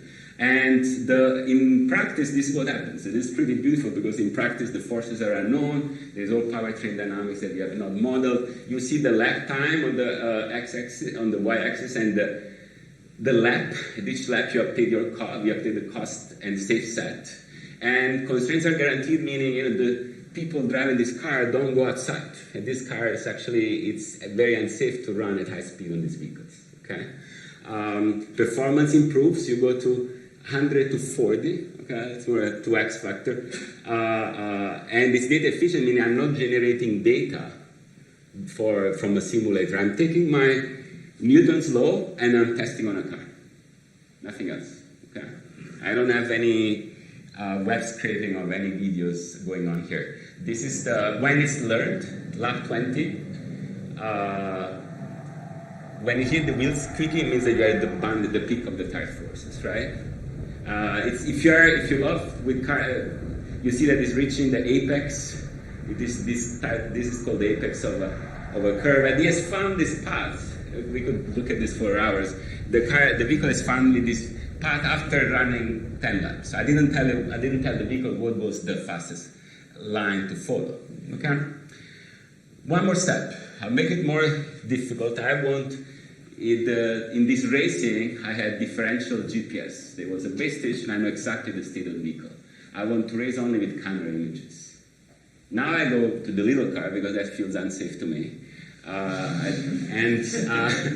And what we do, I don't know the full set. I just want to close look with images. Okay. So the classical approach today, especially if you belong to a computer science world, avoids LAMP simultaneously the observer, the one that tells you where you are, plus MPC, and just do imitation learning approach. Here's what we use. On the top, here's a neural network at the end. This neural network is trained by using, this neural network parameters, okay, is trained by using expert MPC. So it's an MPC that is generating data to race this car. However, the MPC has full set information versus the network is only trained based on images, corresponding to the state that MPC was using. So at the end, you're going to have a full network. That's a classical approach using in this imitation learning. At the end, the data is generated using full state and images, but the network to evaluate in real time only needs images and inertial measurements. Okay, so we have been playing for a year, and this thing doesn't really work well. There's a lot of crashes. We can make it work at low speed, but still, I think we're close to give up. It's extremely hard to make this work at very high speed. There's a star note here. There are people having amazing results with behavioral cloning, with drones flying at high speed and dogs. I do not know yet why if there's something we're doing wrong or it's a different class of application. That would be an interesting question to figure it out. Let's go to low speed again and increase the number of vehicles. Okay, so this is a good, if you teach control, this would be a good example for your class. The vehicle, so kinematics are well known. This is sinus and cosinus. Vehicle 3 wants to take the spot of vehicle 0. Vehicle 1 wants to take the spot of vehicle 2. 2 wants to go to the left. 0 wants to go to the right, but 0 is parked upwards, so he has to back up and go here, right? So Shu came up with this problem, and you know the interesting thing about it, if you try to solve an optimization problem in any form you won't be able to solve this. Okay, MPC reinforcement element don't work. There is code online, you can try. I'll be happy to if you prove me wrong. It's just too complex. You have 12 states. You have 6 states times 4 for each vehicle, a very tight non-convex space, which changes as the other vehicles move, right? So what do we do here? We do RL plus MPC. The RL part uses a checkboard model where the squares are the initial conditions, the dark versus lighter means the orientation, okay? The circles are the end conditions, and basically using a simulator to figure out what the strategy is. Should I back up? Should I go left? Should I go right? Okay. The RL then is not implemented, generates constraint to fit to an MPC, which then generates kinematically feasible trajectories. That is at this point, I believe, is one of cleanest, and you can think of this being as a way to avoid mixed integer optimization, which is very hard, by using a simulator. Okay? In this specific case. Actually, you could probably try to formulate this with an MIFP. Here is what it's very hard to look at 2 videos at the same time, but this is the policy learned with RL that gives the constraints to the MPC, which computes the path in moving horizon. Okay? So probably if you fix to the left, I'll play it again, you can see the strategies, try to back up. And if you move to the right, if you look, let me see if I can play the game. You'll see the 4 vehicles. Okay, doing this coordinated motion of that brings them to the end point. Okay. Let me conclude with one big problem that one of the hardest problems for self-driving cars today. If you have a signalized intersections which is not if you have a complex intersection which is not signalized, you are the red car, you have bikers, you have pedestrians, and there are predictions on multimodal. This vehicle could go straight, but there is also a probability it can go right. And not only if my action will change the plan of the other players around me, this is an extremely hard problem. There's not a clean solution today how to solve this. Okay, you really hope that the intersection is signalized and that they respect the rules, okay, which is not always the case. Okay, so summarize. I want to give you an overview of the cluster problem we solve in the lab. We start from something that is simple, where classical MPC works, even if it's actually complex in terms of all the pieces you have to compose and put together. Something where LMPC is suitable, because you have hard constraints, and I don't have a simulator. Okay, and you're having people that drive these vehicles at high speed. To reinforcement learning behavior of cloning, where you still have where it's okay if you can fail, like the little car, and you can collect a lot of data. Okay, to problems where you can cleverly merge RL and MPC seems to be a good idea. To problems today you cannot solve. Well, and the LMPC, people say, well, if I can forecast multimodality and Paul gives me a faster solver, if computer become faster, then I only will be able to do this. That's one view of the world.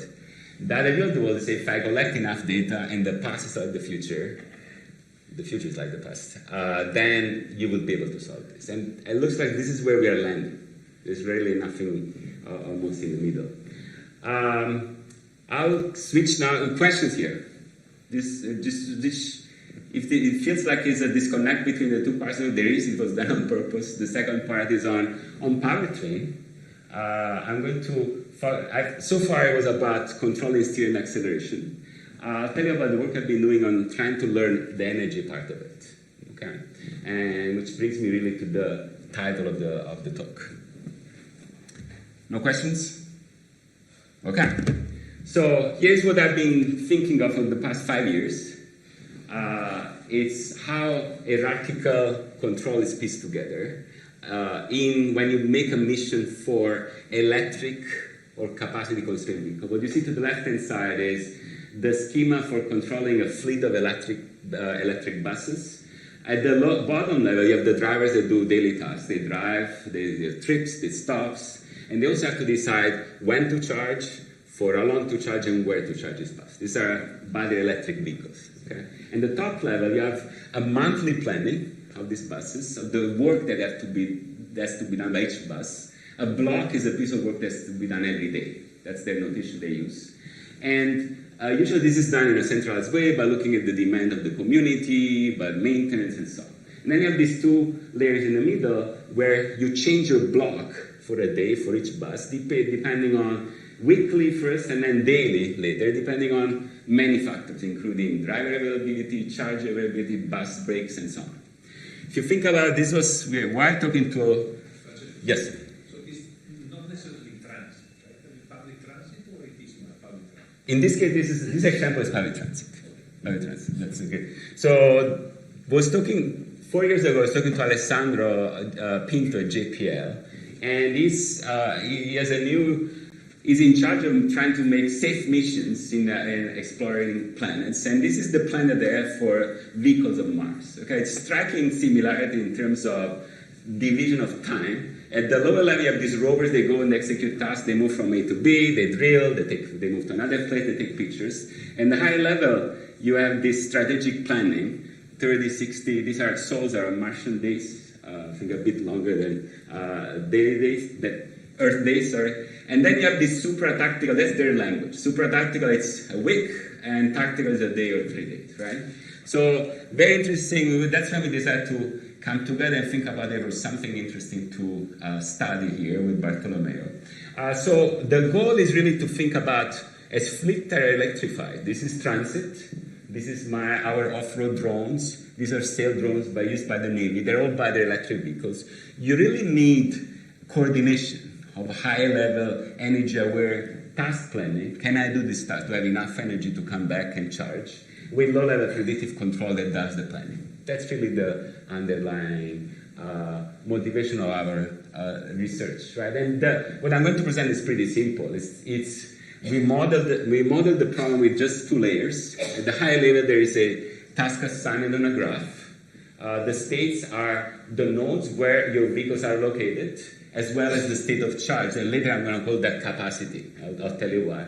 So there's a node and state of charge, and the input is what task you have to execute till the end of the day, of the month, and so on, whenever your mission ends. Okay? So imagine all these nodes being your physical location, where you have to do certain experiments, and the graph carrying the energy to go from A to B. Okay, here you have 2 vehicles, the green doing 3, 4, and then we're back to the depot. The blue doing 1, 2, and we're back to the depot. Okay. The lower level is a path planner. Before the node K, the lower H stands for high level. K was an event. So this evolves. At the high level, you evolve an event-based. At low level, you are time-based, usually faster sampling time. The states are your position, velocity, and state of charge. These are the F that I showed you before. Newton, powertrain dynamics, and the input in this, let's assume very simple, you have steering and acceleration. So, how is it done today? Every good engineer will design it in this way, and it is done in this way. You overestimate energy. You overestimate energy on each edge, and you solve a mission plan at high level. Because you have overestimated energy, the low level will be able to deliver that mission. Okay? So, it's as simple as that. It guarantees mission completion. However, inefficiency, it's very inefficient. Inefficiency means that you increase costs. Okay, you have really low utilization of resources. In the transit world, this would mean that these buses are, in the United States, around $1 million a bus. Okay, so your dollars per trip increases. Okay, and your total cost of ownership, it's extremely high. In a case of a mission on another planet, it means that your throughput of experiments goes down, or your cost per experiment is extremely high. So everybody's really interested in increasing this efficiency in a safe way. Okay?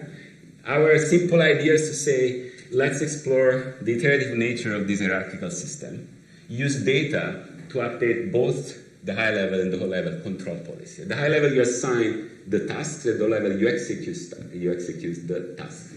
So now the notation becomes a bit heavier. By the way, I'll remove the index of each vehicle, because then would be other, I need to go to the left here. So it would be the H is for high level, event K, iteration R. This is an episodic iteration. If your bus would be every day, if it's your mission on Mars, would be a sol day. And so this would be the state at event K at the high level of iteration R. So you have inputs, and now the energy on edge will be at the energy, your best estimate of that energy at iteration R.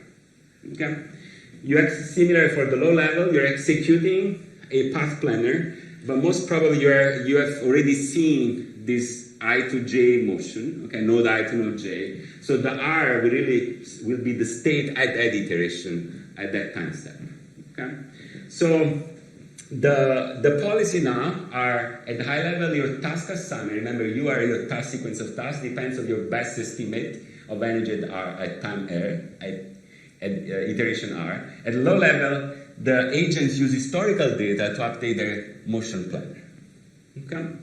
So, summary, we dynamically update the low level at every time step, the high level at that event, at data at every iteration. So if you want to see a graph, decide to do a video in case it's not clear. You have your agent has to go to NJ, the high level decided the best thing to do is to go to node J. You have an estimate for this node you haven't seen before. You send this to the low level, you execute that. Your predicted state at the high level at the next step now is replaced with the measure state. Because you have data, then you update the energy on these nodes and you repeat the assignment. Possibly deciding to visit to do this task, or maybe you decide that this is not a good area, you're going to explore some other areas of the graph. Okay? So, I don't have to convince you, this audience, that if you don't do this right, you become invisible. Right? This is what you see, the red line here is the number here, in this case, of customer visits. You can think of this being electric Amazon delivery, okay, for instance.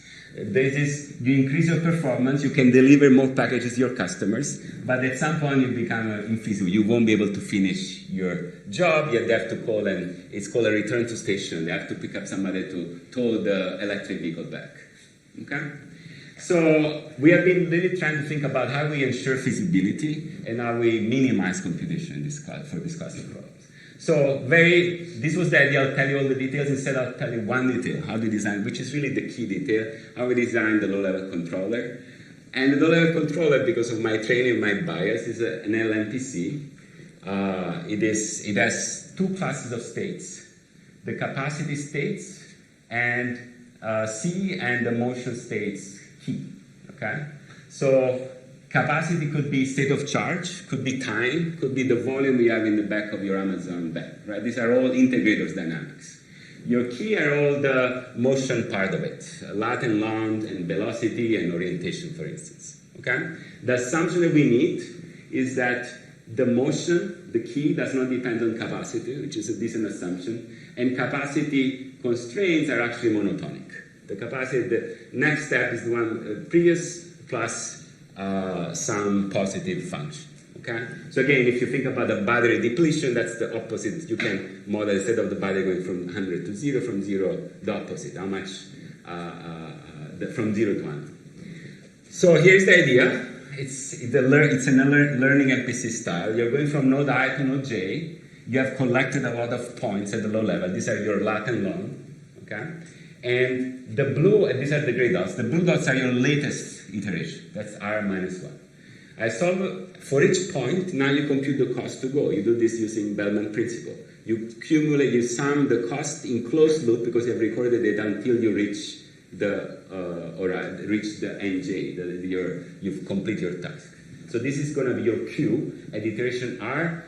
This IJ tells you that it's context dependent, meaning you can be in a certain state by doing another edge. Okay, so that's very important that you carry the cost. And this is your MPC, classical optimization problem. I'm adding one constraint. This is what makes everything work. You land in a state that you've seen before, that's the X bar, in any of the blue dots. Land in any of the blue dots and make sure that the capacity, the predicted capacity over your short horizon is less or equal than the recorded capacity at that dot. So I'm enforcing I require less energy, okay, than a data point that I've already seen and my previous iteration. It's as simple as this. Okay. Now, even if you're short-sighted, because of the integral dynamics, it turns out that over the whole horizon from I to j, you're actually going to take less or equal energy than you took at the previous iteration. That's really the only key here. People are thinking, well, this looks like a MIP. This is actually it's a nonlinear mixed integer problem because these are a discrete data set, and these are nonlinear dynamics. Yes, it's a nightmare, but this what we do is we lift the nonlinear dynamics. These are quasi-linear dynamics. We take the convex sum of the points, and we take again the barycentric approximation, so we solve this IP-opt. It's a large nonlinear optimization problem. It's not too bad, actually, for the class of problem you're looking at. Okay. So then there's NPC. You take the first iteration, you move, you resolve the problem of shifted horizon, and if you impose these two little constraints I told you, then you get that the state over at iteration r over the arc ij consume less capacity than the previous iteration. Okay, so I think this is all really it's really the key part of this part of the presentation. You also, as you execute, you do a better job in path planning from going from I to j, and your computation is tractable because you solve small optimization problems. That comes from MPC. Well, key points, of course. The next iteration, you take all your data, you put that in the stored set, the safe set S, and you update your cost-to-go function, again, using Bellman inequality.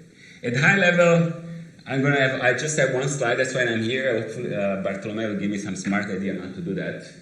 It's a location, it's a graph search. I have a graph. I want to visit as many nodes I want, and I have edges, which are my best estimate of energy at that point in time. Okay? So the goal is really to send this vehicle and visit these edges, okay, while you satisfy the mission capacity state, and you improve resource utilization as data is collected. Okay? This belongs to the class of capacitated vehicle routing with time windows. I don't know if you're familiar with this. Time windows because especially in the bus case, in the transit case, you have certain time you want to be there at the stop, right? Similarly, if you are, your Amazon, they'll tell you to be there in 2 hours. Also, for a space mission, they have certain times they can be there and collect samples. So that's why the talk was about general capacity. We see time as just another integrator added to the energy.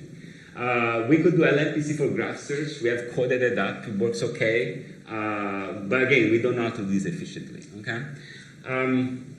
As I mentioned before, if we combine the low-level MPC with any high-level optimization, you end up with. Oh, by the way, this is how the scheme. Sorry, I'm going way too far. This schema works. You initialize with some part at the low level, even if this is done. Even if you have never seen that before, maybe you stay away from obstacle and you go very slow. That's usually done space missions, right? The high level, you're going to say that you're going to overestimate energy. Okay, that's how you start the system. Then at each iteration, you use data, you update the energy consumption, and you do a task assignment at high level, send this to the low level, which does an LNPC, trying to improve the path planner and energy consumption, path planning performance and energy consumption on that task. Okay? If you do this as I designed, as I showed you, then you will see that you will always be feasible at every iteration, and your performance will improve between iterations. Okay? What is the proof? It's simple. The proof relies on the point that I just showed you, that at low level, the policy is designed to decrease energy consumption and satisfy time bounds. Because you are starting with an overestimate, you will always do better. It's as simple as that. Okay, so because your design, again, because of 1, that energy consumption decreases because you have integrated dynamics. And because you're updating the energy consumption, then the higher level will always have a task that is feasible and better in terms of utilization. Okay? I'm going to skip this slide, go to the simulation example. This is a 6-state system. You have motion and 1 vehicle, 2 states, state of charge and time. The motion is nonlinear. The state of charge and time are integral dynamics. You see they are fine. The state of charge is a function of what is your speed, okay?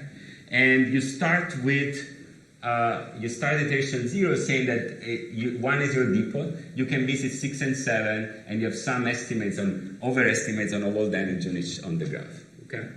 As you keep iterating and collecting data, the vehicles the location that you visit, okay, increases. Your performance increases. Okay? If you focus on the one edge, you're going to see the edge 6.2 here, which remember was not seen before. You had an initial guess on the energy, which is this one here. The energy is here, 20. Okay, energy consumption was 20% of state of charge, and you had an initial guess on a plan, but you've never executed it. It's an overestimate. When you go to the next iteration and you do try to allocate 6.2, you'll see the path slightly change. It's a little bit better in terms of performance from a top view. This is an XY motion to go from here to here. But your speed increases. You're doing this at a faster rate, and you're also decreasing energy consumption as well as the time to get there. Okay?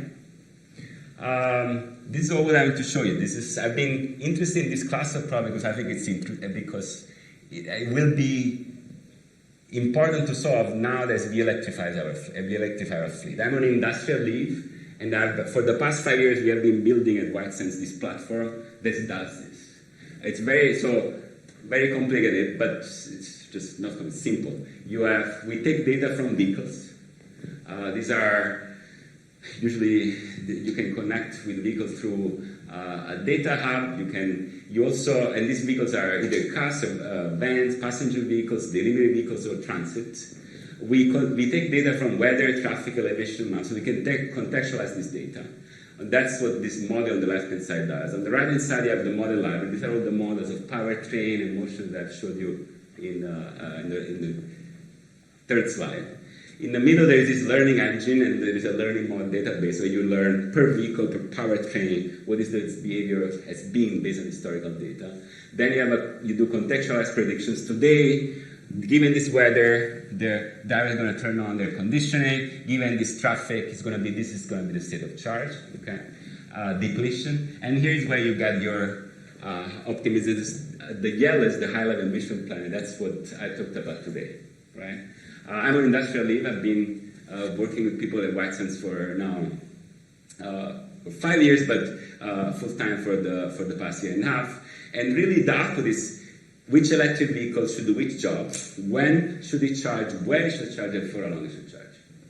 Okay, simple as that. It's the reason it's really simple. You either solve this problem, you will not see electric vehicles around. Whether it's Whitesense or not, people will need to build this platform simply because because it takes time to charge. Unless you change batteries, chemists, and you do batteries that can solve, you basically replace, you can have the same way of operate a fuel car, meaning you can charge everywhere and it takes a few minutes, then you need this system. And if we are deployed all across the United States with major electric bus fleets. If you use a major road assistance brand in the United States, and when you have electric vehicles, they will pick you up. These are recommended by this engine. People that rent electric vehicles to Uber drivers, right? For instance, they need this type of platform, and so on. So I'm very excited. Maybe this is again in the future. I'll tell you more about this if electrification happens. The other scenarios that we go back to internal combustion engines. Hopefully that's not the case. Thank you for your attention. I want to tell you what we are doing in the lab with learning for cars, and I'll tell you about this cool research on hierarchical optimization. I'm here for taking any questions.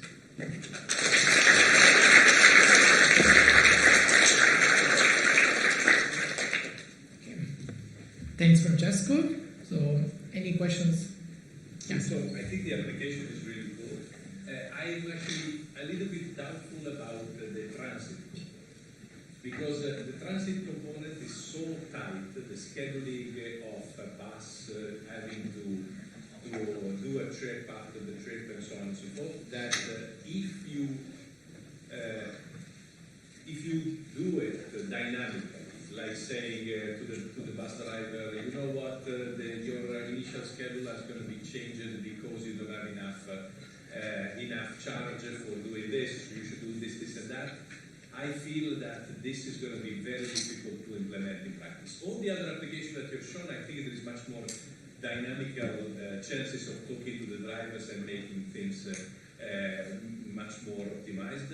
The second component, so the control component, which is beautiful, I mean, I think is a great idea. I feel that in the current way in which the bus companies are running, so the bus transit is running, it would be very hard to actually enforce. Okay. And that's a great point. I've been thinking about this every day. We should connect to operators. No, we should connect now in real time to operators and see how they're using it. Because today these buses are sent with our software on the street in New Jersey Transit. So you're totally right. And what is the reason why we saw a value in there is actually because there are two modes. They start buying these buses, and one mode lets use them, and the bus operator had to really pull the buses back. They had to tow the bus back because they ran out of state of charge. Then they became very scared, and the bus is in the depot. So the CFO is thinking, I was just spend $1 million times 100 vehicles, that's $100 million, and nobody's using this electric bus. So these are an economic, financial incentive. How you do it? You do it the night before. You do forecast, and you say, today the block, we reblock for you every day. You run this block, you're given the state of charge, given where it's going to be after you charge. People forget to plug the buses, so you don't know, they plug it late. So the planning happens, in the morning they are in there. It's not real time in the sense it's don't do this trip anymore. They have to finish a piece of work, and so which could be half a day and full day. But in the morning we populate the blocks in real, based on the previous information. It's a dynamic block assignment. Correct. But it's not the only thing they can do in real time. You're totally right. The guy is on a line and he cannot ask the passenger to drop. I mean, it does happen sometimes when the bar is low. But in general, you don't want to stop a block. That's why you have to give them a block list before they have 2 points of interfacing with the driver. Before they start and they get in a bus, or when they come back and to charge, then they can tell them, well, instead of doing this other block, go take this other bus and do the block X. Right? Great question. Yeah. Other questions? Thank you. I'll be around for taking any questions. It's easy to take the path of least resistance. But at Princeton, we seek the roads less taken and create new paths. We're making audacious bets on how to walk where no one has. That's it. What if we built a team based on character, not stats? I've learned far more from losing than winning. Creating new expectations. What if we weren't limited by what we already know? There's a multiverse of potential to discover. And helping others find their own true voice. What do you find when you look beyond the page? When you ask different questions, the whole story transforms. At Princeton, we're showing that each missed basket, each unsolved problem, each complex narrative is an opportunity to break new ground. Because there are those who follow trails and those who blaze them.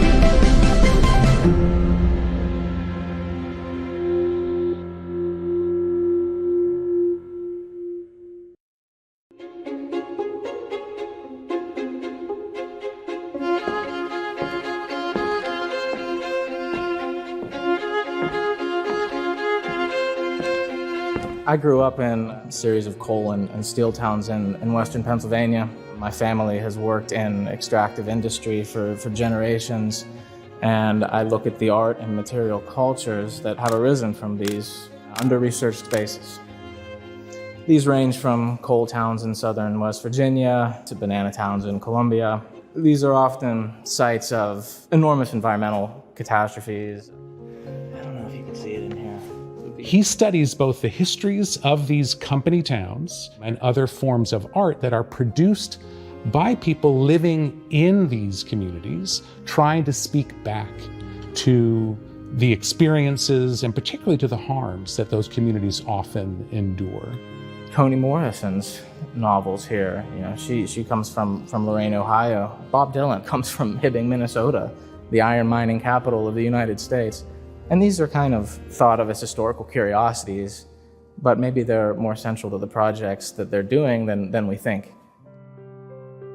He's working with literature, but also photography, film, theater, and he's assembling these materials in new ways, and he writes about them with the eye and perspective of a creative writer as well as a critical thinker.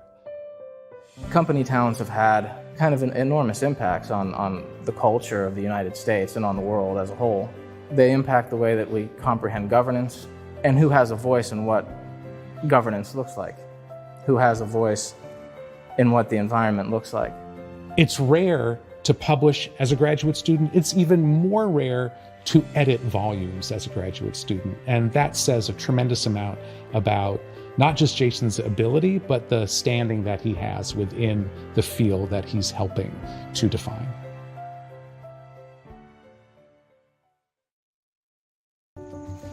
This book tries to accomplish one specific thing. I want to tell you about my journey down one of the greatest rivers in the Americas. I wanted to write a story about a river because rivers have this unique power to connect people. On my journey down the great Rio Magdalena, I met so many different individuals in their communities who were making change and living extraordinary lives in the most ordinary of ways. I journeyed into the Andes with a renowned Colombian anthropologist to search for megalithic statues. I met a man who builds canoes on the side of the river. In Estación Cocorná, I went on an expedition with biologists, environmentalists, and community leaders in search of invasive hippopotamuses. I met a man who runs a traveling library on a donkey, an elderly filigree jeweler. Whether those stories are magical folk tales and legends, or the very real experiences lived by people who exist along its banks and are not magical at all, but could be rooted in struggle or could be rooted in joy. There's an old saying that I really like, which is that no one steps in the same river twice, because it's not the same river and you're not the same person.